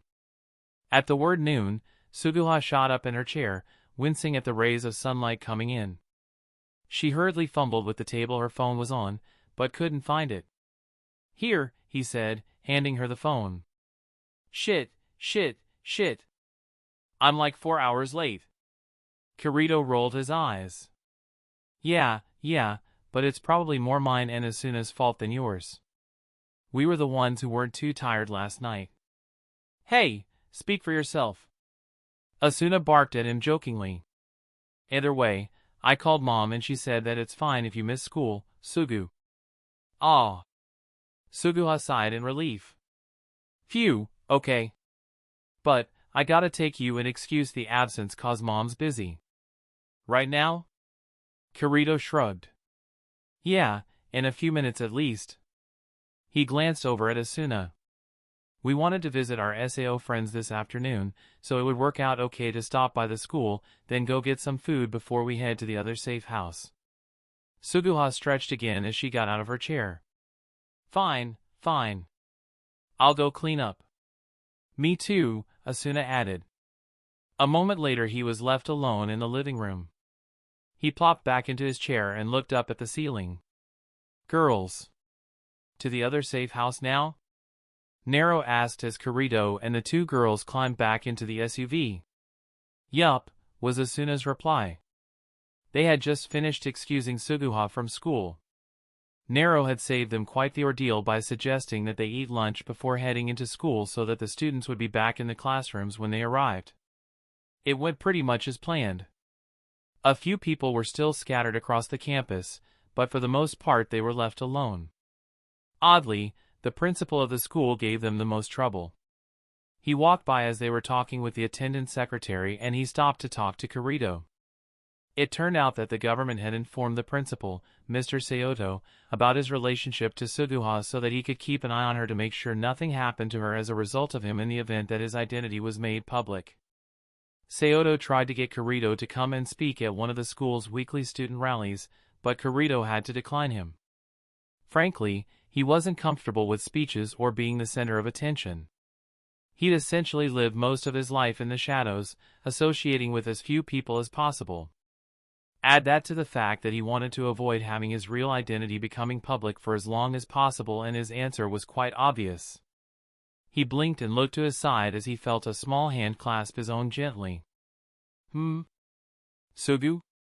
She was sitting in the middle row of seats with him while Asuna was riding shotgun. And nothing, I'm just really happy you're back, you know? He thought he saw a tear roll down her cheek as she turned her head away to look out the window. Her hand had grown clammy in his grip. He was well aware that. Asuna had partly turned around in her seat and was watching the two of them with a tender smile. With a squeeze of her hand, he said, Yeah, me too. I was afraid that you might not forgive me for the way I treated you before SAO. You mean when you found out I wasn't your real sister? He froze at the statement. It shouldn't have surprised him that she knew. She had, after all, watched him in SAO. It was about a year into the game when he first met Silica and discussed the topic, so it would have been broadcast on the stream. How did you learn about that? Was it from the stream when I was with Silica? Suguha nodded as she turned back so he could see her face. In the few seconds she stared out the window she had managed to master her emotions, or maybe he hadn't seen the tear in the first place. Her slightly puffy eyes made him question that thought, though. Yeah, that was the first time I heard about it. Mom explained how you found out when you were 10, though. I'm sorry. He muttered, glancing down to avoid meeting her eyes. It was never your fault. The way I left things with you haunted me the entire time I was in SAO. I was really nervous that you might not accept me when I got back and tried to make things right. This time it was her turn to squeeze his hand comfortingly, giving him enough confidence to look up into her eyes. Of course I forgive you, big brother. Thanks, sis. They both looked at each other as he said that and then burst out laughing. The nervous, questioning tone he said it in, combined with their shared happiness, was more than enough to diffuse the seriousness of the situation. When she managed to reduce her laugh to a chuckle, Suguha said, Seriously, though, if you feel so guilty about it, all you gotta do to make it up to me is to just keep being the way you are now. Kirito smiled and ruffled her hair, causing her to grumble. I think I can manage that. Ah, you two are so cute! Asuna exclaimed, grinning at them both. Suguha's cheeks turned a slightly brighter shade of pink as she released his hand quickly, glancing out the window again. Kirito could only shake his head in amusement. Fortunately, the slightly awkward feeling in the car was dispelled as Nero said, We're here. Unsurprisingly, the second safe house was more or less the same as the one he and Asuna were staying at. It appeared to be just an average house in a suburb with a black SUV in the driveway. They pulled into the garage before getting out and entering the house. The house layout was a little different, but it had the same 3 bedrooms, a living room, a kitchen, a dining room, and a laundry room, along with a couple bathrooms. All the bedrooms had medical equipment in them, though no people. The sounds of swords clanging and people shouting caught his attention as they neared the living room, passing 2 suited men sitting at the kitchen table that glanced up in surprise at their presence, though Nero went to reassure them as Kirito and the others headed for the living room. He shared a glance with Asuna as he heard himself shout, "I need 10 seconds, keep him off me." Kirito groaned to himself as they walked around the corner and saw Agile, Klein, and Lisbeth scattered across various couches and chairs in the living room with their eyes glued to a big TV. They were watching the Floor 74 boss fight. They were all dressed with blue jeans and t-shirts that looked like they had been bought the previous night haphazardly. "Okay, I'm ready." "Switch!" Suguha groaned quietly. This fight was so scary to watch. "Shoo," Kirito whispered, realizing that they hadn't been noticed yet. "I want to see their reactions." Starburst stream. The 3 watched in stunned silence as he soloed Gleam Eyes. Suguha, on the other hand, tugged on Kirito's arm a little, causing him to wrap his arm around her back comfortingly. She sighed, "It's still so hard to watch." Asuna walked around him and placed a hand on her shoulder as well. "Yeah, I'm with you there, Suguha." When Gleam Eyes was dead, Agile whispered, "Shit, they didn't say it was that close." "Still, that was so awesome." "Hey, Shoo, this is the best part," Klein said with a knowing grin. Kirito rolled his eyes and stepped forward. "Enough of that, Klein." "Huh?" Klein muttered, not realizing where the voice came from at first. "I don't remember Kirito saying that." "Gee guys." Lisbeth stuttered out, pointing towards Kirito, Asuna, and Suguha. Keiki Kirito, both Agile and Klein demanded in shock as they looked in the direction Lisbeth was pointing. "I'm here too, you know," Asuna said as she crossed her arms with a fake scowl. Noting how thin they were and understanding how difficult it probably was to stand on their own volition, Kirito extended a hand to Agile, who was sitting closest to him. Agile grinned and took the outstretched hand, allowing Kirito to pull him to his feet and hug him. "You crazy bastard. Man, it's great to see you on the other side." He gave Asuna a quick hug as well before returning to the couch. He and Asuna greeted Lisbeth next, as she was closer than Klein. Asuna helped the pink-haired girl to her feet and embraced her. "I'm so happy you're here," Lisbeth whispered. "Both of you," she added as she turned to Kirito and hugged him as well. The hug was short, as Lisbeth pulled back with slightly flushed cheeks, but he let it pass. He appreciated how Lisbeth respected his and Asuna's relationship, despite the fact that she herself had felt something strong for him at one point. As Lisbeth and Asuna exchanged a few more words, Kirito went over to Klein and hugged him as well. "I owe you a dinner, don't I?" "Ha, you bet you do." "Damn, it's good to see you, kiddo." He plopped back in his chair with a sigh and glanced at Agile. "We thought the 2 of you were dead until we saw you on TV fighting a dragon in the real world. You better explain what the hell's going on." Kirito chuckled. "Yeah, in a bit." He beckoned for Suguha to come closer. "Agile, Lisbeth, Klein, this is my sister, Suguha." Suguha bowed to the 3 of them. "It's nice to meet you all." "Hey, it's an honor to meet Kirito's sister," Agile said with a warm smile. "My name is Andrew Gilbert Mills, but I go by Agile in game." He shook her hand gently. "I'm Rika Shinozaki, or Lisbeth in game." "It's awesome to meet you, Suguha." "I'm Ryota Tsuboi, the badass samurai Klein, 24 and single." "And you look like a fossil," Kirito commented harshly, crossing his arms in irritation. Asuna, Lisbeth, and Agile snickered to themselves at the banter as Klein pretended to be offended. "Hey, bro, that hurts." "Not my fault that I was stuck in a game for 2 years." Kirito rolled his eyes and turned to Lisbeth. "How many times has he made a pass at you in the last day?" "Come on," Klein complained as Lisbeth held up 3 fingers. "It was only twice." You can't count me asking you if you were single as making a pass.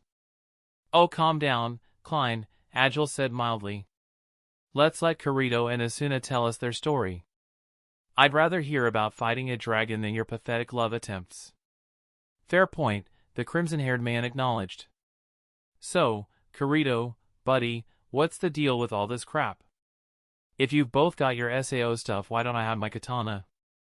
Asuna sat down beside Lisbeth while Suguha took one of the remaining open chairs, but Kirito decided to remain standing. Well, he began. I'm not entirely sure how much we can actually say about it. The less that people know, the better. Don't give me that crap, Klein complained. We aren't gonna tell everyone. Kirito shook his head. You better not. He glanced over at Lisbeth. Hey, Liz, it seems you guys are well aware of the whole stream thing, given what you were watching. Did you get to watch the final fight on floor 75 yet? Yup, she said with a nod.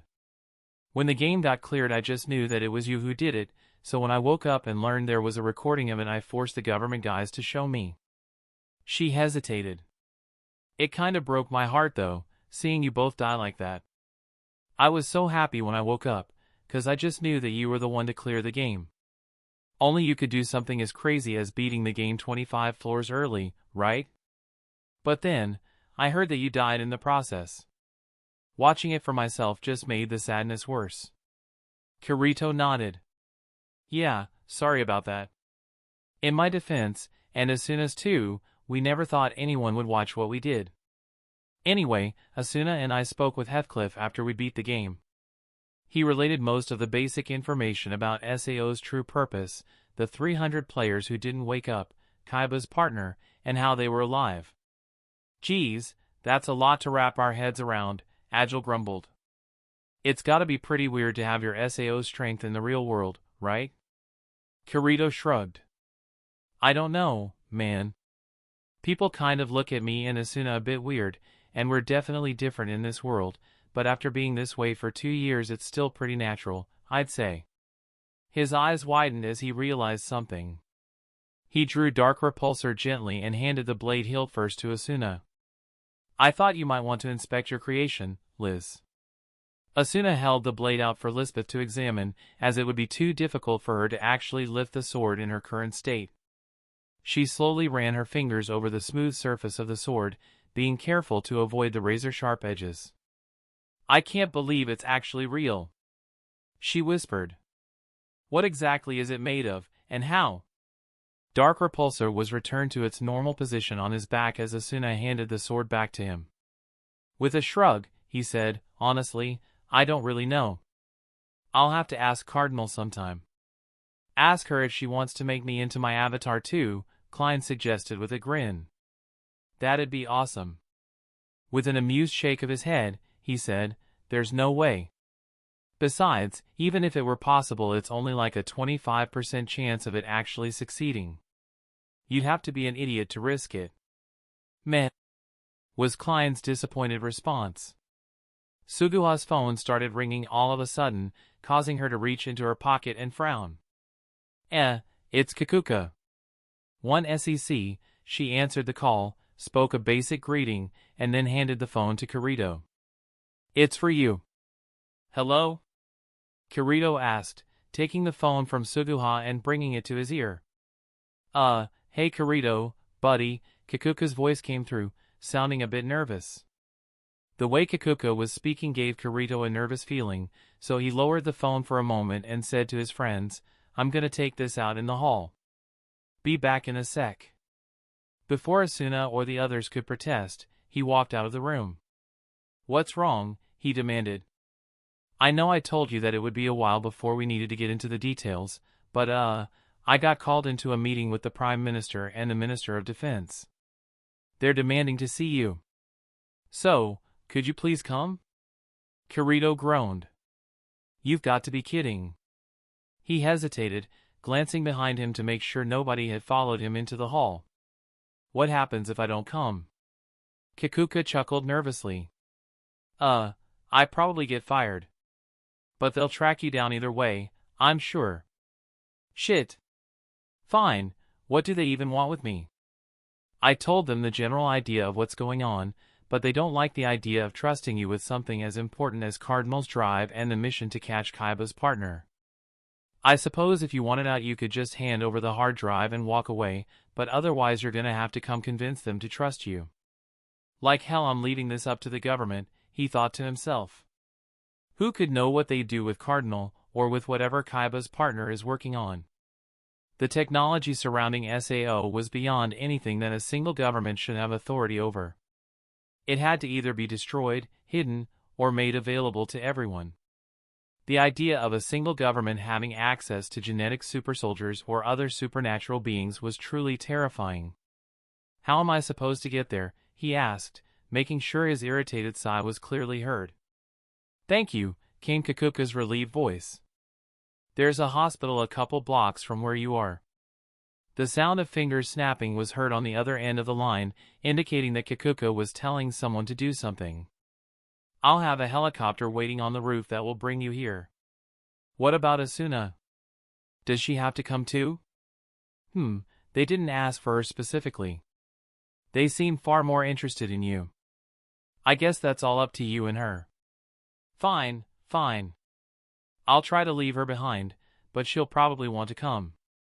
Text me directions to the hospital and I'll meet your helicopter there. See you in a few minutes then, Kikuka replied before hanging up the phone. Kirito waited about a minute in the hall until the phone buzzed and a text from Kikuka appeared. The directions were extremely simple, as the hospital was only a few blocks away. With a resigned sigh, he returned to the living room. Well, what's up? Klein asked as he walked back in. The government wants to talk to me about what happened with the dragon yesterday. Mr. Kikuka's sending a helicopter to a nearby hospital to transport me. He shook his head. I gotta get going, so I'll talk to you guys later, alright? Shouldn't I come with you? Asuna asked quickly as she stood up and walked over to him. Don't trouble yourself over it, he suggested in a carefree tone. I'm sure it's not a big deal, and they only asked for me, so you and Suguha can hang out here for a while if you'd like. Yeah, come on, stay. Lisbeth called out. I had one of the government guys gather a bunch of the footage from when Kirito was soloing. We were gonna watch it this afternoon. Asuna chuckled. Oh, fine. She gave Kirito a serious look, though. Be careful, and call if you need anything. She took the phone out Kirito's hand and tossed it back to Suguha. We'll be here. Gotcha, thanks. It shouldn't be a problem though. Hopefully it doesn't take all afternoon, but it's the government, so you never know. He chuckled, trying to maintain the relaxed persona. Asuna would definitely come with him if she knew who he was meeting and why. With a hug and kiss from Asuna, along with quick goodbyes to the others in the room, Kirito left the house. As he stepped outside, it occurred to him that this would be the first time he and Asuna had been separated in quite some time. He shook off the feeling and began to casually jog to the hospital, paying no mind to the dozens of people that stopped and stared as he ran by with his two swords slung across his back. As indicated by the directions Kikuka had given him, the hospital was only several blocks away. He covered the distance in a few short minutes, arriving at the 8-story hospital just as a military helicopter descended towards the helipad on the roof. Perfect timing, he thought, slowing to a quick walk as he entered the lobby, again drawing the attention of everyone present. There was a line of people queued up for the front desk, but he walked past it and asked the receptionist, "Hey, what's the fastest way to the roof?" Kirito couldn't help but feel a bit annoyed at how nearly everyone he talked to ended up having to collect their wits before being able to reply to him. After the customary pause of disbelief for several seconds, the woman motioned down a hall to Kirito's right.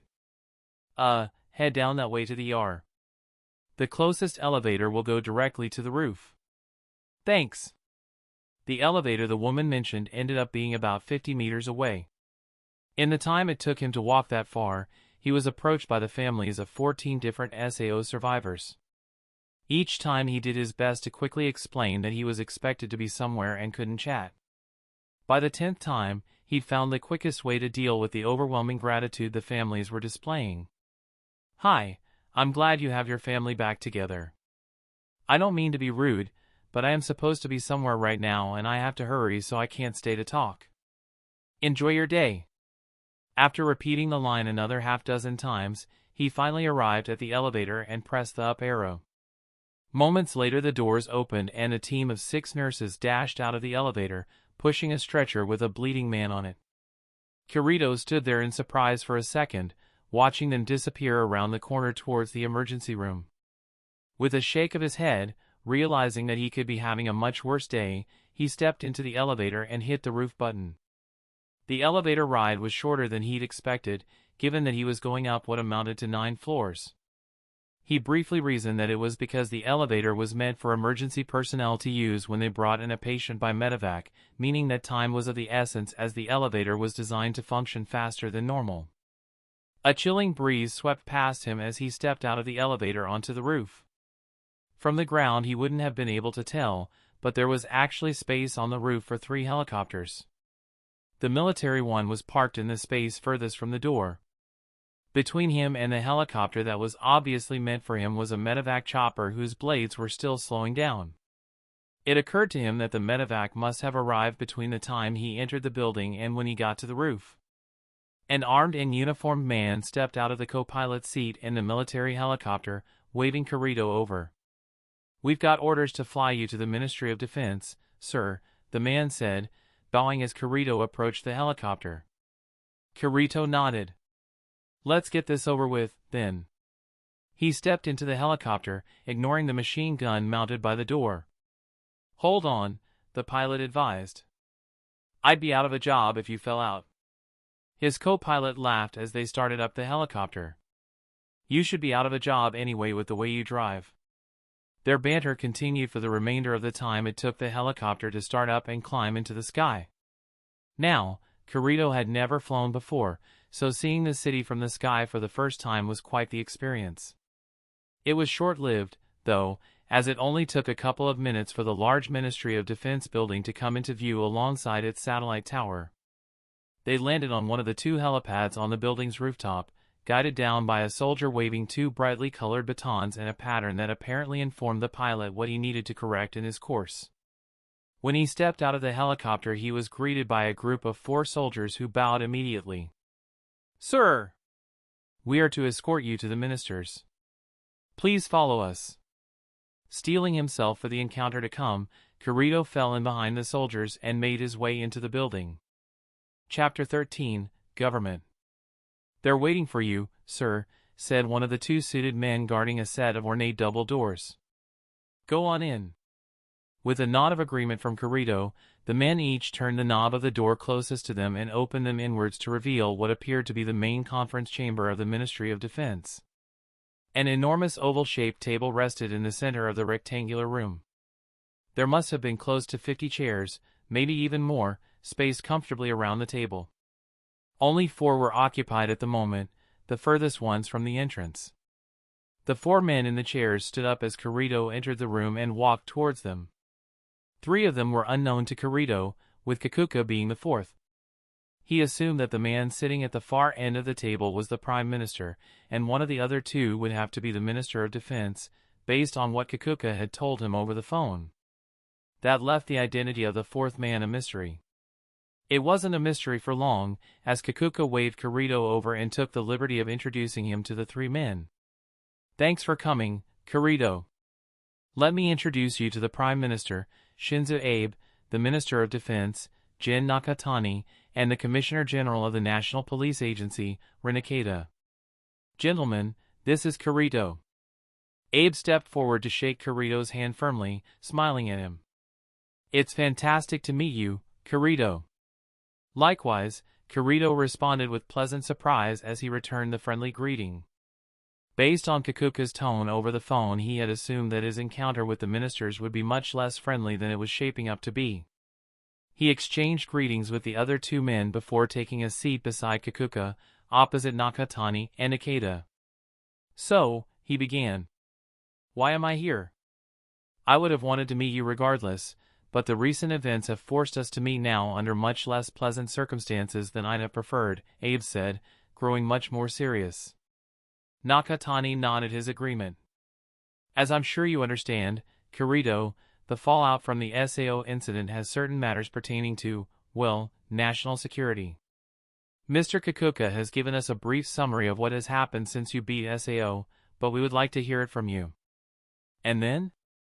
We decide what to do about it, Abe said simply, which didn't even come close to answering Kirito's question. Kirito crossed his arms. If you want me to be upfront with you about this whole thing, you need to give me more than that. I'm not an idiot. I understand the implications of me and Asuna being alive and the technology that Kayaba was working on. If Kikuka already gave you a summary, then you have a general idea of what you want. What do you expect from me? The Prime Minister folded his hands as he glanced down, seemingly surprised by Kirito's boldness. Then, he looked up and said, "Our current inclination is for you to hand over the drive with Cardinal's data and let us deal with this partner of Kayaba's. This is a matter for our nation's law enforcement to settle, not a superhuman swordsman."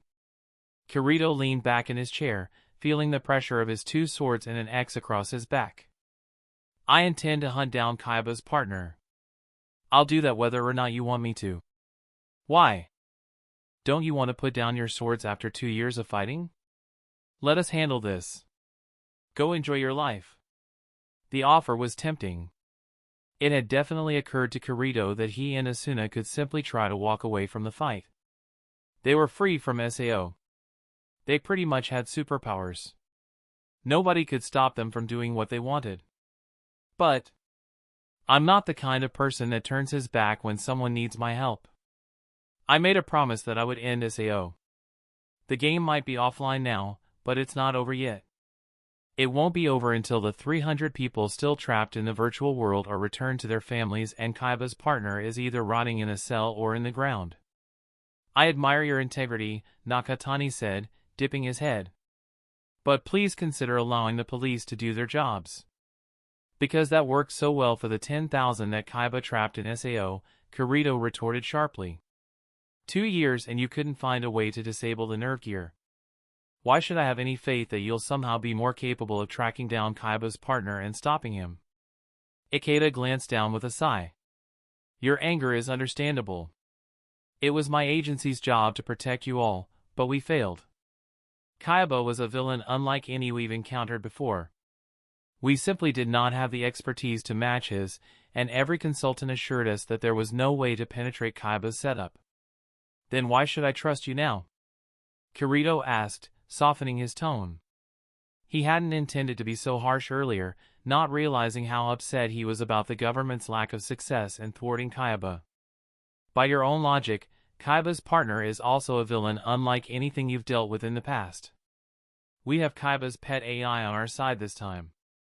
And really, while you might be right that we may also fail in this endeavor, there's nothing besides Cardinal that would make me think you'd be any more successful in your own investigation. I'm not handling Cardinal over to you." Abe rubbed his eyes tiredly. "Perhaps you could explain why you're so set on defending the very AI that killed nearly 4,000 people. I know what it's like to be a pawn in Kayaba's game. Cardinal has claimed that Kayaba forced her to do what she did, and I'm willing to give her the chance to prove it." He shook his head. "That's not the real reason, though. In truth, she's the best chance Asuna and I have of ever getting to see our daughter, Yui, again." As the other three considered Kirito's motives, Kikuka finally spoke up. "Why don't we work together? It's clear that Kirito's not going to stand down on this, so the best solution would be to work with him, rather than against him, right?" Nakatani sighed. "The only way that would work is if we had full access to Cardinal. We're not running an investigation with you, Mr. Kikuka, or Kirito as a middleman for our intel." Kirito glanced at Kikuka, who shrugged uncertainly. Not seeing much of a way around it, Kirito nodded at Nakatani and replied with, "Fine. We'll keep Cardinal at Rec Progress's headquarters. There's already a team there working to create an environment for Cardinal to continuously run. They also need to modify her coding to get rid of the constraints Kayaba enslaved her with. Beyond that, they'll add a few basic constraints that will prevent her from going rogue and causing a huge problem." "You're concerned about the damage she could cause if she chose to turn on us?" Abe clarified. Kirito shrugged. "The threat is there, yeah, but I highly doubt she would turn against us, at least at first. She's got to be afraid of Kayaba coming after her if he finds out that she wasn't destroyed with the rest of the SAO servers. Working with us is the only way that doesn't happen." Abe, Nakatani, and Ikeda exchanged glances, and then nods of approval. "Fine, fine," Abe agreed. "We'll go with that for now. After the end of the investigation we will have a say in whether or not Cardinal is held responsible for the SAO victims, though. Also, I want a team of my experts to examine the coding constraints that REC puts on Cardinal to make sure they're strong enough. Like you said, if it's done incorrectly and Cardinal does decide to turn on us, it could be a disaster." Nakatani's insistence was spoken in a tone that made it clear the condition wasn't up for discussion. Kirito nodded his acceptance. "Agreed." He glanced to his side at Kikuka, and then added, "Was there anything else?" "I walked out on a reunion with my friends to be here, you know." Abe leaned back in his chair and reverted to his more casual and friendly tone from the start of the meeting. "I'd hope to speak with you a bit about the implications of us creating the stream of your gameplay." He shifted his gaze to the Minister of Defense and Commissioner General. "Mr. Ikeda, Mr. Nakatani, we can discuss further details at a later time after Cardinal is brought online.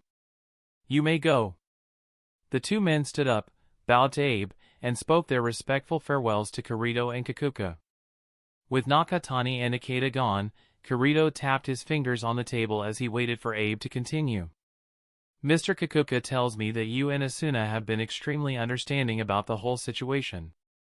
Kirito gave a nod of confirmation, causing Abe to add, "That is a great relief. It was a matter of some debate what the potential consequences might be for what we did.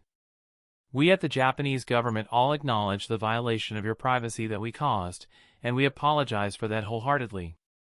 As a form of reparations, we decided to do whatever we could to accommodate your needs after Sword Art Online." Kirito cracked his knuckles as he thought about what he could possibly want. Did he or Asuna really expect any sort of reparations from the government? Wasn't their reason for fighting to simply escape the game, return to their lives, and live together in the real world? He shook his head. "In a way, I have to say that I'm grateful for the stream." Abe raised his eyebrows, causing Kirito to chuckle. "Not because of the fame or whatever, but because it helped me repair my relationship with my sister. I always worried that if I woke up from the game she'd still be angry at me for the way I treated her after I found out that she's really my cousin, not sister. Because she was able to watch me for most of the game, she understood how much I regretted the way I acted, and she had already forgiven me by the time I woke up." "I'm glad to hear that," Abe said with a smile. A brief alarm rang from his phone, causing him to fetch it from his pocket. "Ah," he said, tilting his head a bit as he glanced at Kirito. "It's 10 till 4, which means I need to head to a press conference to give an official statement about the end of SAO. How about you join me, Kirito? It'll be fun." Abe winked at him. With a groan, Kirito glanced away. "No way in hell.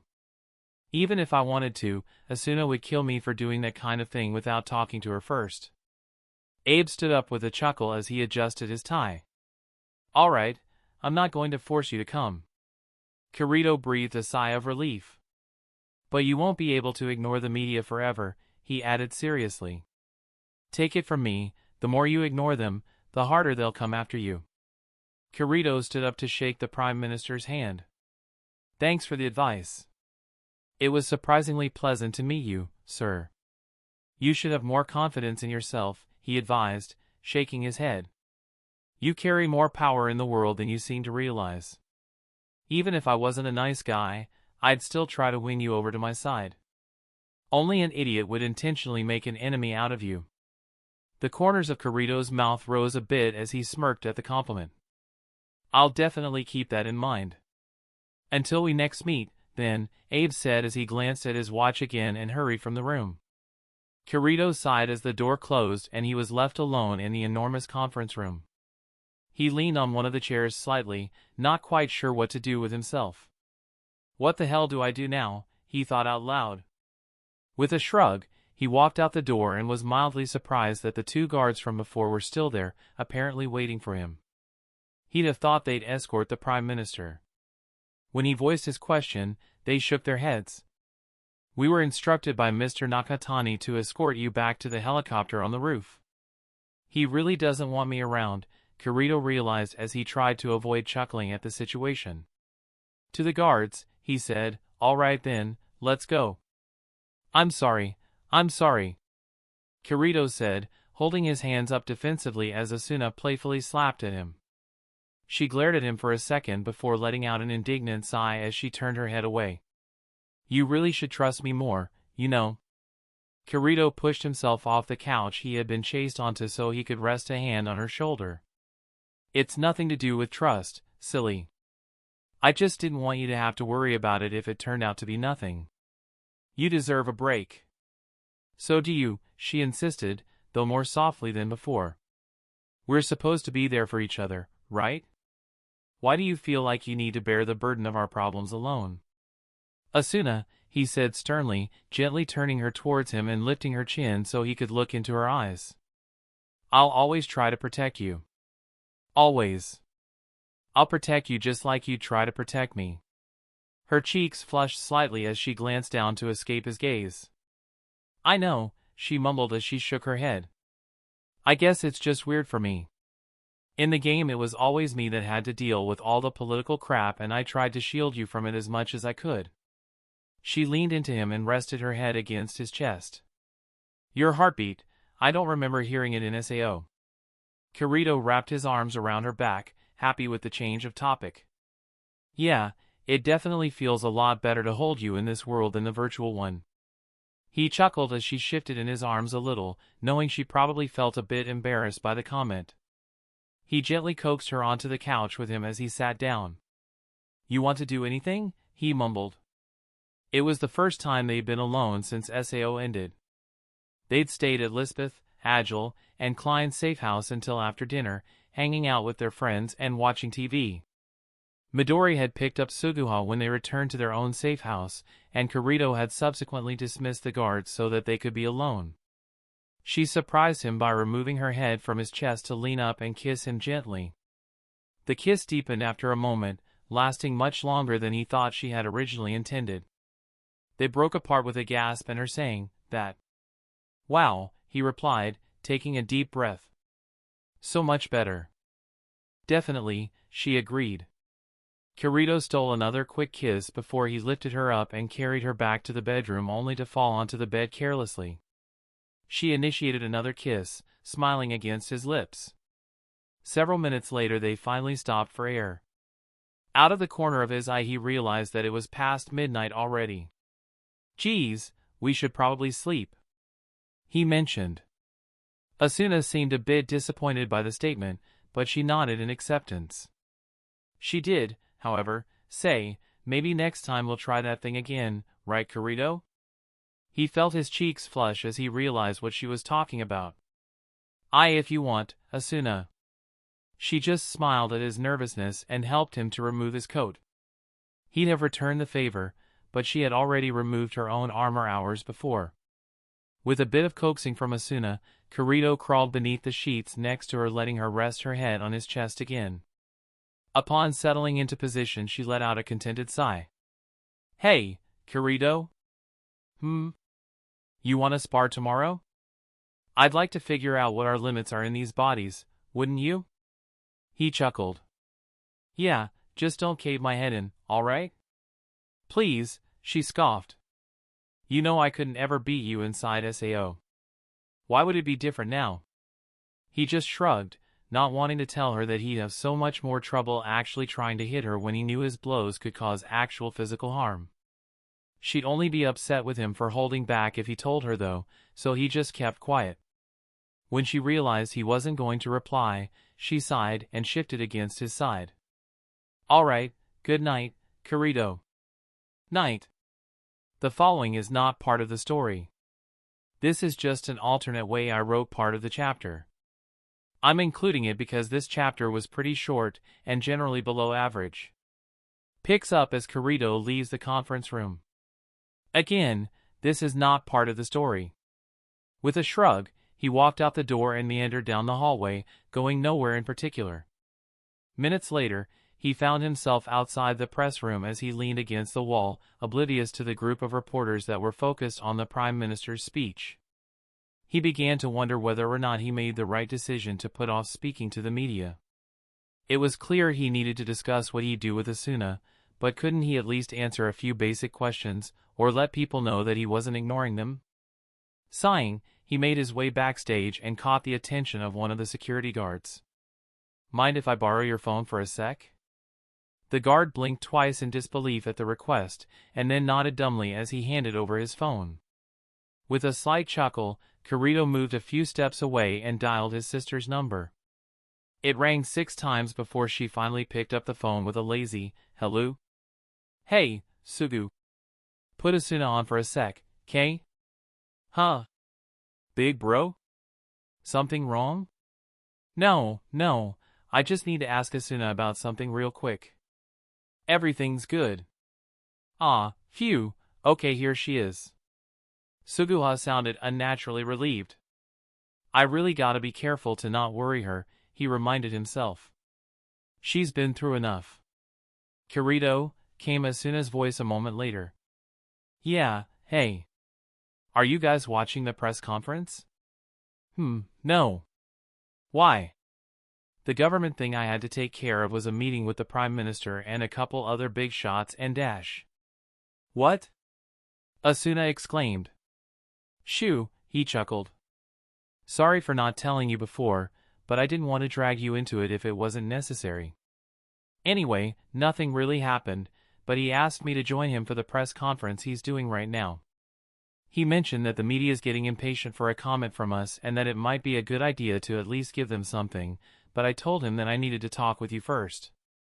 We shouldn't have to deal with this crap right now." He heard her sigh after a moment's consideration. "It would probably be good if you gave them at least a few answers or something.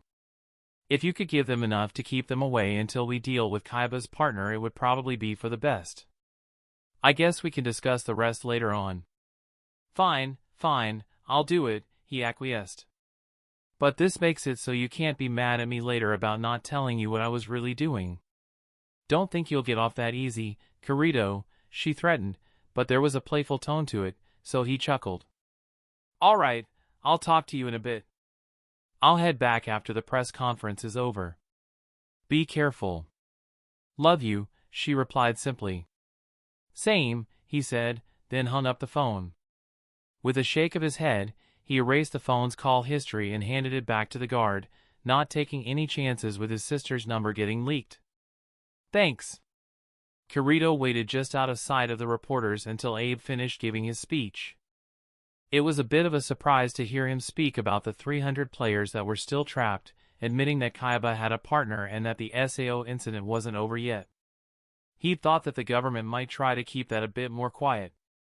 Either way, no actual details about the plan to solve the problem were given other than the normal law enforcement agencies are working together to catch Kayaba's partner as quickly as possible.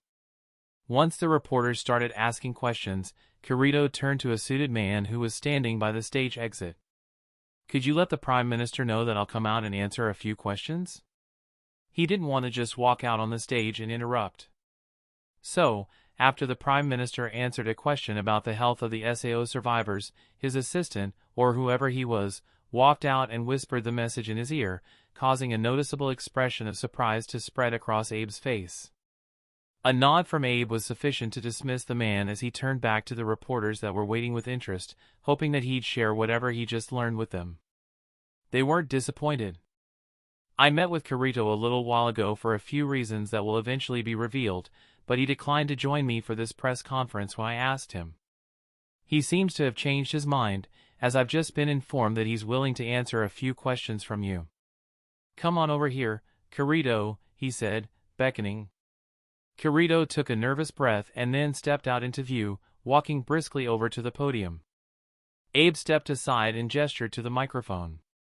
Dozens of hands were already in the air and he thought he might have a seizure from the hundreds of flashes from the cameras taking his picture. He motioned downwards with his hands to try to stall the questions for a second, adjusted the mic to be closer to his mouth, and said, hello. As you might imagine, this is my first time doing something like this, so bear with me. The reason I chose to come out now is because I know the media and even the fans I have are really desperate for a comment from me. I'll try to answer what questions you have here today, but it's on the condition that you back off and leave us be for a while. There's a lot going on right now, and the last thing we need is to be chased by reporters anytime we leave the house. He paused for a minute, and then nodded. Alright, questions? Everyone's hand shot up at the same time. Great! How the hell do I pick which one to ask first? With a shake of his head, he gestured to the woman closest to him in the front row. You first, I guess. How are you and Asuna alive? Why are you alive after death inside the game, when the others aren't? Kirito glanced down for a moment at the sharp tone of the question. He was guessing that the woman wasn't one of his fans, to say the least. I can't exactly say how we're alive, but as for the reason. He shook his head. Well, to quote Kayaba, I respect the two of you, and I want to see what the future has in store for you. It's a bit more complicated than that, but I can't really talk about it right now, sorry. He gestured at the man sitting beside her. Where did the dragon come from yesterday? It's hard to believe that the appearance of the first real dragon on the same day that SAO was cleared is simply a coincidence. It's not directly linked. Kirito began hesitantly, tapping his foot as he tried to come up with an explanation. He shrugged. Let's just call it genetic engineering. By who? Someone else piped up. Kayaba's partner. Are you stating that the partner Mr. Abe mentioned is some sort of biologist or genetic researcher? Kirito shook his head. No idea. The technology wasn't developed by Kayaba's partner. He just used it. Who developed it then? It was getting hard to keep up with who had asked which question. Kirito glanced to Abe, remembering that he hadn't mentioned Cardinal in his speech. Abe shook his head, so Kirito said, no comment. Next, he sighed and then quickly added, try to make it about something other than how I'm alive or why there was a dragon. I'll be able to give you much better answers about things that aren't currently under government investigation. What was your reaction when you found out the last 2 years of your life had been broadcast to hundreds of millions of people? Asuna and I were both pretty annoyed by it. I understand why the government allowed the stream to exist, though. I just hope that it helped some families of SAO players understand what was happening to their loved ones. He scratched his head. I might not have been the best player for that, though, since I played solo for most of the game. Any message to the families of people that died near you in the game? The Black Cats, for example. Cringing at the question, Kirito shook his head. Nothing that I'd say through a press conference. I've got too much to worry about right now for me to think about the past. When everything settles down a bit, I might track down certain players and families from the game. Do you believe that SAO players should be charged with crimes they committed in the game? Kirito hesitated, not really sure what he thought about that and also not quite sure if the person was referring to things he had personally done. I think, he said slowly, before shaking his head. I don't think that I'm the person who should decide that. The problem I see with that idea is that most of the game wasn't recorded, so the only people you could technically prosecute with evidence would be people that I personally encountered. On that same note, what do you say to those on the internet that call you a murderer? Abe stepped forward at that point and leaned into the microphone. I need to answer the previous question. I've met with leaders of our judicial system. We've decided unanimously to not bring forward charges against any SAO player for any act committed in the game. A full explanation of this decision will be published in the coming days, but I can briefly summarize our reasoning. The world of SAO had its own governing rules that the players were bound by, along with methods of enforcing those rules. Many of the criminals from SAO were imprisoned in the Black Iron Palace for periods of time that probably exceeded their crimes, while others managed to roam free. Even so, our laws were created for the world that we live in, not a fantasy VR MMO. It's not fair to apply our rules to an entirely different world without context in most cases. Further, we don't have sufficient evidence of the vast majority of the crimes in SAO. Kirito was the only window we had into the game, and he acted as a fairly reasonable judicator for crimes he encountered. Beyond that, everything is hearsay and we can't act on that unfairly.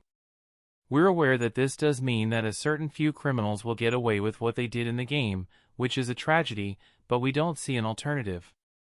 Abe hesitated for a moment, and then added, if Kirito wants to answer a couple more questions, then he definitely can, but I ask that you phrase your questions with more respect.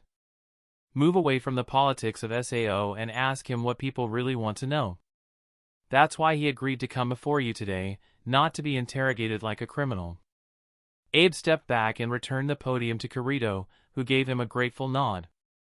With the Prime Minister's statement, the next question took on a much more respectful tone. Do you regret putting the nerve gear on 2 years ago? Not even for a moment, he replied without hesitation. I'll admit, for most of the time I did regret it. You all saw how depressed I was after the black cats died, so I'm sure I don't need to explain that part. He shook his head, smiling slightly. The night I asked Asuna to marry me, she told me that she had dreamed all of SAO had been just that, a dream, and it broke her heart. She told me that she realized the reason that she put on the nerve gear was so that she could meet me. It's the same for me. I'd go through it all again just for her, and I doubt we'd have met in the real world. We come from slightly different backgrounds, to say the least. There's a rumor that both of your parents got you married in the real world as well. Is that true? Yes. Chapter 14, Alfheim. The chirp of the occasional cricket was the only thing that disturbed the silence of the night as Kirito stood at the open window of his and Asuna's bedroom. He glanced over his shoulder and smiled slightly at the sleeping girl beneath the covers. With a shake of his head, pushing aside memories from earlier in the night, he glanced back out the window as a slight breeze blew the cold November night's air against his bare chest. He hadn't bothered to put a shirt on, settling just for pants, when his boredom from not being tired finally overwhelmed his desire to lay in the bed with Asuna against his side. It was a week since he'd met with the government, and surprisingly little had happened. The engineers at Shuzu's company were taking longer than expected to decipher Cardinal's code and create a set of constraints for her. Since they were pretty much dead in the water, investigation-wise, until Cardinal was brought online, Kirito and Asuna had been left with little to do except spend some time with their friends, family, and take a few well-earned days off. While that was all well and good, Kirito had been noticing how strange it felt to be normal again. Sitting around playing non-VR video games or watching TV with friends didn't satisfy his boredom, though Asuna seemed to enjoy it quite a bit. For Kirito, though, the idea of having nothing to do was almost completely alien. In SAO, he would go out and grind for experience if he was ever bored at the end of the day, which was a big part of the reason that he managed to outlevel everyone else in the game despite being solo. He simply didn't have the luxury of wasting time with his life on the line. It occurred to him that he might have become addicted to combat, or thrill-seeking, but it's not like he wanted to go out and fight. Despite a few jokes from Klein while they watched some older superhero movies the other day, no, he wasn't going to become Batman. His pondering was interrupted by a vibrating in his pocket, causing him to sigh and mutter. Maybe I just need some time to adjust. When he saw who was calling, he rolled his eyes and flicked the button to answer. What do you want at 2 in the morning? He grumbled. I didn't wake you, did I? Kikuka asked. Kirito shook his head, then remembered that he was on the phone and said, no. Good, well, Rec finally finished with their code for Cardinal. My superiors want to get her running ASAP, so we're about to start her up. Want me to swing by and pick up the two of you on my way over there?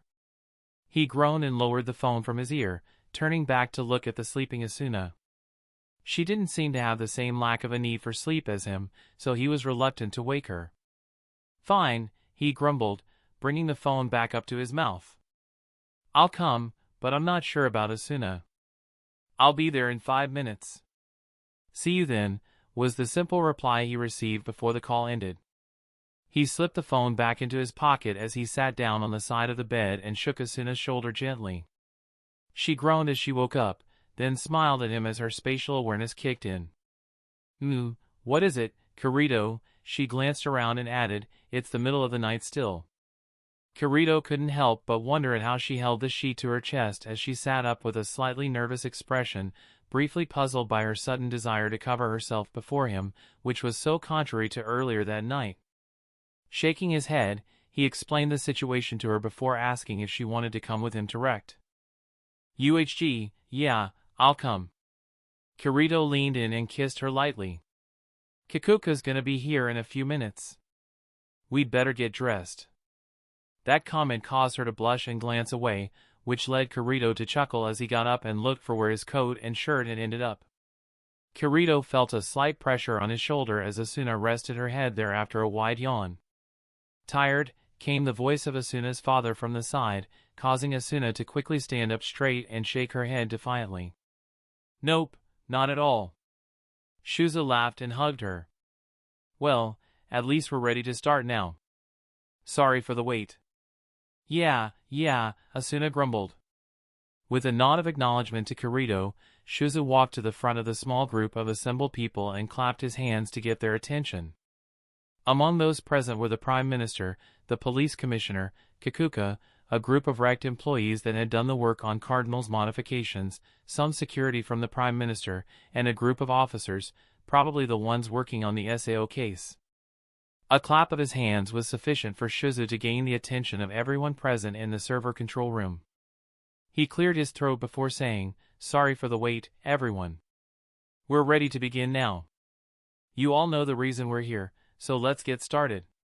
He nodded to one of his employees, who began typing a series of commands into a terminal.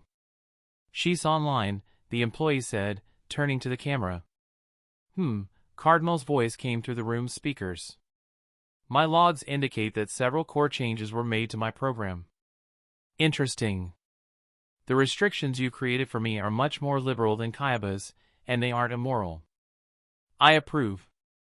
The Prime Minister stepped forward and looked into one of the 4 webcams that were set up across the desk that was nearly overflowing with monitors. Cardinal, I'm pleased to meet you. My name is Dash. Shinzo Abe, Prime Minister of Japan. Cardinal finished his sentence. A pleasure to meet you as well. Abe chuckled. You know, it's rude to interrupt people. Kirito could sense the mirth in Cardinal's voice as she said, True, but I enjoy this personality matrix more than the others I have to choose from. Regardless of your opinion on tact, I assume that because I'm not able to access the open networks you wish for me to begin searching for Kayaba's partner, correct? Indeed. Any assistance you can provide would be greatly appreciated. It shames me to admit that we don't have very high hopes of finding him on our own, at least not very soon. There was a 12-second pause, and then a form entitled Rec Progress Server Diagnostic appeared on one of the screens. Irregularity detected. The timestamp for this diagnostic was altered by 2 weeks. Running new diagnostic. People stepped forward to examine the screen. Kirito noted a slightly apprehensive look upon Shuzo's face as he turned to Koichiro and asked, Isn't that the diagnostic we had Nobuyuki run last week? Koichiro squinted at the screen, shrugging a moment later. I think so, yeah, but why would he fudge the data? He shook his head. I'll call him and ask. He had to leave for America a couple days ago to deal with family issues, so hopefully he'll be able to take my call. Fascinating, Cardinal's voice once again echoed through the room. I've encountered an access error when running my own diagnostic. Portions of the Alfheim online servers are password protected and I'm not authorized to attempt to break into systems under the new restrictions you placed on me. Shuzo mumbled, appearing thoughtful. Then he removed a badge from around his neck and held one side of it up to the webcam. Here, use this. It's the global access key for our servers. That should get you into everything. Access still denied, Cardinal said, causing Shuzo to frown. Also worth noting, the AI added, is that Sugo Nobuyuki does not have any family in the United States of America. The silence in the room was palpable as the Yuki family came to the realization that they were deceived. It was the Prime Minister who turned to them and asked, Who is this Nobuyuki person? Shuzo scratched his head nervously. He's the Chief Operations Manager for Alfheim Online. He makes most of the decisions regarding the game. Asuna snorted and crossed her arms. Don't forget that he was the guy you wanted me to marry before I met Kirito in SAO. Kirito's eyes shot wide open at that revelation. He hadn't the slightest clue that Asuna had been promised to someone else before he'd met her. He couldn't give it much thought, though, as Cardinal added, I've confirmed that nobody matching the name Sugo Nobuyuki has left Japan in the last week. I can't confirm whether or not he traveled under an alias, however, without much more time to process the security feeds and records. What is your interpretation of these facts? Koichiro asked the AI. Given that Sugo matches the required skill set for Kayaba's partner, this evidence would lead to the conclusion that Sugo is Kayaba's partner. There's still a reasonable chance that he's not, as his deception could be completely unrelated to the current circumstance. Perhaps he had another reason for falsifying the data. The sudden disappearance, however, is not so easy to dismiss. That bastard. Asuna muttered. Kirito shook his head, not sure what to make of the situation. Cardinal, you said that you can't break past Sugo's passwords without our permission. If we gave it, could you get access to the rest of the server? Unlikely. The password appears to be hundreds of characters long, and the only place that it's recorded is protected by a 256-bit AES, Advanced Encryption Standard, algorithm. Its primary weakness is brute force, but with a limit of only 5 submissions before the server locks me out, the chances of breaking it are lower than winning the lottery and getting struck by lightning on the same day. Then let's reboot the servers, Koichiro suggested. We can reset access levels on server startup. That would work, Cardinal agreed. There is significant risk, though. Explain. The scenario we have to consider is that the 300 players we're trying to help are being maintained by the Alfheim servers. If we reset them, there's no telling whether or not Sugo configured their nerve gear to allow them to wake up or to execute them. I'd say the latter is more likely. So what the hell do we do? The police commissioner, Ikeda, finally demanded.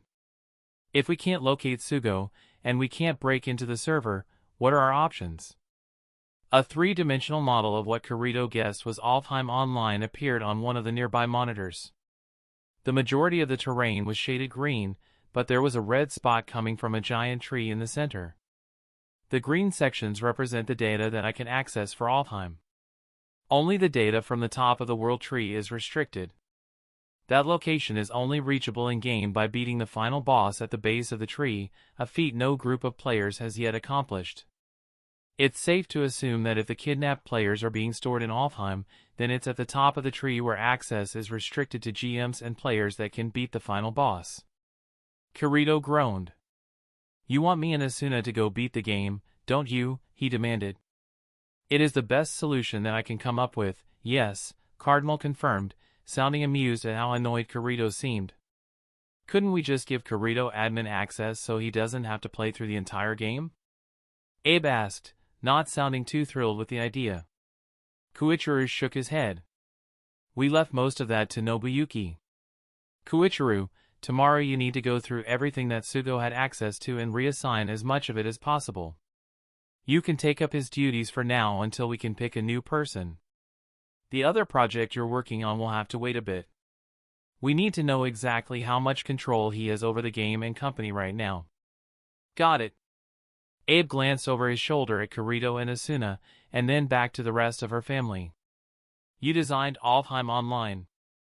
Do you think that Kirito and Asuna will be able to clear the game as Cardinal has suggested? Koichiro shrugged.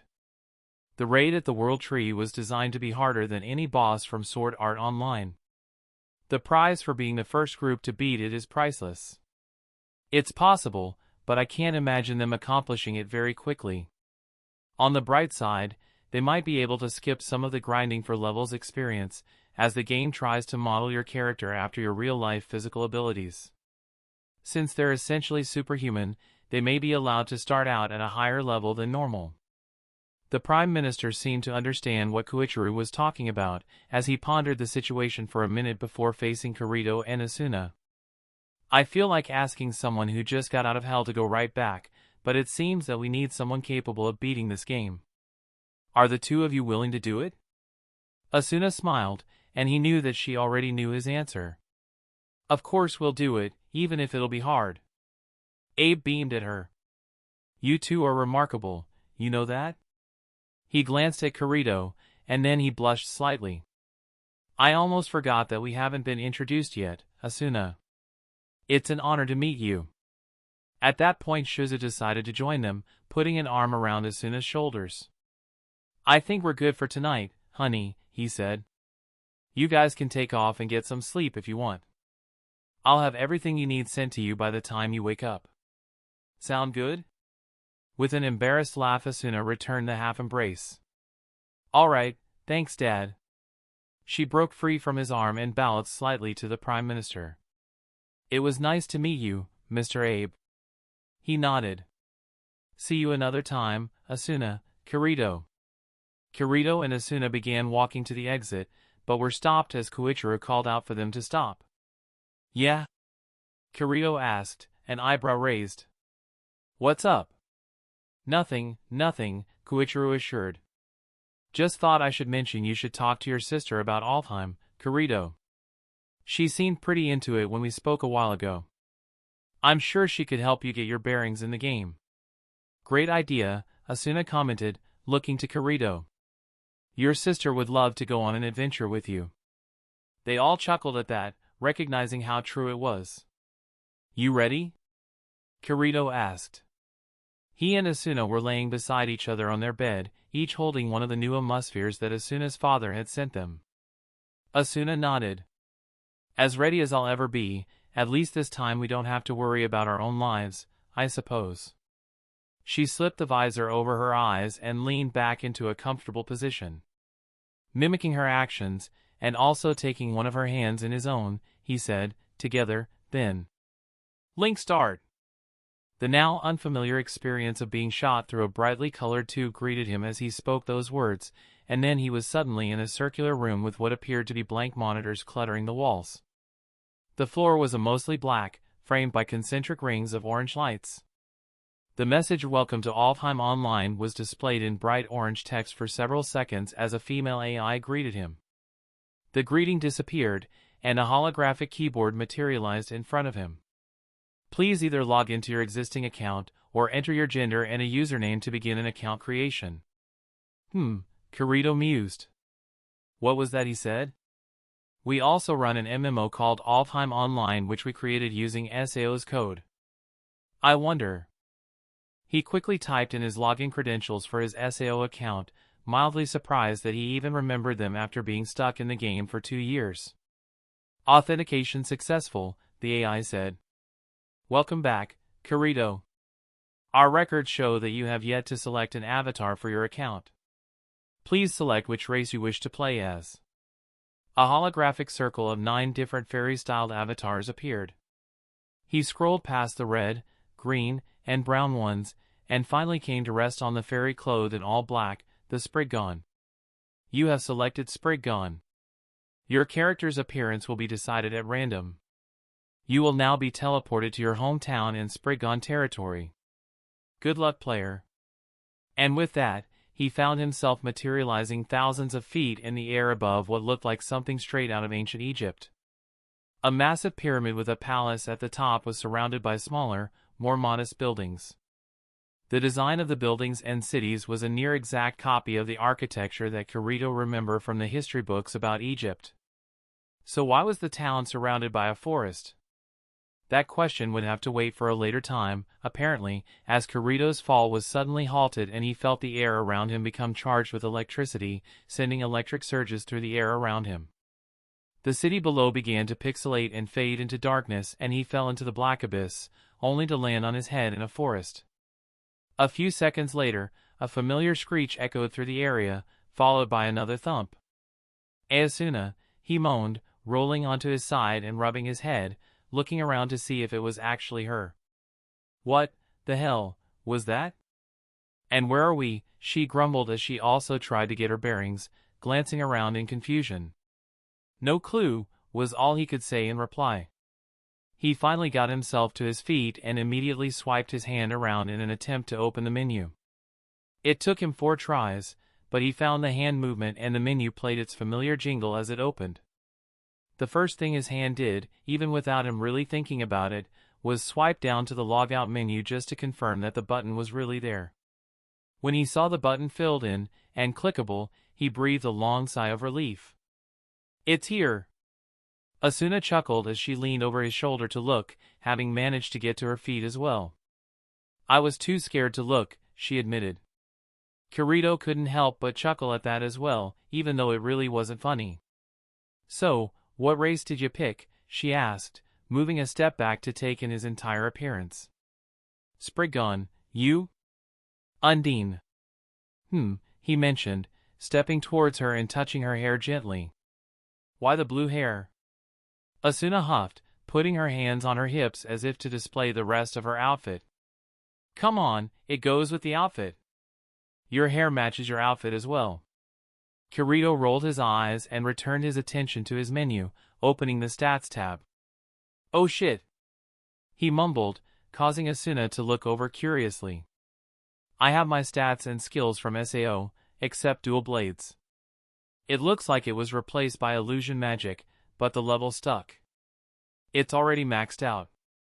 Same here, except my magic is called support magic, and it's level 1. That's not fair. None of it's fair, Kirito remarked. Now I'm not a beater anymore, just a plain old cheater. Oh come on, we worked for years to get these stats.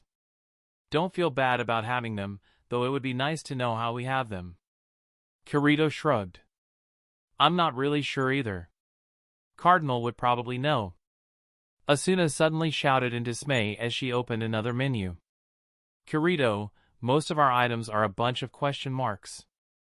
He quickly opened his own menu, cringing when he saw most of his item names had been transformed into a bunch of question marks. A few items endured, mostly the weapons and basic materials like bread or wood, but things like crystals, potions, and armor seemed to all be corrupted. The items with names must be the things that exist in both worlds. I guess this world has a different system for stat boosts and gear, though. Asuna sighed as she slid down into a sitting position on the grass below them. All that work?